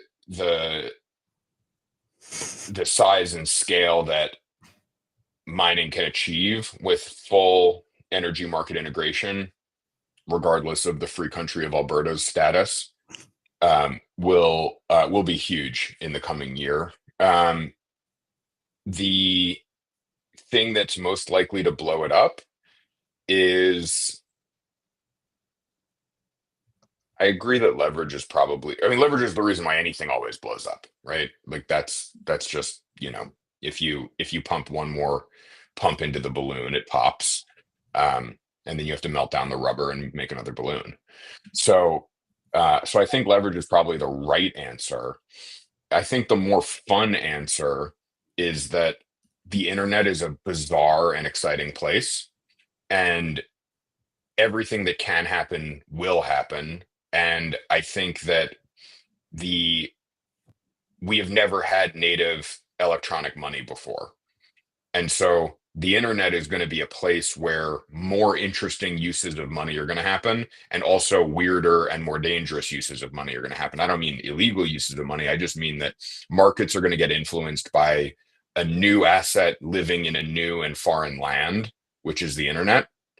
And so whether that's, our AI overlords negotiating with each other for sats, but I think that if an artificial intelligence environment becomes prolific, the AI, whether it's user managed or self-managed, will have the same incentive structure to acquire as much Bitcoin as possible. And that means that they will have an incentive for the lowest price Bitcoin available as possible. And I'm very curious to see the different ways that will get cooked up to see how you can get as cheap a Bitcoin as you can. Interesting. Gentlemen, it's time to round out. I think that's a perfect note to go out on. It's not the perfect note because I just want to hang out here for like 4 hours. But yeah, when 4-hour podcast. Yeah. Also, we got to rival Marty and Odell's whiskey one with you, HODL. That was I of some of my few favorite memories of Bitcoin. I was in Florida on a road trip with my family, and they were all passed out in the vehicle, and I just blasted that shit. Yeah. What's crazy is that everybody who fucking took the advice in that podcast is now a millionaire. Exactly. And we're so drunk. Me and Marty are so drunk we can't even talk at the end. We're just like, we're talking about Greta Thunberg. We're like, yeah, fuck Greta Thunberg. Fuck climate change. This is bullshit. Fuck that.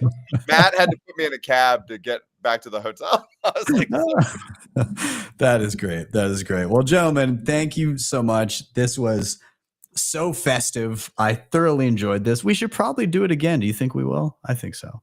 Absolutely. I think so. At least next Christmas. Yeah, at least. we need somewhere in between where it's going to happen again. But gentlemen, I really, really appreciate this. This was a lot of fun, and I'll be seeing you guys. At the Bitcoin Rodeo, we'll be seeing each other in person. Yeah, in Alberta. What's the deal? At the end of June. I literally texted HODL. I was like, get to fucking. You need to come here. Fucking come here. And he texted me back, and he's like, I'm in. But like, are you? Yeah, we'll see. We'll see. But either way, it's gonna be sick. We had a great time this year. Yeah, listen, I'm already coming over on the first wave of the annexation squad. So if we do that around June, it's gonna line up. So, once more through the breach, dear friends. Yeah, might get familiar with the territory that you'll build a castle in the mountains here somewhere. Yeah. Gentlemen, thank you so much. I will see you in the next one. And if I don't see you before New Year's Eve, then have a wonderful New Year's. I'll see you guys later. Cheers. Thanks, guys. Cheers. Cheers, guys. Cheers, gentlemen.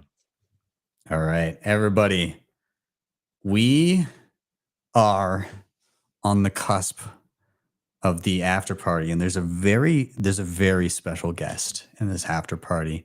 This after party, actually, there's a number of very special guests here. One guy has, as is tradition, has been in the background the whole time. You saw a peek of him earlier today. And special gentleman. And there's a little bit of an announcement coming in the brief break we're going to have here for that as we do the giveaway too. Also outside of that, we've got another person who has dedicated his life to a special cause for over 3 years. And that recently came to an end. He completed his mission and the prophecy was fulfilled. So we're going to be welcoming that person to the stage as well. And then there's a number of people. I was a one-man show for a number of years. And now there's a burgeoning group that I lovingly refer to as team sessions that is frequenting this part of the show. And maybe some other special guests as well. But it's going to be a good time. So we're gonna do a quick giveaway here. Actually, get those lightning wallets ready. I'll do that really quick before we jump to the video that I have queued up here. But lightning wallets ready. We're gonna do a giveaway. Of course, I got Bitcoin Well pulled up here. I'm also going to grab the QR code for Bitcoin Well. If you're not on there already, you can scan the QR code and sign up. You get 5 chances to win up to 1 million sats if you sign up just today. So scan that QR code, you can sign up. But for those of you that are already there or just have a lightning wallet, you don't have to be on Bitcoin Well yet to claim the sats that I'm about to give away, but I encourage you to. You can go ahead and you can scan the QR code. I'm going to throw a coin in the Bitcoin wishing well over on Bitcoin Well, and prizes can range from 500 to 1 million sats. So I'm going to do that now. First person to scan it will snipe the sats from everyone else. So you got to be quick on the draw, scan that, get some focus. Here you go, 500 sats. Whoever gets it, please do let me know in the chat. That would be awesome. Congrats to whoever does. And that's not the only thing we're giving away. We're going to jump to a cut of our final giveaway of the evening. Maybe not final. We might have something else that we're going to queue up here for you. But the big one. This is the big one. So we will be back in just a couple minutes for the. I mean, I've already been sipping on a beverage, but this is the after party, and this is where it gets degen, I suppose. So please do join me in that. But we're going to do one more giveaway first. So we'll see you guys in just a sec.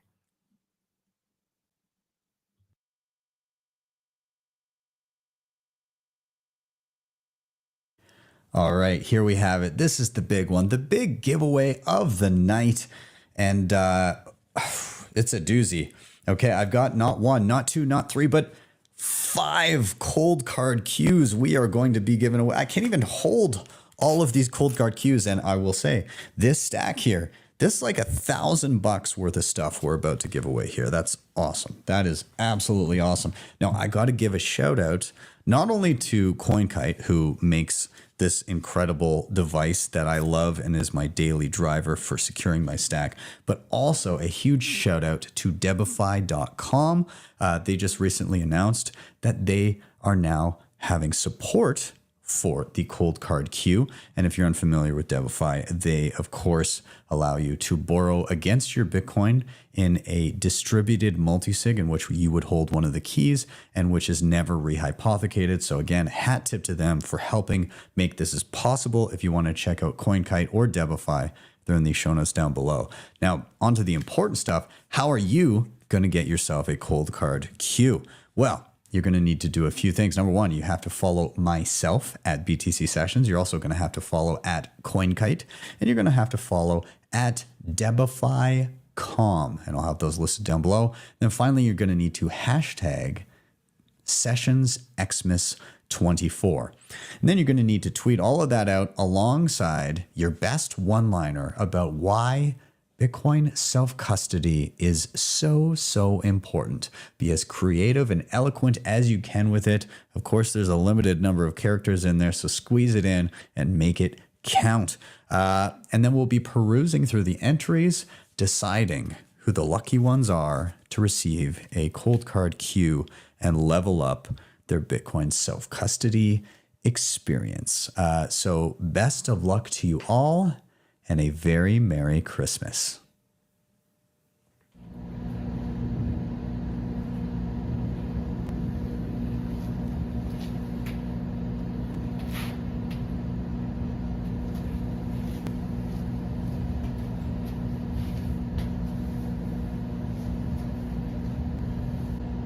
Ladies and gentlemen, it's between two. It's the Tatum Turn Up Show.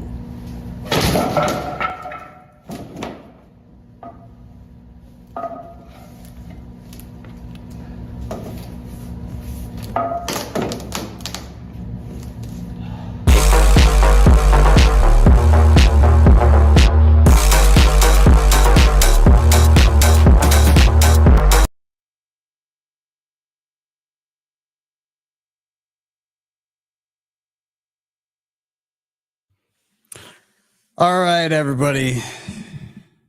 We've made it to the completion of the we'll say the properly organized panels, and now we get the fun to happen. And before I bring in everybody, I want to bring in one special individual who has been laboring for I'm watching him backstage, and he's testing all of his setup and everything and his background and all of this, and it's just so distracting. But I'm going to give him a pass here because he has been laboring away for 3+ years, bringing you daily daily spaces in which he encourages you to never stop believing. And I feel like along the way he must have had doubts about believing. He never stopped fully, but he had doubts. So I'm going to welcome him to the stage before we bring everybody else up. Yellow, are you there? Oh, finally. Oh, okay, it's my turn. Yeah, I've been waiting for a while back then. You're out of Red Bull, by the way. You know what? Hold on. Can you give me a Red Bull? Ah, that's better. Yeah. Yeah, thanks. I saved one for you. Thanks. What's up? Thanks for having me once again. Dude, how are you feeling? I mean, I know it's not 100K now, nor was it during your final Don't Stop Believing stages. But how does it feel to be free of doing that? Like how many days did you host Don't Stop Believing? How many times did you listen to that song? 1,123. Oh my God. That's How's your mental state? 3 times each, so do the math. I'm good. I took 2 weeks off Twitter, so I'm good now. I just came back today trying to figure out what I missed. Nothing much, to be honest. Yep, you're right. Yeah. Yeah, the price is also the same. I don't know what's happening. You guys hit the pause button or something? I don't know. Well, I'm glad that anything that you do online from now on is now consensual.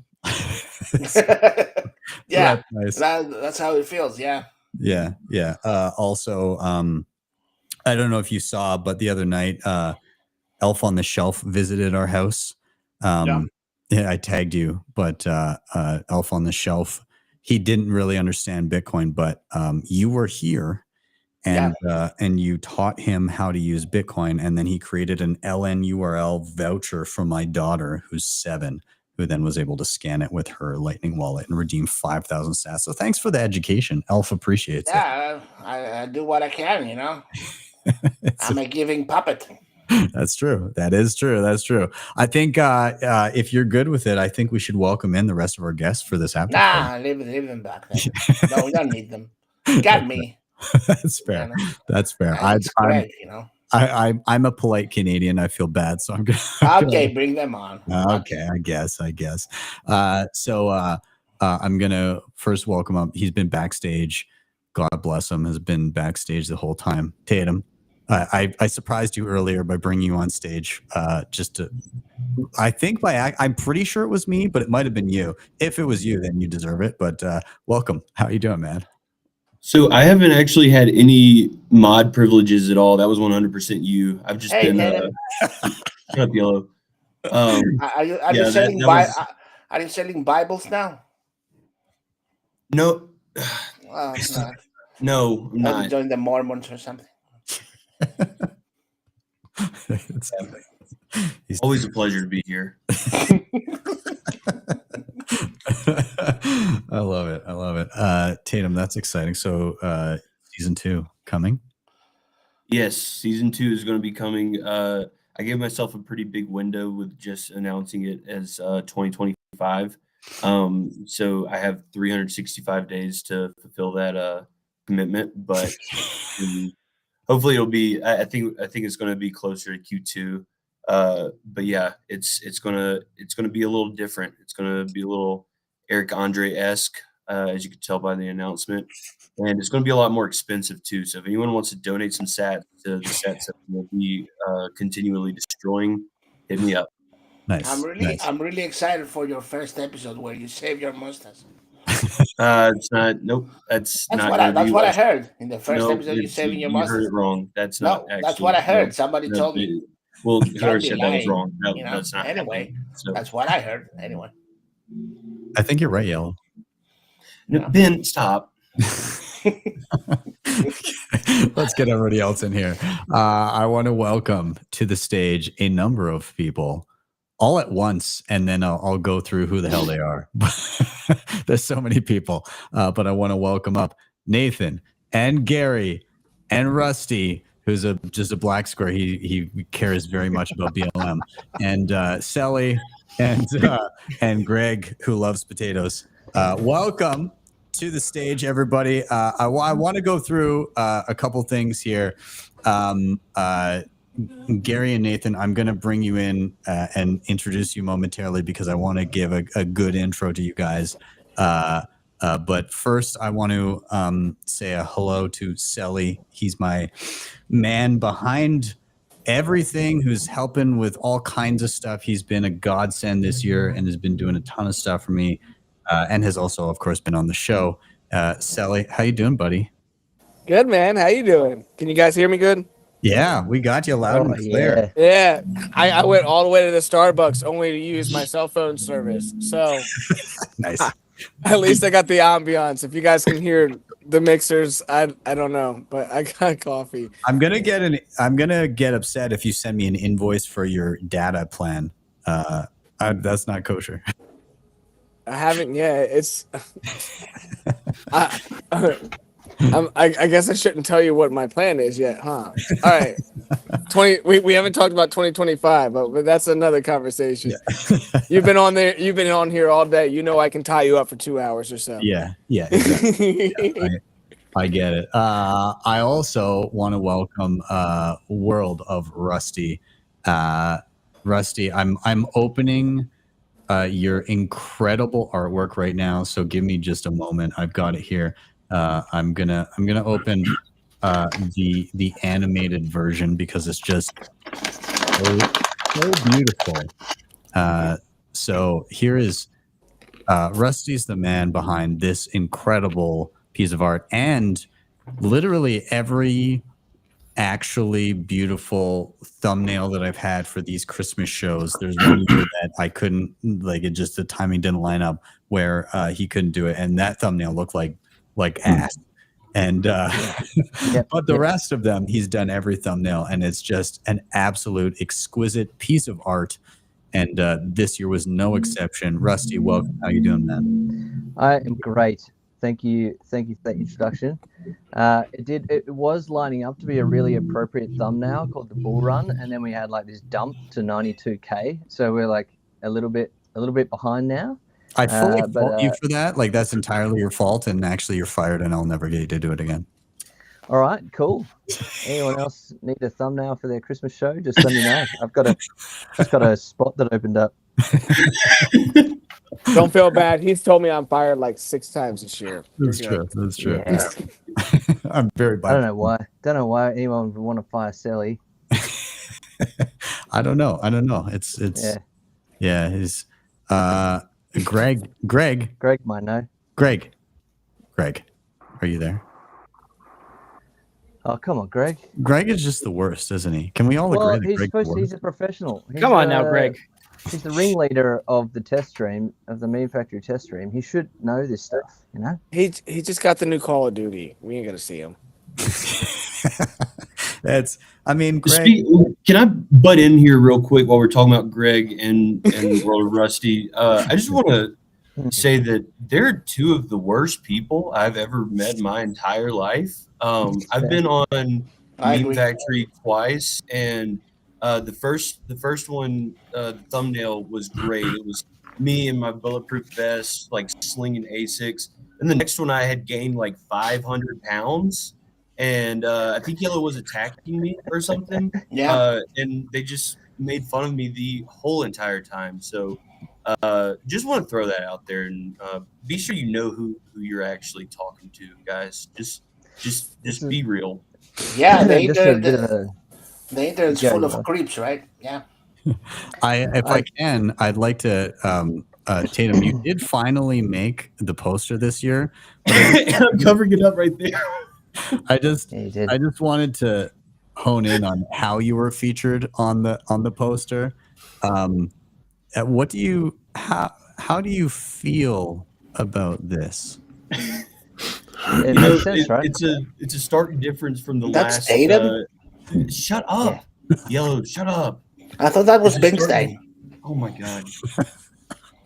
It's a stark difference in the size from the last thumbnail Rusty is, but as long as they included my mustache, all good. Fair enough. Well, I'm glad that your feelings weren't hurt too much. I think it intended to hurt your feelings, but No, he was an appropriate character. He's like in the background. He's like an elf. He's like doing making all the toys for all the He's kids. just so helpful. Yeah, it's true. Yeah. Yeah, I'm the actual one on the background. I guess that must be on the back of the poster. Yeah. Yeah, so I have this thing where I put my favorite Bitcoiners in the thumbnail first, and then I slowly work my way down to the least favorite Bitcoiners on the list, and then if I run out of time, unfortunately, you get Sally, bumped. I hate to tell you this, but there are people that were not in the show that are on the poster. Oh, I know. Yeah. No, yeah. It was. There's it's only a fine. couple of Greg, exceptions. wait. but, Well, Greg is on there twice. So Is if he? if he's not, I need. Well, my eyes maybe. Greg is not on there twice. Yeah, maybe continue drinking coffee. Yeah, you might just be an idiot. I don't know. Sorry, I don't think I included any. Ben potatoes in changed. there. Sorry, am I back? You're back. Yeah, Yellow, you're here, dude. I don't think the fix you did for my router is working, Yellow. Well, I tried. Did you close it and open up again? I keep closing it and opening it up again. Why does Tatum look like he's selling Bibles? That's what I said. That's what I Yellow's said. saying, yeah. Holy Yeah, hell. He's probably Greg. selling Bibles in the side to stack sats or something. I don't know. Yeah. Greg, I don't know how it's possible, but you sound like a potato right now. That's why we called him Sputnik. Oh, there's that laugh, and then we lost him. Sorry, you guys lost me for a second because Ben changed his number to mine, and every time a phone calls in, it's gonna kick me off. So good luck with that. Also, Sally, I got a call the other day. This is kind of half real, so like maybe a little bit too real for this, but I got a Where's call the my other day. other Scam drink? call. Yeah, I got a scam call the other day. I'm just gonna redirect these from you to you from now on. But some dude called me trying to scam me, and then when I didn't fall for it, he told me he was gonna send people to my house to kill me. So like, well, I just send all of those to Greg's house. Like every Friday night. That's true. Yeah, That's yeah. true. Nobody, Okay, nobody messes with people in Florida. I just direct them to Greg. Potato. I need to do one more intro here of two gentlemen that are on the screen. They've both been on the show before, but I want to give a very special intro to them because they're not just guests here, but both of them in varying capacities are going to become regular faces on the channel. For the first time, I'm going to have a couple of people that are creating their own content specifically on the channel. So I want to welcome, of course, Nathan from Bitcoin Mentor and good friend locally here in Calgary. And I want to welcome Gary, who is going to be doing a show with Nathan on the show as well. And gentlemen, welcome to Thunderdome. Sweet. Real. Awesome. Ready to go. Appreciate the very kind intro there. I don't necessarily appreciate having to follow like American HODL and Harry Suddock and Mr. Harry Balls on the Mountain there. Like that's a tough act to come in afterwards. Honestly, I'm hearing you. It's they pack a punch, that's for sure. There's a reason. That panel, did you have that same panel last year? Yeah. Dude, y'all really should do a podcast. Like that panel's great. It's like this magic concoction of like just enough like intelligent conversation and absolute degenerate like expletives laced throughout the episode that it's like it's charming. And then just like a double dose of testosterone, and it just like all comes Wait, there's 4 of them. Is that only half the regular amount? Yeah. we just have to add Dieter for next year to add a little spice. Oh God. It's just beautiful barroom philosophy. I absolutely love it. Yeah, absolutely. Well, I'll let again Nathan and Gary. I'm gonna let you guys kind of give yourself a little intro, and maybe Nathan give yourself an intro and kind of what you're heading up in the realm of Bitcoin Mentor, and then Gary, I'll toss it to you, and you can head up maybe like the concept about what show you guys are going to be working on in the new year. So Nathan, I'll talk to you first. You don't want to have each of us give the other the intro? Yeah, there we go. Dating game kind of aspect going on here. Yeah. No. So I've been working with Bitcoin Mentor since launching at the halving there, and I've been helping out in the backgrounds and on the sidelines as much as I can. And then starting in the new year here, I'm going to very, very thankfully be exiting the fiat mines and doing this full time. I will be done. I will be out. I will be free. I will be in Bitcoin every single day, and I am absolutely looking forward to it. With that, I will also apparently be Gary's editor. I think that's my main role. So Gary, why don't you take it from there? Yeah, it's great. I have no actual work. I appreciate that. Thank you, Nathan. You're just going to show up and record. Yeah. Welcome to my life. I spent 4 years getting a liberal arts education, 6 years working in Congress, and 13 years as an actor. I've managed to avoid any. What happened, man? I don't know. I managed to How the avoid hell any did you end actual up work here, at any brother? point in You did life. something wrong along the way. I Or don't know. very right. Yeah, we're going to do the show. Nathan's going to be the smart one. I guess I'm going to be kind of the everyman who's going to just look to Nathan for answers. So that works for me because that's about where I am in I'm Bitcoin. surprised your only child, mine, wouldn't let you say the pretty one. That I've learned. I now that I have kids, I have begun to realize I'm not the center of the universe. So I'm trying, or at the very least, I'm acting to put on a humble face. Pretty good, huh? Very good actor. So humble of you. How are you both so humble and brave? Oh, I'm just so inspired by Yellow and everything that he accomplished over the last 3 years. How could I not take it on? I think so. Yeah. It sounds like you guys are from like class of 2021, where you've like say that you're finally giving up your fiat careers to go full-time Bitcoin. It's like you haven't been through a bear market yet, where you have to put the hat back on. Everybody here has done that once and then been incredibly poor and had to like give hand jobs on the side of the highway. Had to. Man, I think that might have just been you, man. I don't know. I think they're on the edge. So we're trying to get them to the other side. I'm a little more green and starry-eyed than Gary. Gary's been here for a long time. He's just made a bunch of terrible decisions along the way. So we're basically in the same spot. We're basically the same now. Yeah. Gary, you've clearly endured Mt. Gox, Quadriga CX in Canada, FTX, Celsius, BlockFi, all of you just a series of horrible decisions, which uniquely positions him to be a Bitcoin mentor. Yeah, I've been hanging around long enough. I've seen a lot. Thankfully, I didn't have to endure much because I didn't buy a whole lot at the beginning when I did. So it's all right. We're good. Yeah, Gary did not get milked by all of those, all of those things. I was about to say, was he involved in every single one of those? No, He very well could have been. And now I'm with Bitcoin Mentor. So enjoy the future of the company. He's just our barometer for shit not to do. Can this be the last time we put that spin on it? We gotta sell this in 2025. Come on, guys. Thank you. Yeah, Gary is a wonderful, wonderful anti-signal. If he's sitting there being like, guys, I think we can time the bottom. It's no. By now, we're done. Yeah. Come to Bitcoin Mentor. We have an internal Jim Cramer for your reverse. I was just about to say that. I was just like, I'm gonna sell him as a Kramer of the Bitcoiners. Whatever I could do. Dave Bradley of Bitcoin Brains on Twitter, he has a very good take, and he says, somebody who's wrong 100% of the time is equally as useful as somebody who's right 100% of the time. So like Gary gives a lot of value. Just thinking, like, if fucking up with all these shitcoin scams is like, yeah, good resume for a job, then like Pomp would be like, he'd be up there, right? Jesus. Well, we're going to do that interview, I guess. Have you learned your lessons? That's all we really need to know.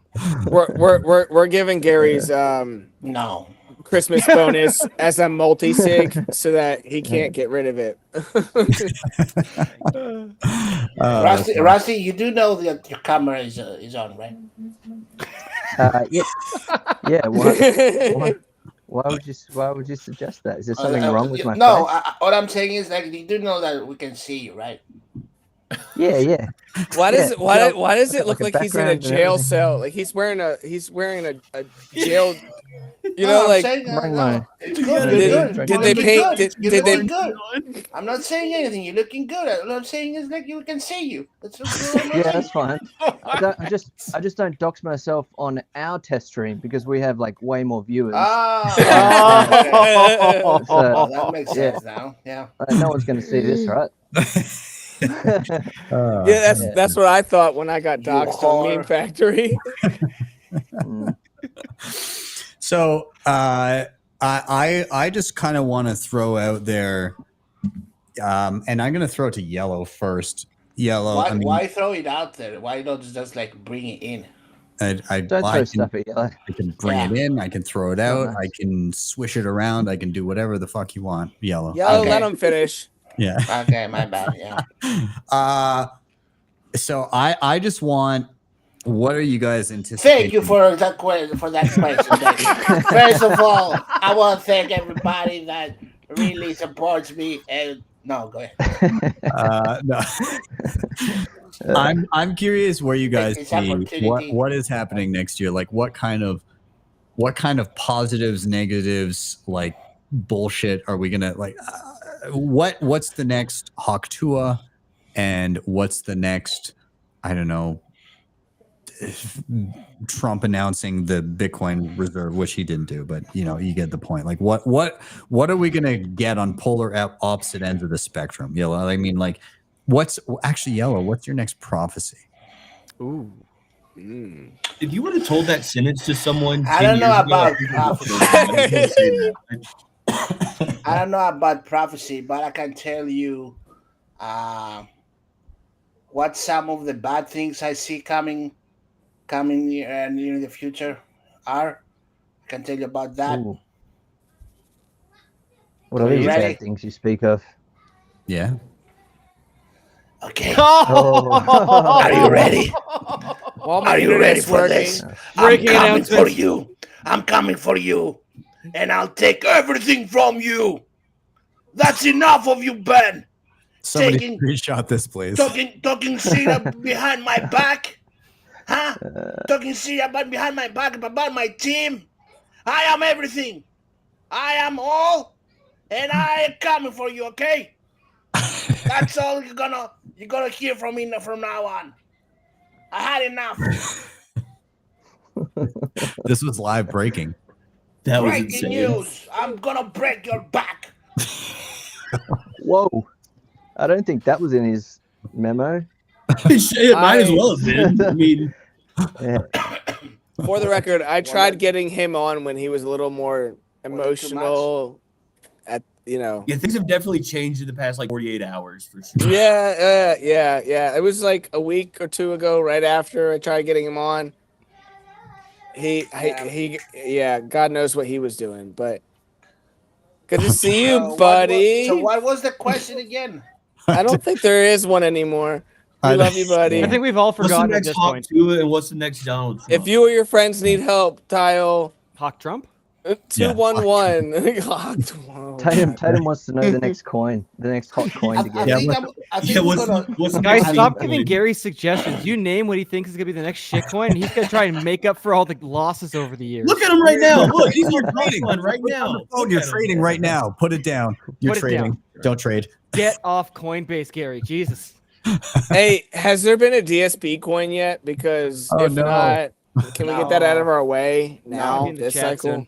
Someone made a rune. And most importantly, based on my is it Mighty Beans video? I don't even know what that means or what I like. There was just runes of me. I don't know just what. Sorry. I also don't know what runes are. They don't exist. Well, yeah, that's true. Don't worry about it. That's true. Tell that to the Vikings. Jeez. Sorry, Rusty. So literal. So literal. As someone that works in the background, I have no idea what runes are, and they haven't affected me at all. Yeah, that's true. Hey, dude, Sally, hey, look at you here. Hey, fuck us. We're live. Fuck us. What do you want? What do you want? Okay. Not Barry. Still. Well, I mean, Stay still. sometimes. Stay still. Okay. Sally, did you bring enough for the class? What are you eating? It looks like he's eating Chinese in a Starbucks in a Santa I suit. think it's ramen. This is a train wreck. It's steak with onions. Oh my god. With onions. It's horrible. But anyway, back to the Bitcoin stuff. I feel like next year we're gonna see the implosion of MicroStrategy. And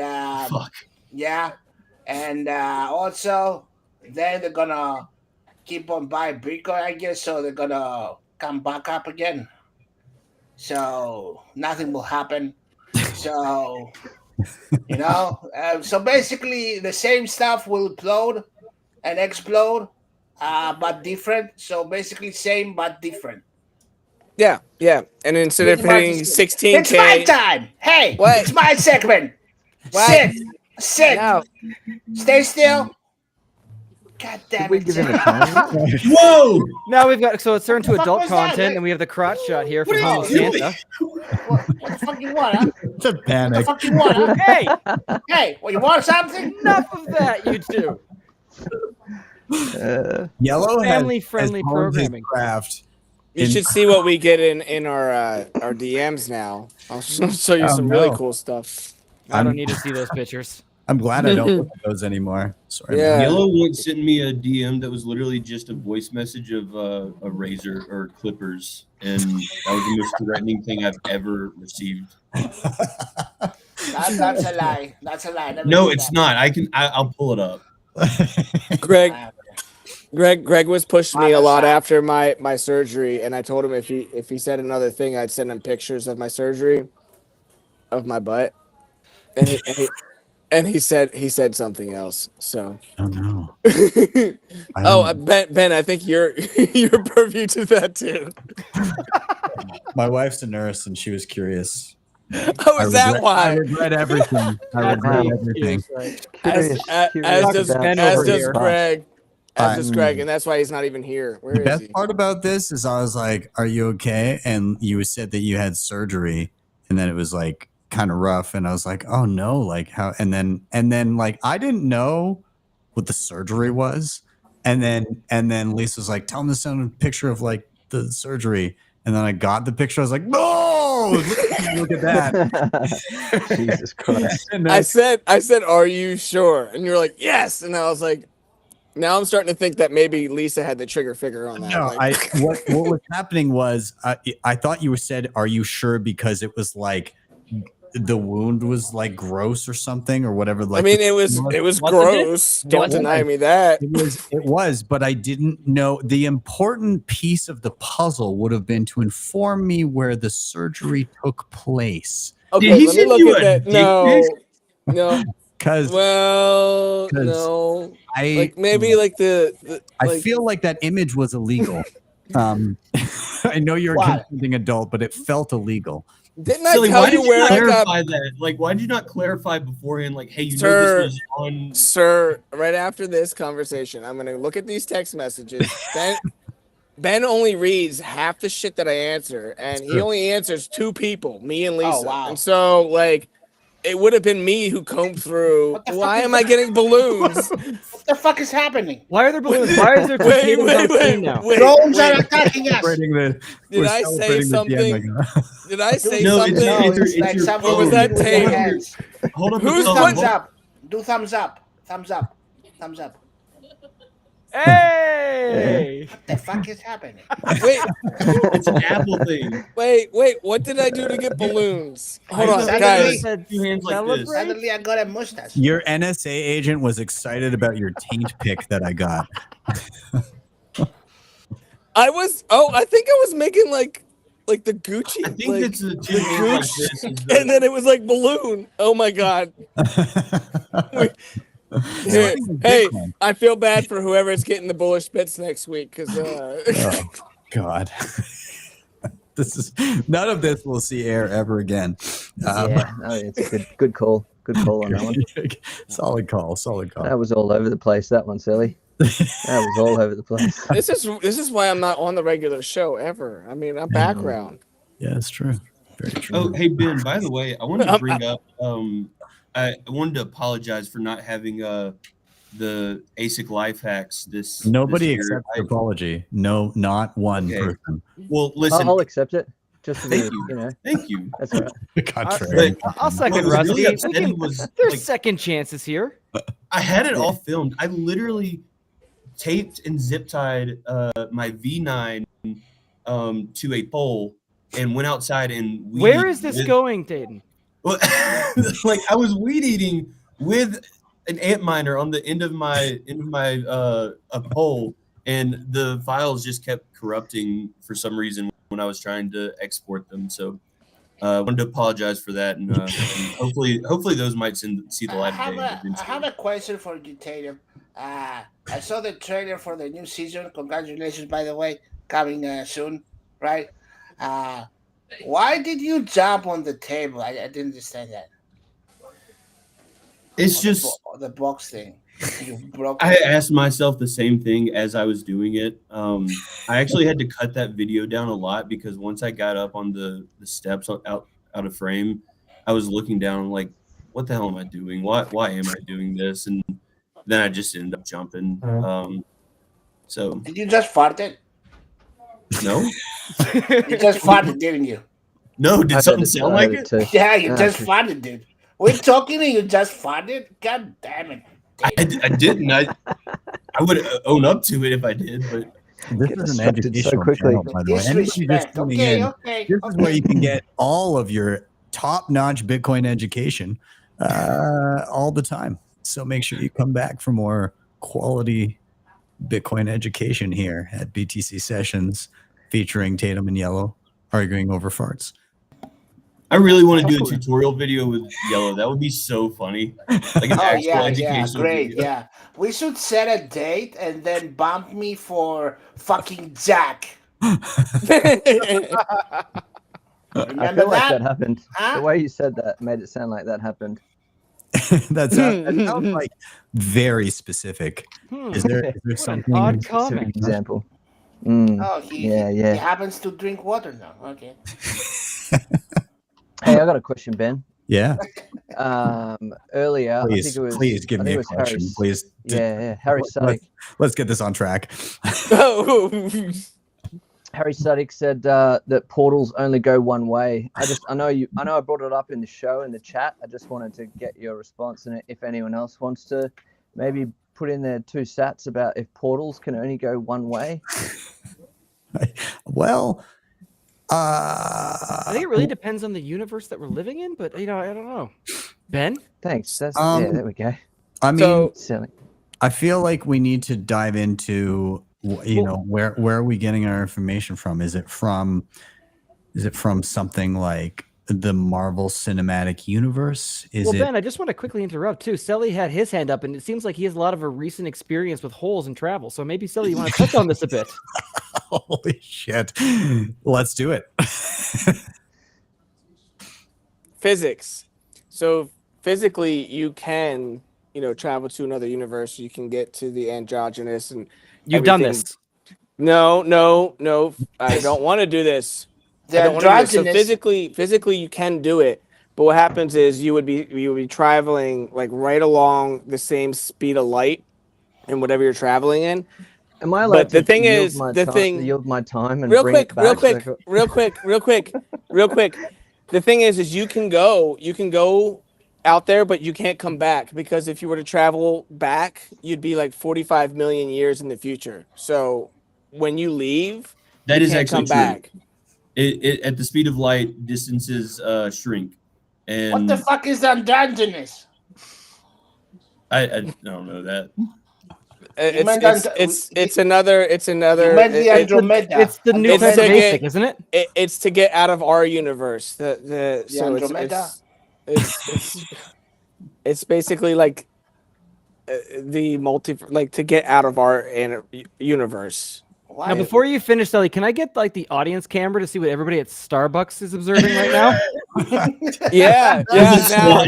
Now, be careful, because the last time I did this was on Meme Stream, or the one that doesn't exist or something. Is there just like a bunch of horrified people? No, it's dead. I'm in the middle of nowhere. How do I switch? Hold on, I gotta. You have to be, I suppose. Can I? Okay, I guess I gotta just spin. Oh, thank God. Is that even? Are you allowed to be there? Yes. For now. He bought a coffee. No. Last time I was on Meme Stream and it went over, and like I really had to pee, and Marcus, I was like, I gotta pee, guys, and Marcus was like, just go, and I was like, okay. I had the first stream on the live stream. I see what you did there. I got it. Yeah. No, I literally did it though. I don't know if they probably deleted it. We didn't. Big Sean was really pissed about it because he brought it up on every other episode I've ever been on over there. Oh, he was pissed. It's just important to be memorable. Like we were asking earlier about why Tatum jumped on the tables. It's an attention economy, guys. You got to do crazy stuff.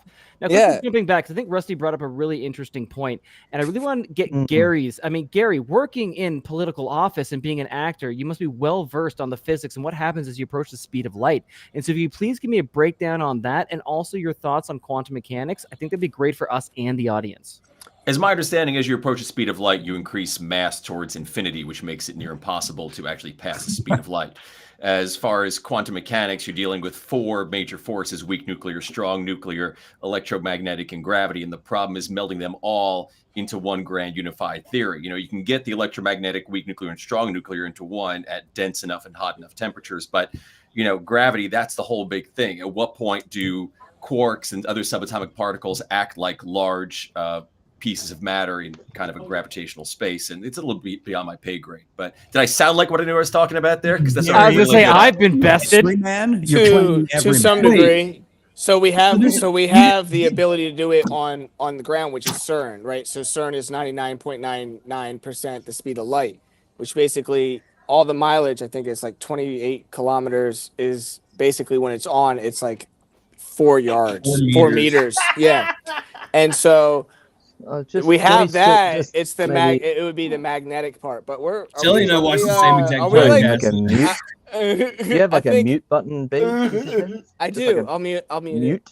Yeah, I think that's my job. I was kind of looking just for a Shelly yes kind or of no. sounded like he knew what he was talking about. I was kind of just wanted a yes or no answer with the whole like portals one way or. Dude, if you played Portal 2, it goes in and out. No question. I love that. Yeah. Great game, by the way. Oh, okay. So Rick and Morty portals 2-way. Yeah, there we go. Yeah, Lightning, He-Man like- portals are, I think, are two-way as well. Level. Here we go. Like There we go. Stargate. Does the Stargate portal go 2 ways or 1 way? I can't remember. No, As long as no, it's left don't- open. No, as long as it's left open. Stargate portals are 2-way, but it has to No, be no, left no, no, open. no, no, no. It's No? one way, but then you got to redial back the other way to go back again. Oh, you're So you right. can't go back and but forth while it's open one way. I've seen some stuff where people get kicked into the Stargate and they go back and like I don't know. It gets sketchy with the Stargate. When do we all get girlfriends, by the way? Never. Not after this. If So, you're not already for married, any of you us might that don't not be have in the party. one, Like I feel like after this stream hits is like now that this is on the air, marriage may not happen.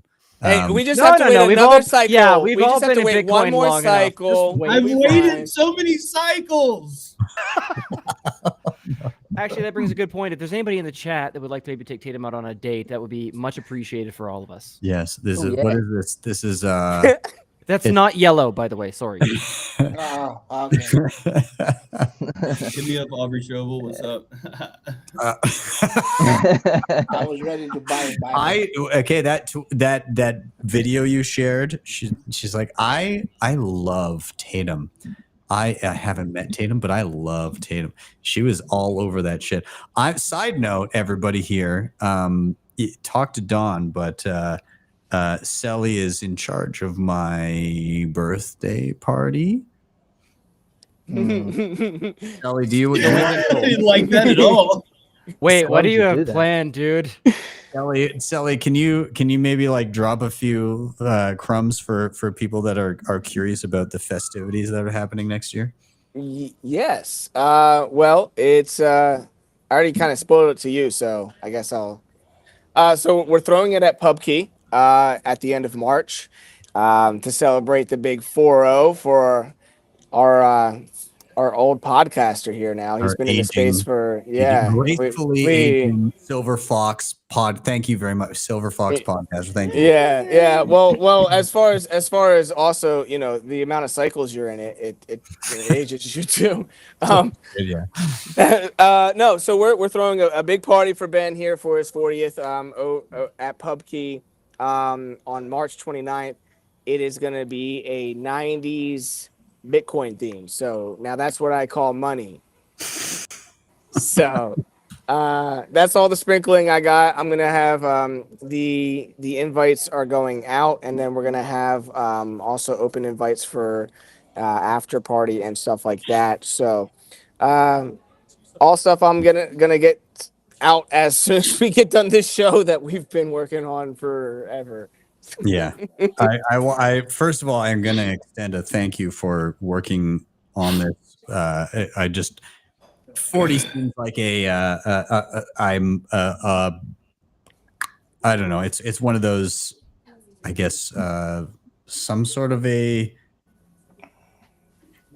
transition into the next leg of my life, I suppose. But But that's just in fiat years, Yeah, fiat years, absolutely. You know what, Gary? Actually, I've started measuring life accomplishments in Bitcoin epochs. Have you really?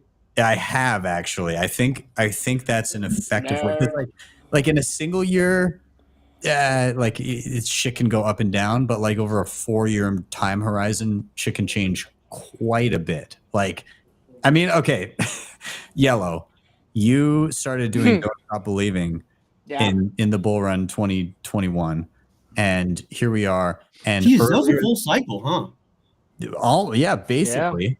And earlier this year, so 3 years post the start of DSB, I'm watching you stand on stage to a bunch of psychopaths doing the fist pump in El Salvador as you play Don't Stop Believing in front of a full crowd. So like, could you have imagined that when you started your first space and said, I'm going to do this hilarious idea? No, that's a discussion I have with my family here. Like, they will ask me, okay, I will like, what did you do in Salvador? We went there and there and there. And then I went to up in the States, and you were up in the States. What were you doing up in the States?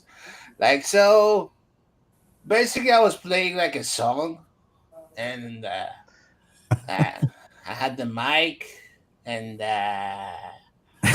It's kind of difficult to explain what I was actually doing. Do your family actually at all understand the scale of what happened from that Well, night? I showed them like videos and stuff where we're like all dancing, like, and then I came down the stage and we're all dancing together and stuff like that. So I was like, they were like, basically, why? I think That's we the all kind of said the same thing, even being a part of it. yeah. So basically, they were like, I don't get it. So I had a very hard time explaining why I was tearing up to my wife. It's like, it's the last time he's gonna play this song. Like, I don't really know how to express, but it's really tugging at the heartstrings. Yeah. like exactly I like know the it was last, at work whenever it was at the last happening. place, I gotta admit, I teared up too. And looking back now after 2 weeks, I was like, why did I tear up? Like, it's so stupid now, but at the moment, it was a bittersweet thing. It was for all of us. I was tearing up too, man. Oh, I thought maybe it might have been I remember anger because other Barry just couldn't find his way to the mic. That was so I waited 1,124 days for that, and he fucked it. So being the one that's in the background, right? I was offered the mic in El Salvador. Yellow gave it to me, and I was like, "No, I'm saving it for Barry," and I gave it back. And then they tried to give it to him. And I had to, like, I was calling Barry. I'm the one that called Barry. I was like, "Get the mic. What are you doing?" He goes, "Oh, I thought it was over." I'm like, "Are you messing with me? Are you trolling me?" Right? I was like, "Get it." I love that there's just like random people walking by this like asinine conversation in the back of something. Like all these people like, what the fuck's this guy talking about? What an idiot. To be honest, it wasn't Barry's fault. Like, the space like glitched like crazy. 10K people listen to that space. You So think with how many Elon's push-ups fault. you'd be able to accept, press the button to accept the mic on stage? Yeah, it was glitchy as fuck. I think Sally's getting away with this because he looks like a homeless Santa, like it's like hanging out. In He really shelter. does. He just looks like a lunatic. Like everyone's like, just let him be. Let him be. He's just It's like the prequel movie to Bad Santa. Yeah. There's a reason why they keep me in the background, guys. They only let me out on holiday specials. Billy Bob Thornton when he was young. This is my holiday bonus, guys. Gary, is this how you pictured your foray into the world of Bitcoin content creation? I love it. This is great. I needed to prepare nothing. I needed to learn no lines. I could do this all day. This is man. Did no research. This is great. He came prepared as always. Yeah, exactly. Gary So you reminds didn't me a little prepare bit with all of that, like- Taika Waititi. That's That like is a a little bit. huge compliment. I like that. I like Yeah, that. I thought he had the Mike Rowe voice. I really like that aspect. I mean, put your hands together. It's like the Man. humor of Taika and like the voice of Mike Rowe. God, I think. Yeah. I know what I'm going to be thinking about in the shower later. This is great. Thanks. I appreciate it. Damn it, dude. Another one I got to edit out. We just recorded and I got to go through and cut out when Gary's going through his adult film preferences. By the way, Sully, I would love it if a random person walks by in the background, if you could just like pull them over and have them join us, just having no clue what's going on. Okay. Find the barista, offer her sats, and then You explain guys- what sats are. You guys got to tell me when they're coming because I don't really realize it until they're like, meow. Yeah, pull them in and be like, "Excuse me, would you like to join a stream that has thousands of people watching for some reason?" I'll buy you a latte. Come say hi to the internet. There's people still watching this, which is curious to me. I just fact checked you on that one. It says 168 people watching, not thousands. that is specifically YouTube, but Twitter. Okay, all right, my bad. Is My bad. 12K. I see how you turn that around on me. Yeah. Okay, no worries. What we do is we Status take quo. the average. We take the average of the last 3 years, unless it's larger. And counting in those that'll be watching in the future. This is like a debt-based viewership count. Yes. Infinite. Exactly. It's Infinite forever. viewers. Right. There's a limited amount of streams and a maximum amount of viewership. It's as scarce as sats. Yeah, this Is that how math works? This is just reassurance that I will forever be on the other side of the show. Thanks for having me. It's the same thing MicroStrategy does, right? Is it? I don't know. I got another question for you, Ben. Do you? Yeah. This is a serious one though. Such enthusiasm. So James Lavish was on our show once, and I asked him, like, is it better that I'm in Australia and my dollar is more shit than the US dollar? Is that going to help me on a Bitcoin standard more than like an American? So you, as a Canadian who is even worse than the Australian dollar, Thank you. What has this made you on a Bitcoin standard? Like, have you noticed any change? Is it like bad that the Canadian dollar is crashing, or are you just like thumbs up, like party?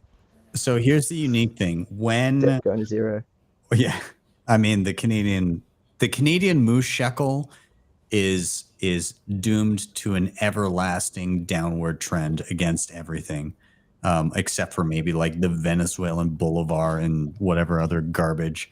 But when you enter the Bitcoin realm, and if you're relatively mobile and you have like people that you're dealing with outside of your local jurisdiction, what makes a lot of sense is billing in US dollars, but billing as a unit of account in US dollars and then receiving it in Bitcoin. So you have like a set dollar amount and then you receive in Bitcoin, and you can obviously adjust that based on, demand and inflation and all that stuff. But I've been like, basically my invoices go out in USD and I receive Bitcoin. And so that has been insane. Like the insulation that I've afforded through doing that has been ridiculous. Like I look at, not to mention that inflation in Canada has been so much worse. And like the crazy thing too is that when you look at the inflation numbers in the US, I feel like they're less cooked as much. They're still cooked. Like those numbers are bullshit. But comparatively to how badly cooked they are in Canada, it's ridiculous. Like they're being like, wow, inflation is back down below the projected 2%, or like pretty close, like in and around there. We're doing great. And they're bragging about, even though like when you say like inflation is falling, you're saying that things are still getting expensive and they're not getting cheaper. They're going to stay at the same price and they're just going to get more expensive, but less fast. Besides that, they're bragging about the fact that we're at whatever percent inflation and it's low. And like throughout this whole thing, they've stated that inflation was like, I don't think I saw a lot of instances where inflation was statedly higher than the US. And I'm looking at grocery prices here and they're way worse. Like day to day, like going and just feeding your family, it's way worse. And so like in terms of standard of living, just billing in USD, again, spending less than you earn and saving in money that people can't print, it's just like, okay, like it gives you that breathing room. There was a presentation that Michael Saylor did in Prague, and I think it was 2 years ago, but he showed like, obviously he showed like Bitcoin versus the US dollar versus gold, all those different things, like metrics in USD.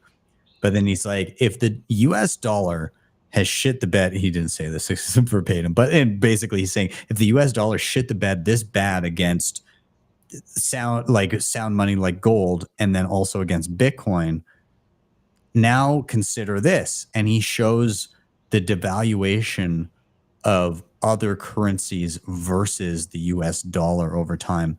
And it was horrendous. Like number one, US dollar versus Bitcoin is just like obviously like garbage. US dollar versus gold over the past few decades, obviously still garbage because they just print. But then you look at other currencies versus US dollars, which have already been devalued so much. And it's at the same rate. It's like some of the most generous ones were like 70%. And then others were like 90+%. And so like you're compounding the US dollar shitting the bed 90 something percent versus gold over however long, and like 99.9% against Bitcoin. And then you're compounding that with your own garbage external currency that has also shit the bed versus US dollar.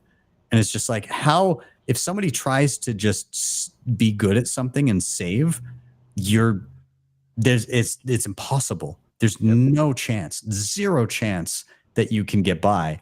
And so like, yeah, US dollars, you're maybe a little better off. Like you can weather it a little bit longer, but you're still just constantly being whittled away. And outside the US, depending on where you are, is just a degree of how much more screwed you are versus American citizens. So the short and very long answer of that is, again, like, yeah, charging US dollars, saving Bitcoin, and then eventually the US dollar will also be a useless measure of account, I think. It sounds like you're very passionate about this. You should have a show or something. I should start a YouTube channel and educate people how to no longer use dollars, I think. Yeah. Nah. That's not going to catch on. There's no way. Rusty, how bad is it in Australia right now? Because I was looking at your currency just the other day, and man, it seems like you guys are taking a walloping as well. Yeah, so I've been looking at, people were posting like Brazil currency is going down, and I posted this graph and it's like this big spike, and then it's just slowly down to like all-time lows. And so I like switched to the AUD currency, and it's like exactly the same shape. And thanks, Yellow. Boring. So yeah, it's short answer. Yeah, it's pretty fucked. I don't really notice it either, but yeah. I don't know which Sally is real Sally. There's two Sallys. We have all the Oh, Sallys. one's moving.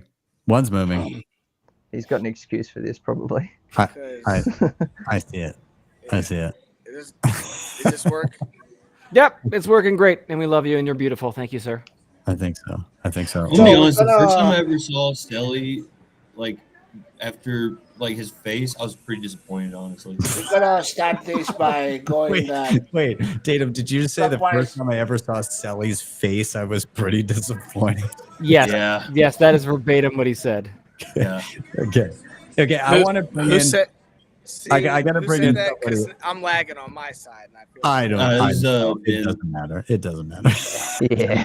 Bring him in. Who do we got? Okay. I wanna bring in dude, awesome guy. And he's been, I saw him pinging me to be part of the Christmas show.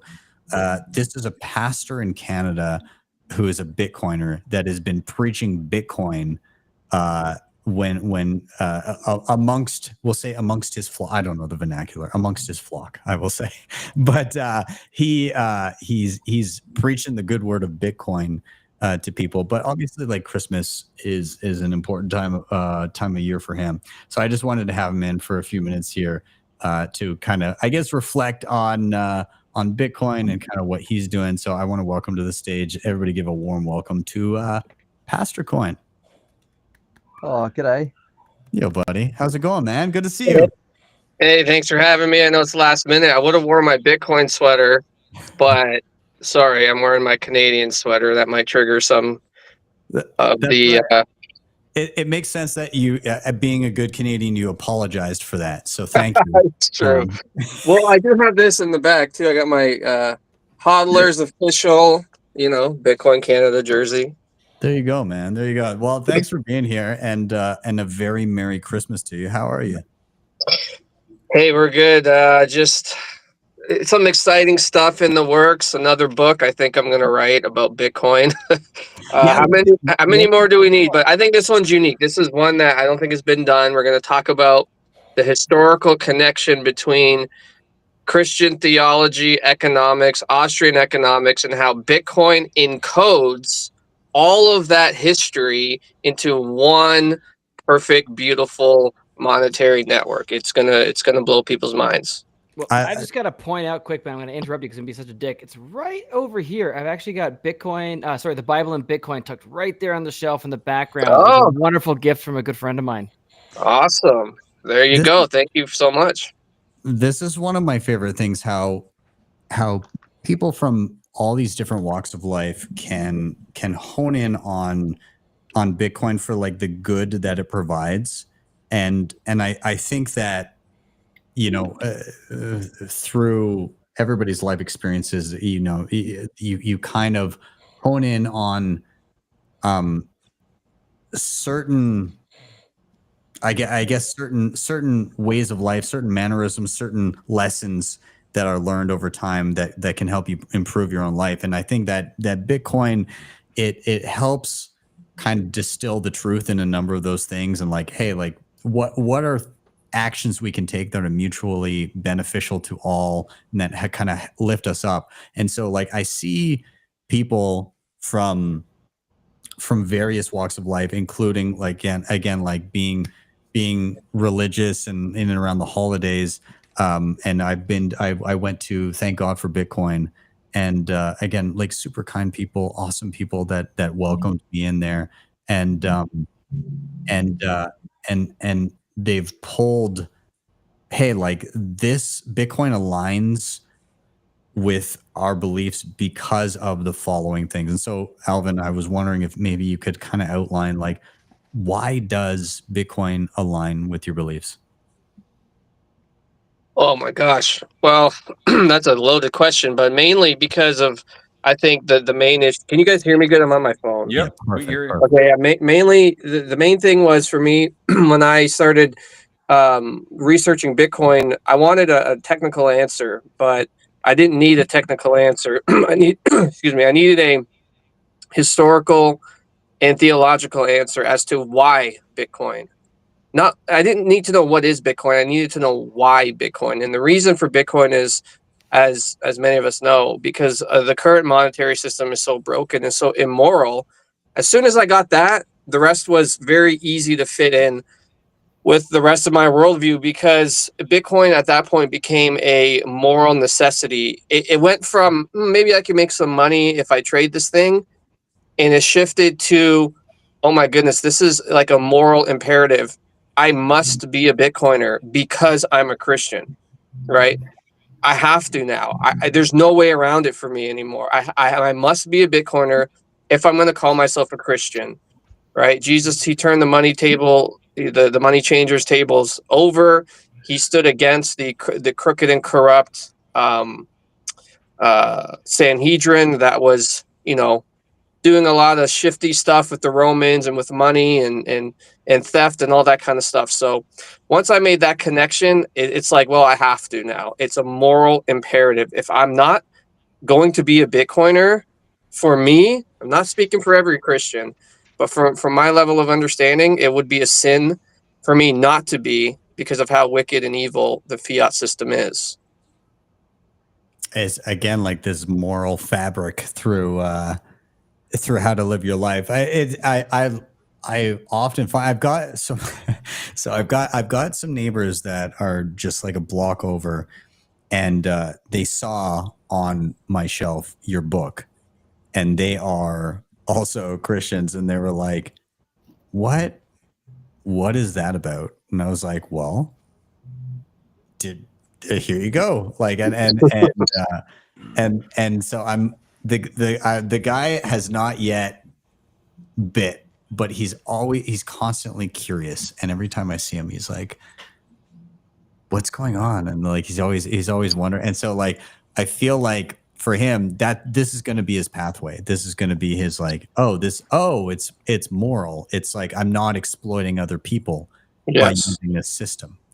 And I think it's, and again, like a lot of people, even just from a strictly moral standpoint, it's a system where it's like, oh, like I can thrive and provide value and help my community, and not in the process screw over somebody else. Yeah. And that's kind of the crux of it. Like, that's the most moral system that we've ever had, I think. I don't know. Like, Alvin, would you echo that? If there like I think what the modern Western church, I can't speak for the Eastern church. I don't really know what's going on there, but I know in the West where we are, we've lost a lot of history. If you go back into even the early church fathers' writings, they talk about economics. They talk about these things. And I recently did a post on Twitter where I paralleled church fathers and Austrian Mises and stuff and what they were saying. And it's remarkable to see that in the first, second, third, fourth centuries, we had guys like Augustine and the other church fathers were saying exactly what Mises and Hayek are saying. It's like, this is ancient economic wisdom that is founded in the scripture, and we've lost a lot of that because I think fiat money has also degraded the understanding of money, even in the church and among religious folks.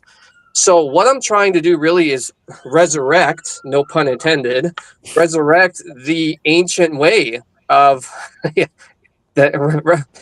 sorry, I saw Tatum's face there. Tatum's face was like blown away for a second there. I'm trying to resurrect the ancient way that is part of the Christian heritage and tradition. Like, Christian people are a sound money people. We have historically been the sound money, fair economics, just economics people. But fiat money unfortunately has even eroded those, and we've buried, figuratively speaking, buried those ancient ways. So I'm trying to resurrect the ancient way of economics. And in a crazy way, Bitcoin is bringing us back to the ancient way of how economics should be. And I think it's a beautiful thing. I love it. I'm curious if anybody else has a general thought on this. And then also, Yellow is on top of his game when it comes to his background here. I didn't do nothing. Yeah, Yellow, your hair. What? Your hair looked good for a second there. Yeah, I don't know what you're talking about. Yeah, that's awesome. Again, Pastor Coin, can you let people know what the name of your book, where to find it, and everything? Because I think again, I even for people that are not Christian, I think it's a useful kind of mechanism to understand how Bitcoin as a moral tool to help improve our society. Yes, of course. It's called The Bible and Bitcoin. You can find it on Amazon, or you can go to my website and get it there. If you'd like to pay in Bitcoin, you can buy with Bitcoin. Nice. So yeah, Amazon or my website, thebibleandbitcoin.com. You can go grab a few copies. It's been really a blessing to my heart to be here, to know that, Ben, your neighbor, saw my book and it caught his eye. I designed it to catch the Christian eye, and it really is a blessing to know that it's working. And that the book is in the background there. It's so cool to see. You see, I've never succeeded in anything in life. So I wrote this book and it's working and succeeding. So it's wow, thank you, God. It feels so good to finally do something that works. I got you right there beside Mises, then you, and then Bob Murphy. Unbelievable. See, this is I don't even want anything for Christmas. This is enough gift for me. And for Christmas. And the brother beside me, I'm on a small screen. Are you the one that gave me the free T-shirt in Nashville? Yeah, he's talking to you, Sally. Probably, yeah. Probably. I work with Proof of Ink as well. So yeah. Yeah, that was you. I wanted the Make Bitcoin Great Again shirt, and I was like, I don't really have any money on me, and you're like, just take it. So that was sweet. Thank you. Yeah, man. You stole his shirt. That's awesome. Hey, I'm actually sending your website. One of my fraternity brothers hit me up for the first time in years a couple weeks ago. You were in a frat? They let you in? He was listening to Theology in the Raw, and Jordan Bush was on and talking about Thank God for Bitcoin. And he hit me up. He's like, "Hey, I know you're the Bitcoin guy. This put it into perspective for me." I was like, "Oh, sweet, dude." So I'm gonna shoot that over to him. Yeah, that'd be great. Bobby, what are you doing in the dark? Pubby's here. Bobby, buddy. welcome. Hey, buddy. Saving electricity. Yeah, I'm trying. Yeah, I'm in a part of the house. We don't have a light here. But how you guys You doing, still man? haven't fixed the Bobby, closet. no lights and your Stick to broken ass spaces. closet beside you. The Oh, closet is Fix the still door. broken. I am not fixing a closet till $1 million Bitcoin. All right, I Wow, told you that from the That- beginning. that's dedication. dude, it's good to see you. Merry Christmas. How are Merry you? Christmas, to all you guys, man. Well, what a run it's been, and everyone, they used to laugh. We used to laugh like when you have one day we're going to crash from 100,000 to 40,000. We're going to crash from 150 to 100. Here we are, man. Here we are. This is what you're seeing playing out in real life. So, Which on that note, if we touch 58K again, does that mean DSB comes back? No. God no. No, look at Yellow's for his pinned tweet. He makes that very clear, and he's about to just say the same thing right now. But I will say, a 50% correction at 116K would land us about in range where I'm hit on the podcast again. Yeah, it's not happening. You're dead. It's not happening anymore. No. This is not a recorded one, so we'll It's see. not happening. Is the Bitcoin price directly correlated with max pain for yellow? Because it kind of feels like that over the past 3 years. It's not gonna happen. Stop it, guys. Hey, we let him cross 100K this year, so I mean that's a gift from God. Mhm. But we're definitely gonna hit 58K again, at least twice in the next cycle. Twice. It's the bottom. You're killing me. Killing me, man. Oh wait, this is the Christmas special. It's not Why Are We Bullish still, is it? I don't know. I don't know. On Did that you- note, I do Supercycle have as to well, head out like here it's, in a minute. Dude, So wait, give did- the space to everybody else. do you really think it's going to pull back to 58K? Yes. No. Nah. We're gonna have a side bet for like You know 1 million what? sats. You know what? Nobody thought it was gonna go back to 16K last year, but Right, we did that correction, and we're gonna do it again. Hey, Gary, how low did you think it was going to go? This time is different. Yeah, wait, what did Gary say? What did Gary say? I had a How nice are you, little chunk of change when it was at 16. I'm like, I'm pretty sure this is going at 13.5. I'm gonna hold on because I'm a dumbass. All right, guys, we got our Kramer. We did the whole prophecy day, like in 3 days prophecy day. You were given a lot of warning. Guys, I gotta run. My phone's about to die. God bless. Later, Merry Pastor Christmas. God bless. Pastor Coin, Merry Christmas. Thank you Merry for joining Christmas. us. I really appreciate Thank you. it. I wish I could stay longer, but my phone's dead. So sorry. Check out the Bible and Bitcoin. Good read. God bless. Cheers. See you, dude. I don't Oh, remember after a halving like this, a halving within 7 months ago, let alone the prophecy from Yellow. Dude, I am just bullish right now. So we can turn this into, why are you bullish? Look, man, if Bitcoin has withstood everything over the last 4 years, we're just coming out of the halving. We got this maniac called Michael Saylor that is buying up annual supplies. Just so you know, that 3.125 Bitcoin reward, guess what? That's 164,000 Bitcoin only released into the market. Okay, this is what digital scarcity is all about. I'm not saying this is the escape cycle. I'm just saying let's hold back a bit on saying we're going to pull back another 50 or 60% within a year. I think there's a lot coming into the market. We'll find out. The nice thing is that those of us that have been here for so long, you just steadily we stack and keep moving forward. This may be a cycle that is different. I hate to be the guy that says that, but man, Don't say the thing. Say- Don't say the thing. Who Well, said it? to Puppy's credit, I kind of I'm mildly aligned. Like I kind of see where he's getting at, and I have a suspicion that we're gonna see. I don't think it's gonna change things, but I think we're gonna see the same sort of euphoria at some point in time kick in. So I was, talking to good old Gary here about this not too long ago, where I think we're gonna get this nice slow grind up in retail, and everybody's like, "No, I'm not getting back into." People who got burned are gonna have no interest in participating again. But eventually, it's just gonna trickle up just high enough for that NGU it starts to attract everybody again, and we get that crazy euphoria blow off top. I think we are gonna see something stupid this cycle, but I think we're gonna see the correction back down. But no, Sally, it's not gonna be the 58K. Is it true? Is Shots it true fired. Is I've it true heard that. something showing in my timeline that ETFs are gonna allow withdrawals? The in-kind redemption would be interesting. Yeah. Is that happening? Not that I'm aware of, but somebody's gonna do it first, right? It's kind of like that compression of the what do you call it? Like the assets under management costs. Like they're gonna compete to get more in their wheelhouse, and the first person that offers in-kind redemption is gonna get more people flooding to their ETF. So someone's gonna do it.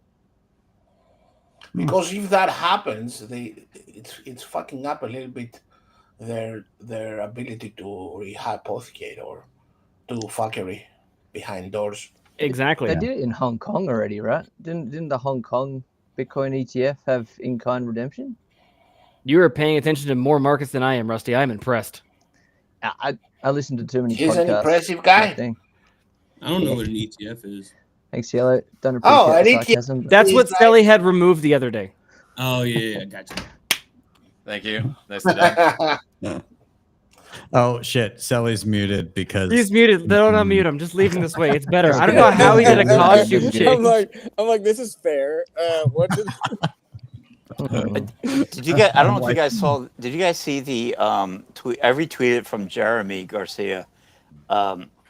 Sailor's plan to have 42 billion over the next 4 years, and his plan is to slowly accumulate. And he put in a position where even at the last year, if he's assuming Bitcoin's at 400,000, Sailor could end up with over 800,000 Bitcoin. I don't know if you guys saw that tweet. I found it interesting because the guy isn't stopping, and there's companies coming in that are going to say, how do we catch up to him? Of course, Amazon, Facebook, all of that can come in and catch him. Anyone on his level, as far as a company, they're dead in the water. I mean, the guy's $40 billion of Bitcoin already, and everyone else that is like his colleagues or anyone else, they're done.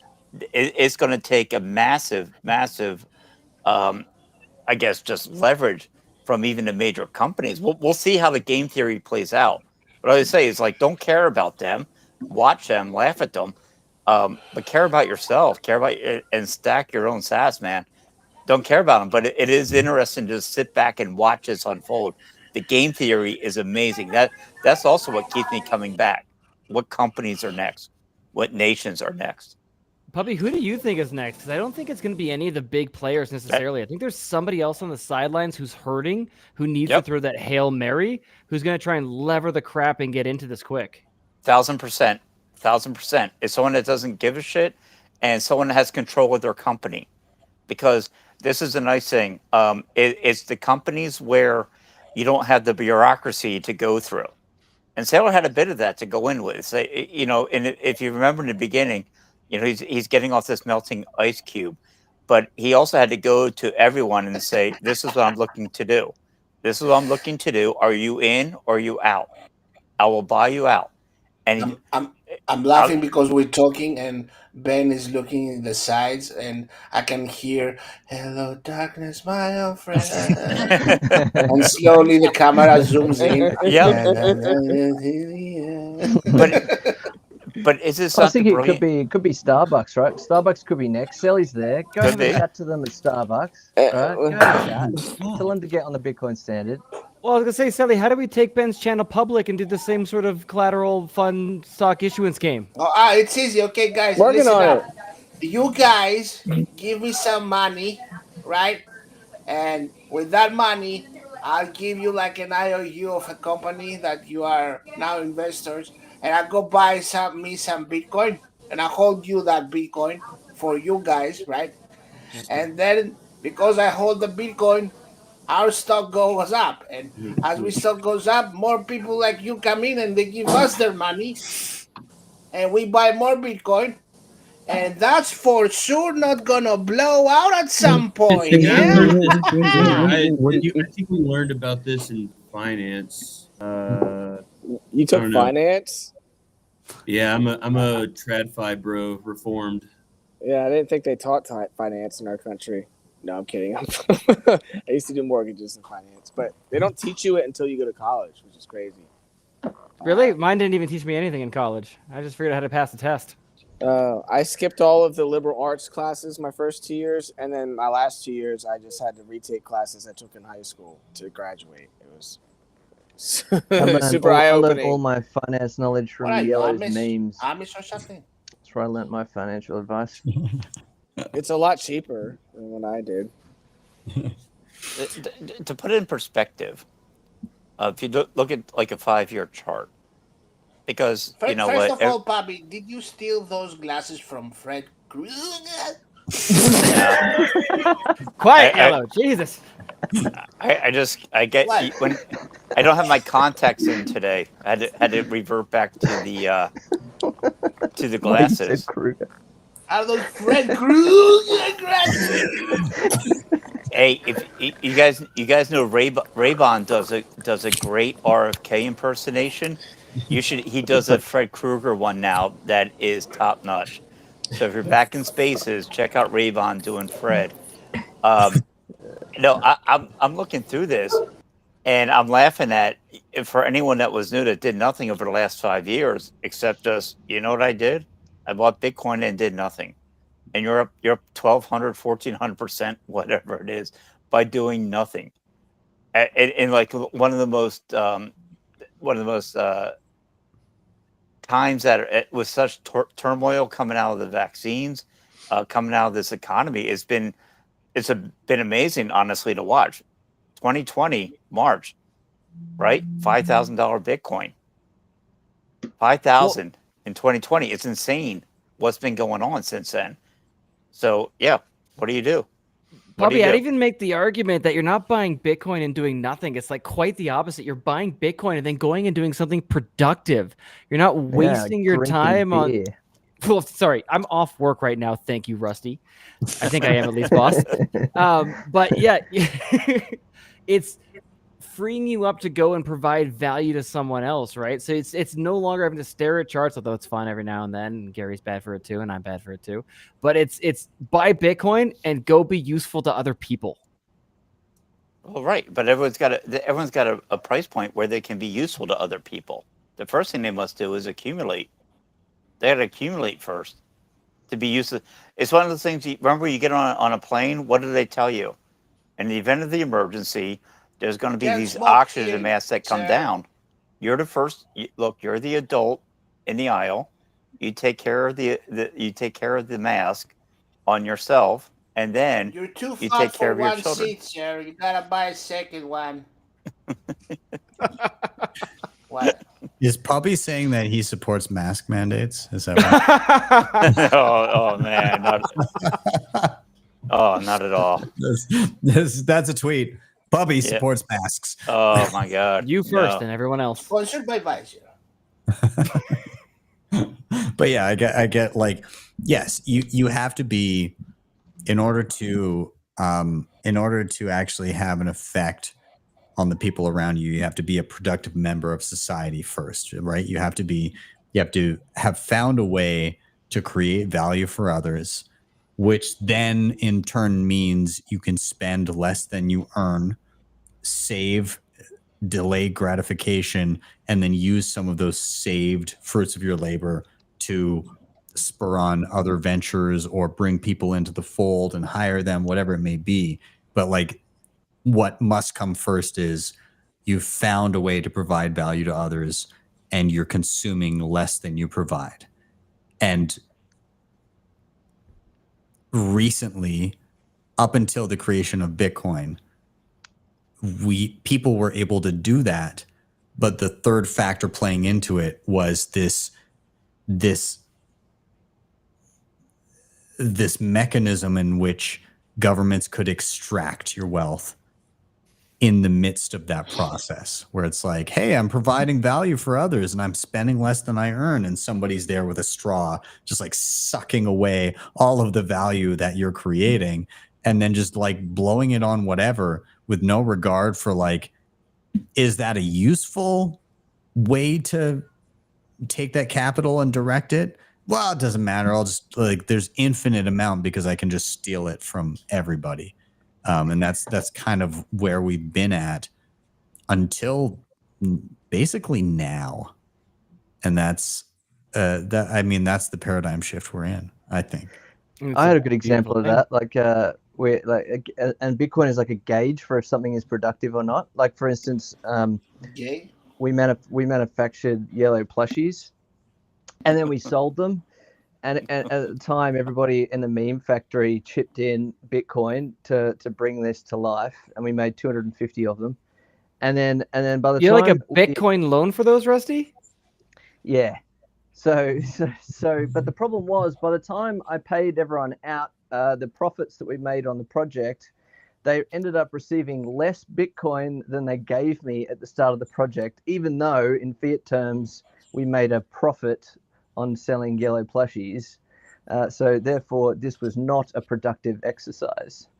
Yeah, but we haven't sold everything. We haven't sold them all yet, actually. Yeah. Actually, everyone should buy a yellow plushie. And Rusty, where do we go to get one of these said yellow plushies? I'm glad you asked. You can head over to worldofrusty.com and you can buy yourself a yellow plushie. And how many sats do I got to spend to get the autographed one? Yeah. I mean, do you want the real autograph from Yellow, or do you want Rusty just fucking scrawling that shit on the back? Would I know the difference? How can I possibly verify that? Exactly. Yeah, we thought about it. I thought about forging his signature. I don't have a signature. I just scrabble yellow.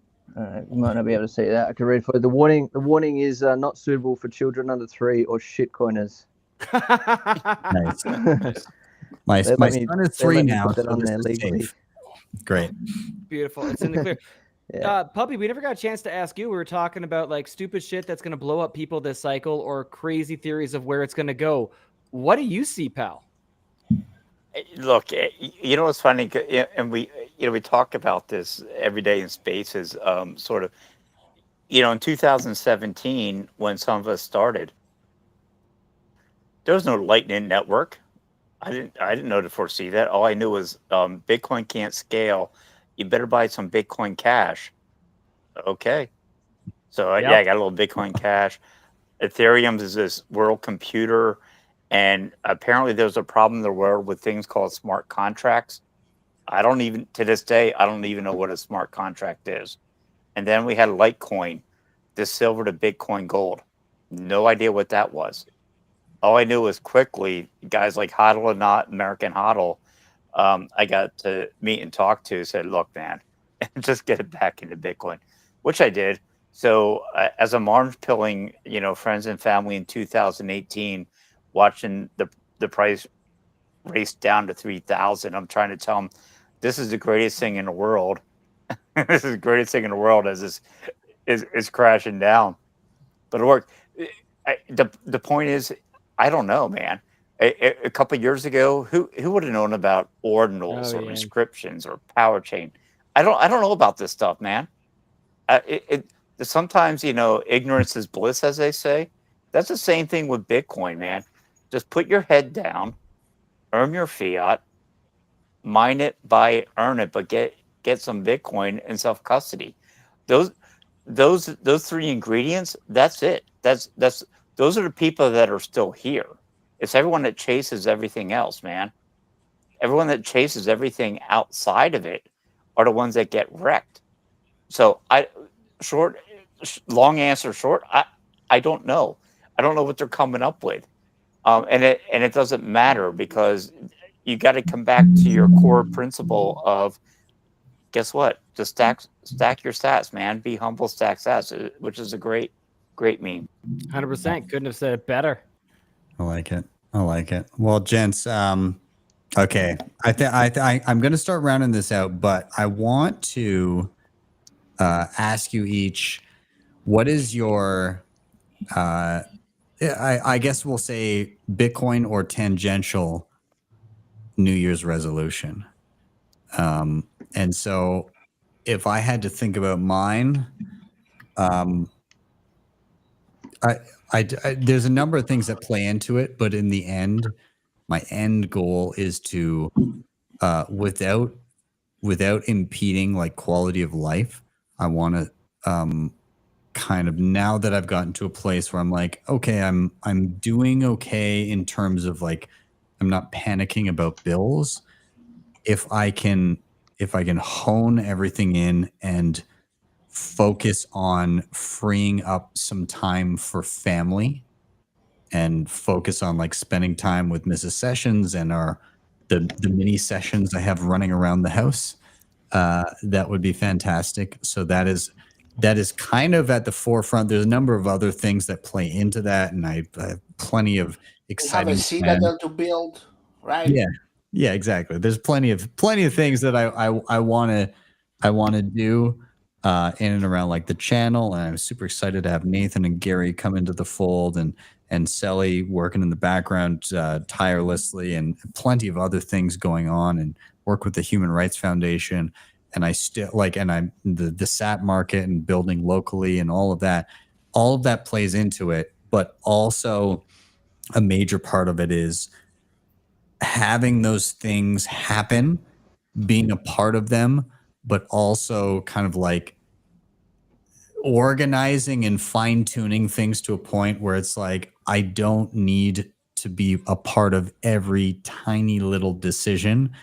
And in turn, I get to also free up time to be like, all right, family, let's spend quality time together. Let's go do something. And I do get that, but I think I've kind of reached the point where I'm like, all right, the previous years have been like, all right, let's build some shit out so that we're doing okay.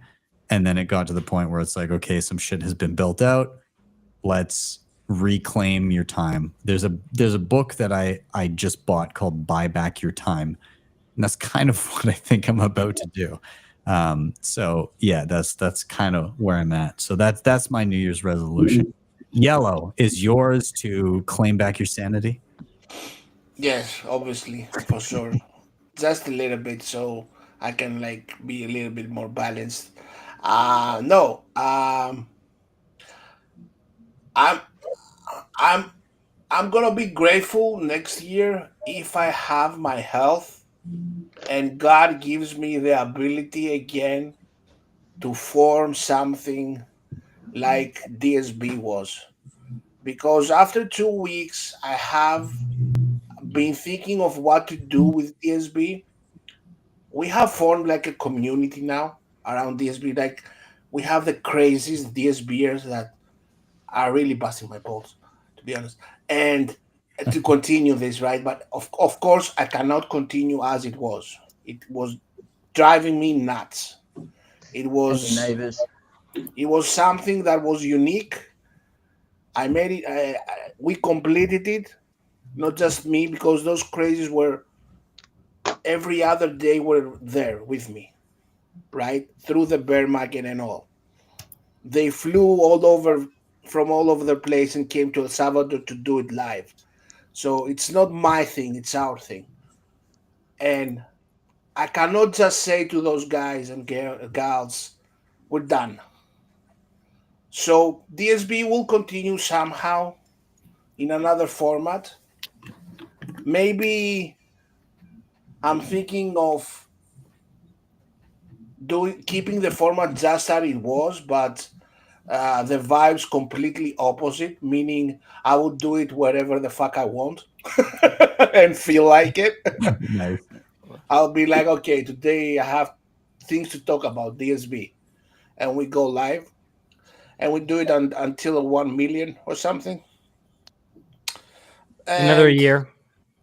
nah, and I feel like I want to do something similar again in the space. Even if a lot of people hate Twitter, Twitter is my kind of thing. I thrive on it for some reason. I know how it works. I know how to have fun on it and bring people together, I guess, and laugh, especially through the bear market. I want to be around and entertain people and have a laugh. And also, something that also happened lately and really blew my mind was how big of a heart Bitcoiners have. I had a personal issue. A family known to me, a friend of mine came and asked me like if I can do something about their little one, which had palsy. They needed like a surgery for the United States and needed like 80K or something. And I was like, okay, I'll make a tweet about it. And inside 24 hours, we raised like 30K. Wow. And the guy, I set the father up with a Strike account, and the guy was watching like all the tips, whatever it was, some big bowlers, some like a few sats, it doesn't matter. Whatever it was, from all over the world, like, what is this? Who are those people? Where are they from? Like, what country? And I was like explaining him. I don't know them exactly. I don't know all of them, but I don't know from where. It's worldwide. It's open. Okay, so basically, the family raised the normie campaign. Let's say in Facebook raised over like half of the month. We raised it in 24 hours. That's awesome. Yeah, That's so cool. and I'm really happy to say now that after like two more weeks of running the normie campaign, they have enough money. The little girl is ready to travel to the States for the surgery. So goal completed. But that's the power of Bitcoin, Amazing. man, and Bitcoiners. Like we did something huge for someone that we didn't know, right? And we did it like that in 24 hours without knowing, open, like worldwide. From doesn't matter who you are. Maybe even bots like gave, I don't know, money. Some of you sats. I don't know how that works. So yeah, that was mind blowing for me and yeah. In general, keep it positive, man. Keep it positive. Yeah, I love that. What an awesome story. And again, it's just like speaks to the idea of anybody can help anyone in need anywhere on the planet instantaneously. Like that's again like the idea that Yellow can just drop a tweet and be like, "Yo, somebody needs help," and Bitcoiners on the ready, zapping sats from across the world and figuring that out. That's super cool. Awesome. Would it be okay if Tatum goes next? Because I don't want to follow that up. Yeah, that's exactly. Follow that up, Tatum. Yeah, if you're it's up, any Tatum. less prolific, then I will be incredibly disappointed, and you won't be welcome back. You All right, curing actually, kids, Tatum? You curing kids over there? Yeah. So one of my coworkers is in Ohio, and he works with a food pantry, and he was wanting to do like Bitcoin donations because they occasionally he runs a mining site out there, and they use the proceeds to fill the food pantry. And he was like, I want to set up like a Lightning wallet, and I actually helped him get set up with Alby Hub. And I've been on Nostr for now it's been 2 years. 2 years, yes, 2 days ago was my 2-year anniversary of Nostr. So like I have a decent following there, and I was like, hey, can y'all help me test this out, and also like this is what it's for, yada yada. And he ended up getting like $150 in the course of like 12 hours. He's like, Tatum, where's all this coming from? I was like, I don't know, dude. I have no idea, but you're welcome. And he's like, dude, this is sick. So yeah. Anyway, but yeah, it is really cool to see like Bitcoiners and they're like actual, like someone in the chat said, but Yellow, Bitcoiners are psychopaths to care about anyone. I mean, screw y'all. Like you're seeing, we literally just gave two stories of how that is the complete wrong thing. So yeah, that's really encouraging. My New Year's resolution, I have a couple of them. I want to. 2024 sucked major ass. Just going to go ahead and throw that out there. And I'm going to make sure that 2025 is more positive. And I want to do. There's a few things I want to do to make it positive. I want to travel more. I didn't do much traveling this year, unfortunately, but like it's been over a year since I've been to a Bitcoin conference, and that really hurts. Kind of sucks, like seeing pictures of people hanging out at conferences, and I'm just like, hey guys, remember me? Because conferences are now like family reunions, so I'm excited to get to more of those. I also want to cut out beer because I've lost like 60 pounds, but holy shit, the only thing that's like holding me back from absolutely being shredded is beer, I think. But they make it so darn tasty. So I'm going to try to cut that out. I feel you. Tatum, I've got a question for you on this front. So how do you parse the idea that Jonah Hill was like out of shape and hilarious, and then he lost weight, and then he stopped being funny, but you then lost a bunch of weight, but you weren't even funny to begin with? Okay, well, so heartfelt. I thought that was about to be a dunk, and it was somehow so much worse. That was crazy. That was insane. Okay, so maybe it's going to be opposite. I'm going to lose all this weight and then be funny. Then I don't know, but would be a miracle, Christmas miracle, perhaps. And also in 2025, I want to meet Yellow. Ooh. Oh. I don't know if that'll happen, but I really want to meet Yellow. I heard he wants to date you as well. So like, I did. That's kind of seems like nope. it works. That's what I'm saying. on the That's table. what I heard. Free market. We'll see what happens. Anything can happen. No, that's I think that's great. I would honestly, you need to come to more events. You're currently where? You're in Denver, right? Yes. Talk yourself. Yeah. Well, I mean, Tatum. No, I'm very public about.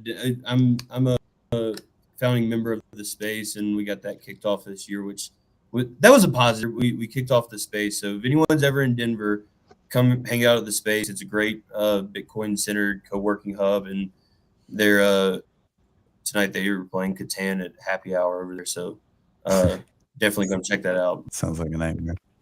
I don't know the order you're going in here, but just a quick two things I love about Tatum. I never knew. Two-time high school, I think, state champion mascot of the year. Number two is one of the things he learned was between when he would take his what were you taking with you on your flights? My damn ASICs. I never took the hash boards out for the first I don't know how many flights, I was paying for overweight baggage. Overweight baggage, you could just strip them out. So those are the two things I know about. So stupid, dude. That's why I love them. The commitment to the craft. Yeah. Beautiful. One of a guy up was like, so you take the hash boards out, right? And I was like, no, I don't, but now I will. Also, it gives you a little more space too. And also, here's a picture of me. Oh my God! That is amazing. This is true. Yeah, 2012 24 state champion. That's amazing. Are there competitions for that? Yes. The rooms of fire. Oh my world has just exploded into wow. Really, I'm gonna Mr. see if I can Acapella, you're not find a surprised video. that there's mascot competitions? I'm going to try to find videos of my routine because honestly, I enjoyed it. It was real fun. I literally only started being a mascot because I got to hang out with the cheerleaders, and then I ended up being state champ. Ben, this is why we do spaces. This is what you miss when you don't jump into spaces every day. This is what you miss out on. After that, like he played the the black Power Ranger. Was it the black one? What? Yeah, with the mascot, I think. Yeah, the Power Ranger. Not Billy. No, it wasn't Billy. It was You the told other- me. You told me you were one of the Power Rangers.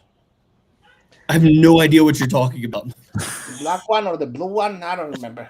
It was a show, and there was like the Hasbro toys in the '90s, and it was based on this like Japanese Power show. And they Ranger. spliced in new American footage. Yeah. I know what Power Rangers are, but I have no idea why you're saying that I told you I was a Tatum, Power don't Ranger. pretend you're not a Power Ranger, all right? Yeah, you're basically admitting it right now. You're like, Guys, obvious. stop, Ben, cut it. Exactly Please. what a Power Ranger would say if they were trying to conceal their identity. To me, I want to see tweets out. Tatum was a Power Ranger. Yeah, nice try, FBI. Like, come on. Okay. Anyways, whatever. We know you're a Power Ranger. Shut up about it already. Nathan, what is your New Year's resolution? Mine is not nearly as heartfelt, so I hate following these two because I haven't done anything good for somebody else right now, and that makes me feel like a dick. But Pretty selfish, Nathan. I'm gonna be super selfish, and mine is for this year. It really is along the lines of, and this will sound weird, but it's like I'm going to do what I want, in the sense that I'm going to take some risks. I'm going to try. I'm going to work hard, but I'm no longer going to do crap that I don't want to do. And it doesn't mean that I'm not going to work. I'm not going to be lazy. I'm just going to do the shit that I think is valuable, that I think is important. And I'll spend fucking 25 hours a day working on these projects, but I'm no longer going to waste my time and energy on things that I don't think are at all productive or valuable. Like, I'm done. I'm out. If it's not helpful, if I don't think it's worth anything, I'm not taking part in it. If I'm not getting something directly out of it, I'm not working just for a paycheck anymore. It's been too long. And that's it. That's awesome, and I echo that so much. There's a pretty good there's a caveat to this. Yes. If you can afford to do it, aka what you're doing is providing enough value to others that it allows you to accrue value to yourself, then if it's not a fuck yes, it's a no. Yes. I think that's kind of where you need to, because then and unfortunately what happens in that process is there's people that are going to be like requesting your time, where they very much have like a legitimate, awesome thing that they're doing. But the only thing more scarce than Bitcoin is your time. Yep. And so what you need to do is focus that in the most efficient way possible when you're on a Bitcoin standard. And so what you need to do is, how can I help and effectively like forward. I mean, if you're being an ethical Bitcoiner, how can I help the most people in the least amount of time and focus my effort and split that between the people that I care most about and maybe perhaps people that I've never met, and do both at the same time. But the answer is not literally, leaning into every beck and call that comes upon you. It's like, where am I most effective? Because you can't possibly expect to help every single person that comes to you, but through people around you, you can. Now there's one other thing that I did want to share here, and I think it's in the chat. There we go. Before I go on to Gary and ask his New Year's resolution, I've got to give a shout out to Bitcoin Deb. Yeah. She's been here for 6 hours watching beautiful this show. Deb, you are an absolute and not just this show. I see her at every damn show. She's always in the chat. Bitcoin Deb, you are a legend. You're always here. Awesome. Bots are amazing. Again, bots are amazing. Deb, awesome. You're again, like I feel bad for taking your time, but well worth it. I also appreciate you being here. So thank you so much. And Gary, I'm going to toss it to you again. Before you do, oh yes, Thing number 2 is I want to spend more time with Gary. So sorry. Yeah. Okay.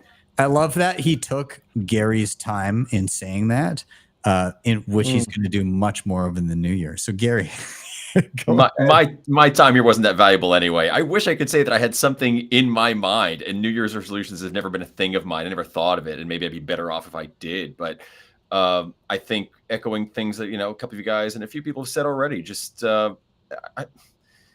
time is the most limited thing. I have 2 kids. They're 8 and 6 years old. And I've had the fortune of being able to spend more time with them than I'm sure like a lot of other dads do, because as an actor, I never work. So I've had a lot of time to spend with my kids, and I'm grateful for it. And I'm sure there will come a day fairly soon where, the hugs and kisses aren't going to be given as freely as they once were. And I'm going to miss them. And I mean, if you asked me this like 8 years ago before I had kids, I would never have said, I'm like, who is this guy saying such cheesy Hallmark nonsense? I would never thought I would talk this way, but it's true. Time is important. Want to spend time with the kids, and hopefully, my involvement in Bitcoin allows me to do that, because I've never been somebody who, I don't know, needed to spend money on like a fancy car or cool clothes or whatever. I wear jeans and obnoxious t-shirts. I drive a Honda. Like, it doesn't mean anything to me. It's not like a status symbol to me. So if I can find something good to do with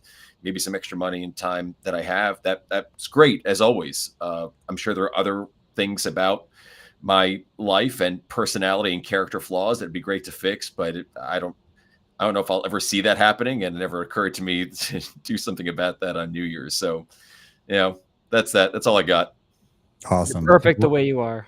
Rob in the chat said, Gary, shout out Jersey City Bitcoin meetup. Oh, heck yeah.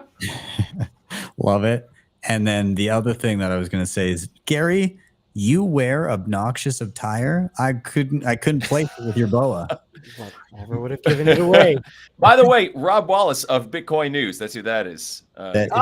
Rob is awesome. Rob's great. He's been on the show before, and he also gave a shout out to the SAP market that we recently had, which was awesome. So, Rob, good to see you in the chat. Appreciate you being here.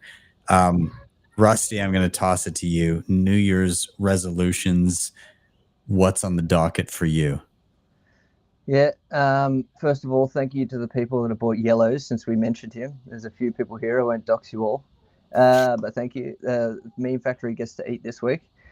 I've got an easy one, because it's my pinned tweet from January the 2nd, 2023, and it's just a graphic I made for, I think it was for Sailor when he was still using my graphics and stopped and started using AI. And it's just buy more Bitcoin. So that's and it's number 1 on my list, as well as number 2, 3, 4, 5, 6, 7, 8, 9, and 10. If I had to put something in 11, I'd say go to a Bitcoin conference. I've got small kids, and it's been hard to travel. They're kind of getting to the point where they're old enough that it's not too much of a hassle for me to be away for a few days. So yeah. And if we could possibly get a Bitcoin conference a little bit closer to Australia, like one of the bigger ones, that'd be nice. And a halving party, like a halving party-esque party would be great to hang out with the rest of the Meme Factory guys. I hang out with them a fair bit, but it would be awesome to meet them all in person and hang out. So hopefully we get a chance to do that at some stage this year. I love it. And Rusty, I was just going to add on whether or not you already have the poster for this show available on the website, but you absolutely do. And as you were talking, I listened to not a single fucking word of what you said, but instead it still benefited you, and I ordered a poster from you. So okay, I gave you a code for 100% off, so I'm hoping you used it. Nope, sure didn't. I paid full price plus shipping for that. Okay. All right. But I'm happy. You obviously didn't check your DMs. No, never checked. Okay. Never. All right, well, if someone else wants to order the free poster from one of Rusty.com, it could be used once, BTC sessions, if anyone wants to, capital B, if anyone wants to grab it for free. I'm on it. You should Yeah, probably nice. do that Yeah. actually. Anyways, worldofrusty.com. Again, I also, why is this like it should be front and center? What are you doing? Well, I guess you Yeah, sunk you enough gotta. cash into the yellow plushie. You should probably sell those first. If you click on view all at the top there, it's in the featured products, and you There can, it is. yes. Yeah. Oh, Yeah. there she is. Yeah, I have a copy of every poster that you've ever made for any one of my shows. I have every you did the first one you ever did was the meeting of the bulls, and so that's when I think I took a little break for like a week or two, and I came back and I was like, here's my wish list of guests, and the wish list was Michael Saylor, Jack Mallers, Jeff Booth, Preston Pysh, and American HODL. And like, it was just a bullshit list that I was like, this is never, ever going to happen. And then Jeff messages me. He's like, I'm in. Do you want me to message Preston? And he's like, I'm like, I guess so. And then Preston after that was like, yeah, cool, I'm down. And American HODL, I shot him a screenshot of that message. I was like, hey, do you want to do this? We got 2 of the 5. And he's like, yeah, fuck it, in. I'm in. And then I was like, oh my God, this is getting pretty close to actually happening. So then I put like just like a list with green check marks beside 3 of them. And then Jack Mallers was like, yeah, I'm totally in. Awesome. Like replied in a tweet. And then like the amount of tags and tweets, I was just inundated tagging Michael Saylor incessantly, like early 2021, like at one of the peaks. And then he replies to the thread and he's like, add a green check mark to my name. And all of a sudden, this thing that I was just like total bullshit in my mind that I threw out there into the ether, everybody just manifested, and then it came to fruition. And then Rusty was like, I know a guy who can make a sweet thumbnail for that. And he did. And the rest that was a good one. Back when Sailor used to write back on our DMs, Yeah. These days, like the best I can get like is like a fire emoji or a thumbs up. I don't That's even get the I don't get the emojis anymore. I just get the scene. Rusty, if it makes you feel any better, I don't even get seen. Oof. Okay, all right. Look, I will say this before I sign off. Sailor, sorry, I probably front ran Yellow there when it came to the meme, but he did send me 1 million sats and came to our pleb party. He was the first guy to show up to a pleb party in Miami after only one invite request. I thought that was always impressive of him. I know he had many things they could do. I think the problem is now that I did the math the other day, and there's more Sailor interviews. There's more minutes of Sailor interviews in a day than there are minutes in a day. So I'm not sure how he's doing it. Whether he's like, so I don't think he has time outside of the time, whatever time vortex time stone he's using or something to he's do other kind of things. like Santa, and like, how does he get it all done in one night? And the answer is he's clearly got elves that are able to, through magic, disguise themselves as Sailor and go on like MSNBC and explain why Bitcoin is the scarcest. All I'm saying is that like our thing that we all love here like got bigger in the few years lately. So it's like normal for the guy to don't go as much as to Bitcoin stuff, Bitcoin podcasts and all that, and go to mainstream stuff and try to bring in people. That's what he does lately, I feel. Yeah, you're 100% right, and it makes sense. Like, I can only imagine just the people doing regular Bitcoin focused content that isn't making waves as much as to be included in the NASDAQ 100. Like their DMs and like even just like on the scale. By the way, when is he going live on NASDAQ 100? What day? I got the answer to that one. Not you. Anyone else knows?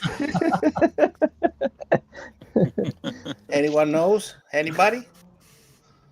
Nobody. No. No one knows. The 23rd of December. No. Oh. Prophecy Day. There we go. Nathan knows. Yeah, I could see it in his eyes. No, coincidence? I think not. No. It was foretold. Yeah. Love it. World Rusty, did you drop your New Year's resolution? Yeah, I put He's my gonna buy code, I Bitcoin. got the code wrong. The free poster code was sessions 2024 with a capital S. So if Nice. someone wants to claim Ben's free poster, Yeah. I literally Sessions just paid 2024. $80 like right now. It would have been, actually 10. responsible to have asked about that before doing that, but I did not do that. Yes, because you were And- very generous in paying for my time, so you didn't need to now buy the poster as well. I did sling you a few stats for your excellent work. Well worth it, I will say. A few sats. I will. Is I will once again say- very generous. No, I honestly, Rusty, you fucking kill it every year, and if I'm a huge advocate for people accurately valuing their time, and your time is beyond a doubt valuable, and what you're able to accomplish and put together, despite not including Selly on the front, that arguably more valuable that you did that. I'm adding Nathan next time. He was my favorite. You're my favorite Bitcoiner on there. Can we stop Oh, like thank crazy you, Rusty sir. because like he does? By the way, I'm trying to get that poster for free right now, so don't love me just yet. Can we stop saying don't good think- things about Rusty because for us he does Yeah. like for free stuff? I was just about to say Yellow's going to come back with a comment now. It's too nice. Rusty's gonna come back with an incredible rider for the next season of Main Factory. I only want green M&Ms flowing to Australia for every episode at my front door.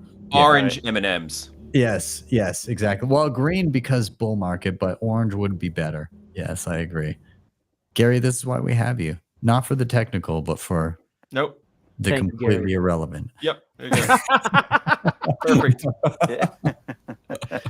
Bubby, we've shafted you to the side far too long. Puppy, what is your New Year's resolution? Oh man, you know what's funny is a resolution is sometimes, what am I going to change about myself? What is my new view? Sometimes you get to a point in life where it's not that you're changing, but you want to build upon what you've been building upon. And what I mean is persistence and consistence. I love those two words, and it's what I've been building upon. Getting the message out. Anyone that is new, those that have been at $3,000, $10,000 Bitcoin, been there, host bases. This is why I love fucking Yellow. This is why I love you. Everything you guys do, it's because of persistence and consistency that people come in, and that's where lives are changed, man. You guys are changing lives just because of your persistence and consistency. It's day after day. Yeah, I know, Yellow. I always think of the Pablo Escobar meme now. He had to walk away after 1,120 some days. He had to walk away from this beautiful thing he built. But we're back here, man. I just want to continue on with that. And you do something out of love. You do something that, you know what? I don't need to be rewarded for this. And I think back to this beautiful gift called Bitcoin from Satoshi Nakamoto. And yeah, he was a hard ass. If you don't got the time, you don't got this, I'm out. At the end of the day, he left a great gift to the world. I don't need to make money. I'll make, the money comes anyway, quote unquote. The money comes anyway. 5-year returns right now at 1,400%. But to pay it forward like the class of 2013 paid it forward to me, I want to pay this forward to the next class. Guess what, man? This is what brings me joy, and this is what I want in the new year, man. I'm just going to be consistent and persistent, and you guys will see me around spaces, and you'll see my shitty memes. Nice. Thank you. Nice, That's awesome, Puppy. I You're enjoy absolutely it. right. It's the Bitcoin ethos, right? It's not to get rich quick. It's just keep going, keep stacking, head down, keep working. Stubborn. Stubborn. Stubborn yellow. Can we also make note that Nathan actually was able to claim? I doxed myself to Rusty. I did actually grab that poster. You got it He's for my free, but it will favorite new cost. Bitcoiner, and I now know where he lives. So that's, yeah. I mean, that's Awkward. it's poetic Yeah. that you were able to claim it. It's pretty incredible. Well, from my perspective, where I was watching these shows as a fan a couple of years ago to now participating in the after party, I needed that poster. And I have a new baby on the way, so I had no sats to spare, so I didn't fucking wait. I just grabbed it. I love it. And what I'm gonna do right now. You're not even showing, Nathan. Yeah, how many weeks are you? How many weeks pregnant? You're not even. That's funny. Thank you. I Oh, wait, appreciate that. I've been doing yoga. Wait, is that Nathan Fast? My glasses are working. I miss well. Nathan Fast. Nice. Man. I'm throwing this up. Good to meet you finally. Anybody that wants to grab the show poster, which is absolutely epic, there's a QR code on the screen right now that will lead you directly to where you can claim it. It's you won't get it for free like Nathan. You'll have to pay just like me. Wow. The total piece of shit paid $80 to get it shipped. But nonetheless, well worth it. Again, I've grabbed every single one of these, and they adorn the very studio that I'm sitting in right now, and zero regrets other than the generational wealth that I spent upon them. I do have to say this makes it 2 years in a row I've gotten a free thing at a Sessions Christmas special. Did you? What did you get last year? Yeah. You see the block clock hanging out behind me? Oh, nice. Yeah, I forgot about, oh my God. You did win that. Mm-hmm. Wow. That was the foreshadowing there and everything kind of coming together. Like, okay, so Nathan, when we put out the call of like, hey, we need, I didn't say it was myself, but I said, okay, there's a company that's starting. We're going to be educating people on how to do their thing and properly self-custody and all of that. I didn't say necessarily who it was, like in the communications that we put no out. indication. Yeah. But then once you kind of got through and reached out, it was like, okay, like this is my thing, like this is what we're doing and everything. And so we started having people do like video submissions because it was, we got inundated with like 350 people that wanted to be part of Bitcoin Mentor, which was like, it was wild, like not publicly stating it. It was just a thing that we put out just in not at all associated with the channel or whatever. Yeah, that rejection email really still. Tatum. Well, Next year's your year. You literally replied with just like a picture of your vest laid on like a sidewalk. I don't know what you expected us to do. That was enough. I mean, pretty secure, but it is what it is. But besides the fact, when we said, okay, we need video submissions so we can see how you guys are on camera, personable, like how you explain things.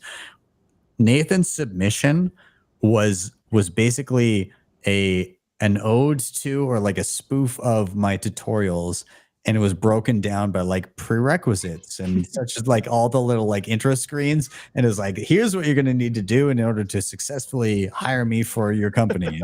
That's awesome. Yeah, it was so well done, and again, like very personable, like very friendly, like exactly kind of what we were looking for. And it's just, and then the icing on the cake is Nathan lives like 45 minutes away from me, and so it was just like divine intervention of like, hey, this needs to happen. And my co-founder, Mike, also, again, like 30 minutes away. So we're all kind of like locally together. And then as we're kind of fleshing out the idea of additional content on the channel, figuring out how that would work. And like Nathan, like he understands this stuff and he's very succinct in distilling that information. And then Gary comes into the fold, and like number one, radio voice Oh, to yeah. the max. Like as Gary So speaks into a silky. microphone, I mean, I know that all of you, like your seats are soaking wet right now. Hey, okay, that was just a little. I spilled some beer. What can I say? Gary, can I get you to say, Tatum, I think you did a good job this year? Just real quick. Tatum, I think you did a great job this year. Ooh, And that's you're a- good enough. that's You're a- smart enough. And gosh darn it, people like you. Thanks, All right. Dad. Wow, bonus. Screen record that for the recording in a little bit. Thanks, man.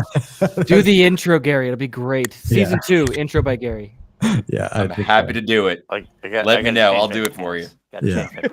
It's but like these guys have been working in the background doing some kind of like initial demo episodes, figuring out like how it's going to play together, and I watched the first bit of it and I was like, there's something here. This is like there's like lightning in a bottle here that I'm very excited about. So you will be seeing both Gary and Nathan together on episodes of an episode called Mentor Session. Incredibly creative name. Yeah, I know, you guys are really. I mean, how long did it take you to come up with that? I'm not gonna lie, weeks. That's the worst part. No, and he's It's one not of those lying. things where you tried making it so creative, then it's like, let's just stick with. No, Tatum, that's exactly it. It's like Pretty first idea. No, we can do better. Like a month later, you just go back to that first idea. Yeah, that was the best. Let's just do that. Yeah. How about the two things this is? Yeah. For any of my Simpsons fans, we're just going with Poochie, right? Okay. Yeah. Well, let's just call it One Behind the Other. One Behind the Other is a great show name. That's awesome. Yeah, no, I love it. I'm looking forward to it. And again, Nathan's going to be doing some of his own tutorials as well, because if there's one thing I've learned over these past number of years, funny enough, the first question I ever got asked was, "Hey, you're doing Bitcoin. Aren't you worried you're going to run out of stuff to do?" And the answer is absolutely not.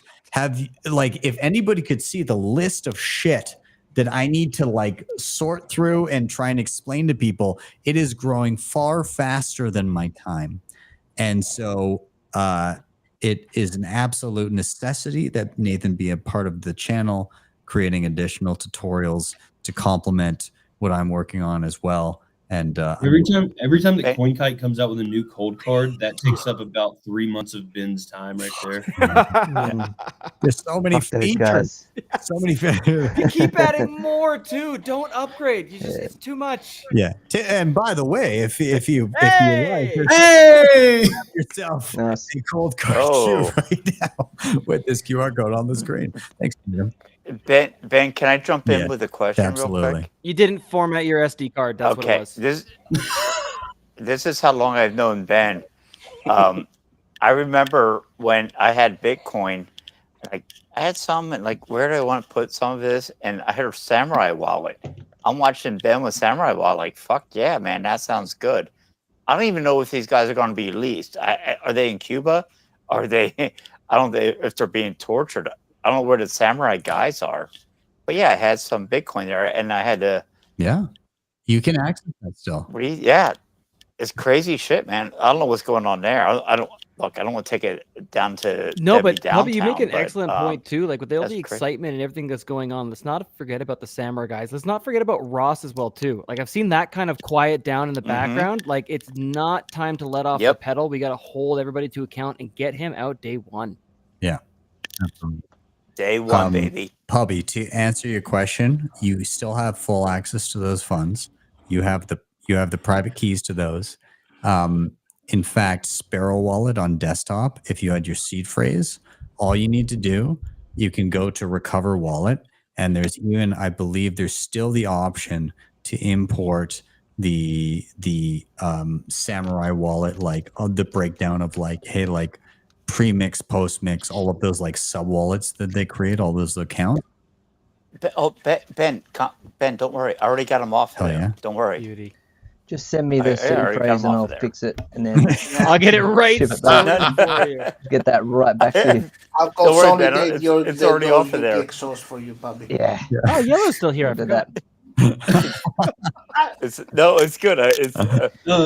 I'm just laughing at like and this is the thing about privacy. Man, I know I don't want to turn this back into a Bitcoin space, but the thing about privacy, and man, those guys.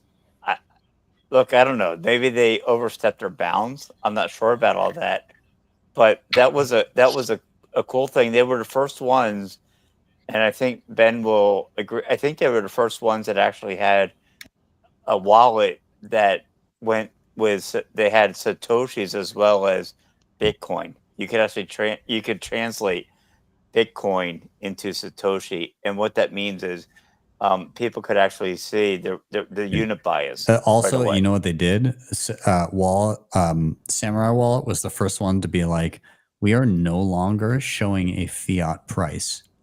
We're just showing how much Bitcoin you have, either in Bitcoin or in sats. Doesn't matter. But they were like, we're doing away that there's too many support questions of like, oh, I put this much, I put $100 in it, and now it's not $100. And it was, they're like, no. Sure, shitlock. Come on. Yeah. But like, they were like, no, we just want people to see like, how much Bitcoin do you have? That's what you actually have. Like, why you, so if anybody wanted a Bitcoin standard first, it was Samurai Wallet. So hats off to them, and hashtag free Samurai. And there has been, I'm not going to dive into the news too much right now, but there was an interesting development today in and around what can and cannot be property in and around software when it comes to the Tornado Cash case. And this may have implications on the Samurai Wallet case as well. And when I look at it on its face, not going to lie, it seems bullish as fuck for Bitcoin sovereignty and privacy. So let's hope that that is true. But regardless of that, let's keep on fighting for people to be able to use their money in a private manner without having every goddamn thing that they do be spied upon. Yep.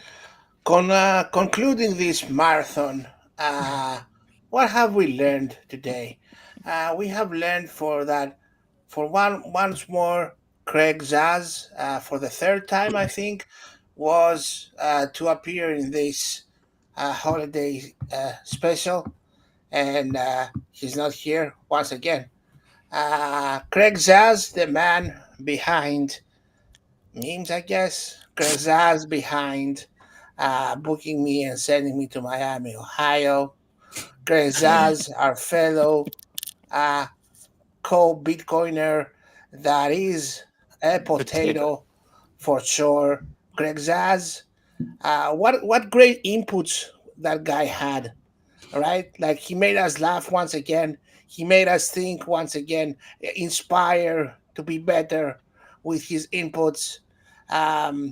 We are different. We are better. We are higher due to Craig Zaz being in this space once again. Thank you, Craig Zaz, for your inputs. Thank you, Craig Zaz. You were amazing. We love you, and till the next one. Till the next one, buddy. Well said, Yellow. Greg Zaz is 100% a total piece of shit. I can see Tatum's been putting his hand up. I just feel like I know what that's like.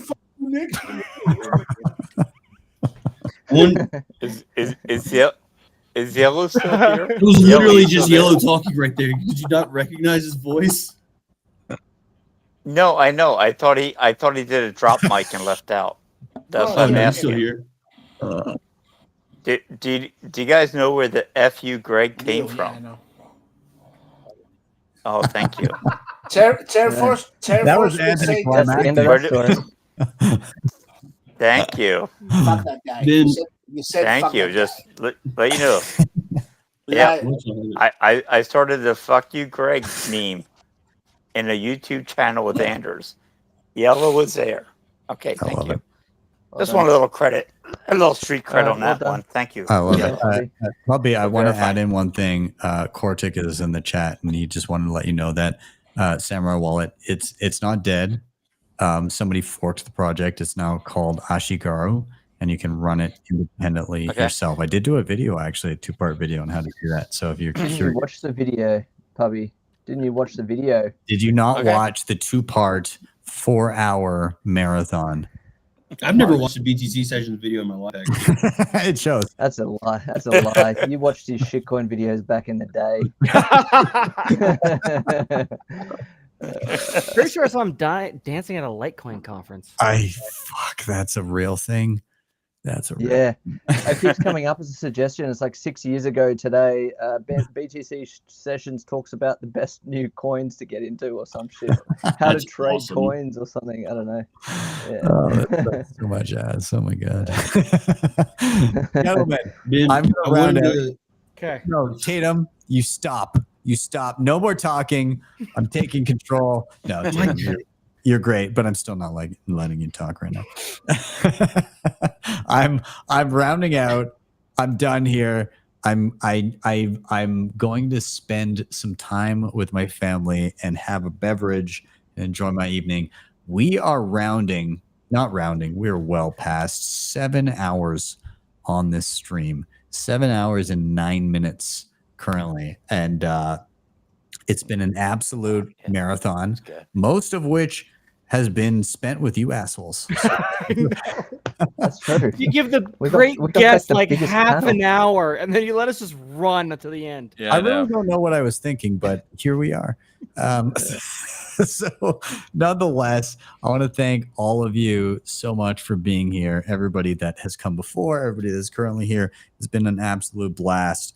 And I think, if I'm not mistaken, this is actually my longest stream to date in 8 years, 8.5 going on 9 years of this channel.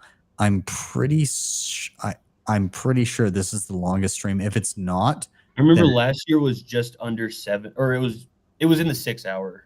Yeah, it was in the 6 hour range. 1 year, it was, I know, I understand everybody with the math that it's not 6.15, but it was 6 hours and 15 minutes. I think that was last year. Yeah. And I found that poetic. And I know it's not 6.15 hours. Fuck you guys. But it was still significant for me because it's the thing that HODL said. So piss off. I blame Craig. He talks too much. Yeah. I was going to blame Gary for trying to explain space and time. You can book him for a session for that. Don't give that shit away for free, Gary. I can't wait for Gary to get bookings that say looking to discuss space and time. I would be happy to do it. I have no clue what I'm talking about, but I'd be happy to do it. It sounds like you do. That's all that matters. That's all that matters, exactly. Yeah, exactly. Well, gentlemen, thank you so much. Appreciate it. This has been a blast. A hell of a year. It's it's gonna finish with a bang. Nathan will be back next week on Friday for Why Are We Bullish, and it's gonna be myself and Nathan. Nathan being my prospective opti, and we're gonna have my co-host with the most, Nico, with his actual opti. So the hosts with their prospective optis on a year-end roundup. So that's gonna be a blast. I'll be there for your fourth. Nice. Opti will we'll just have Poppy as be like the next opti. Like if an opti dies, The pitch hitter. There's just a line of them. Probably could come in. I'm just kidding. I'm just fucking with you. I'll be doing my own. It's fucking. He's got shit to do. All right. Yeah. I also want to. I'm going to do this live shout out. This is my friend David Hardman. He is one of my longest standing friends that I've known for years and years. He's in the chat. He's hard at work right now. He's in the energy sector, literally probably working on getting me energy right now, which clearly didn't work out earlier in the show because I using your powers back on. So Dave, work a little fucking harder. Come on, man. What are you doing? No, but He was the seriously. best of the BTC Sessions roasters. He was a champion up there. He did roast me at the Bitcoin Rodeo last year. Anyways, awesome dude. Probably one of the most thoughtful people that I know that goes out of his way to just take care of people around him. And I'm going to give a real world example that just happened.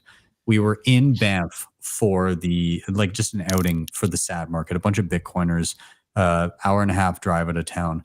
I'm in town. I post a couple pictures. Dave texts me and he's like, "Hey, are you still in Banff?"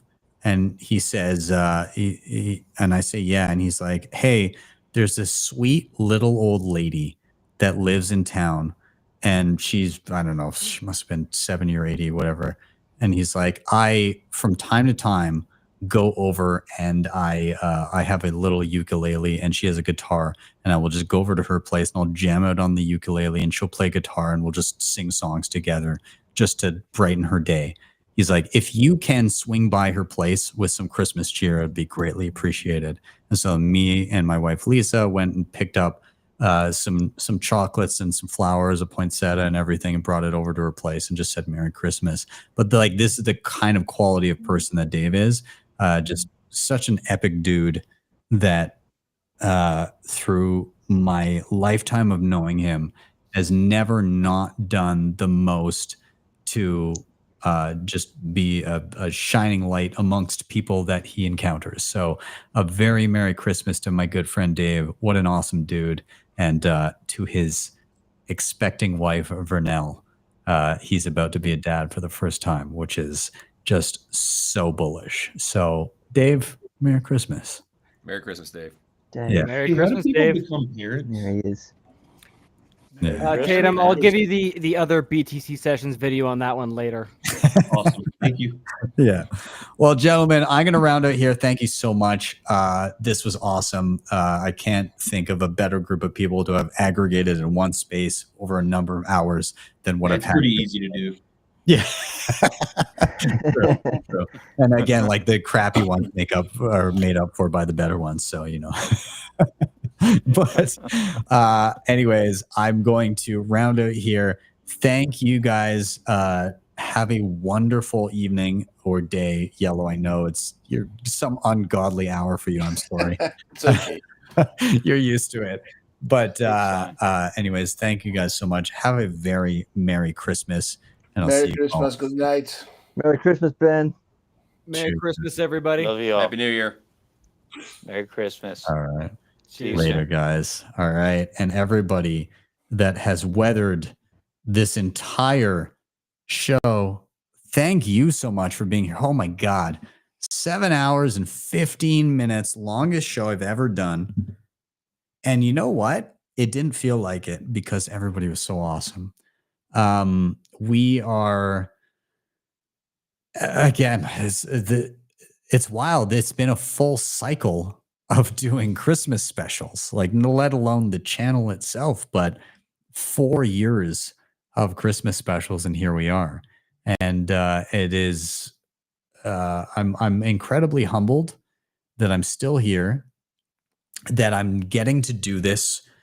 Something I continue to be incredibly passionate about. I get to educate people around the world about a way to conserve the fruits of their labor and help their communities and everything. I get to work with the Human Rights Foundation. I get to do all these awesome things, and I get to surround myself with awesome people with incredible values. And so I'm super happy about that. And I just want to say a heartfelt thank you to everybody that's been on the show tonight, everybody that's been a part of everything that I'm doing over the years. And I guess that's it. So I'm going to round out by saying a very Merry Christmas to everyone. I hope that you have your eyes to the future and you're constantly thinking long-term with a low time preference about how you can improve your life and the lives of people around you. And here's to a bullish 2025 and beyond. Think of your life in epochs and start building. So Merry Christmas. Have a wonderful evening. I'll see you guys next time for your daily session.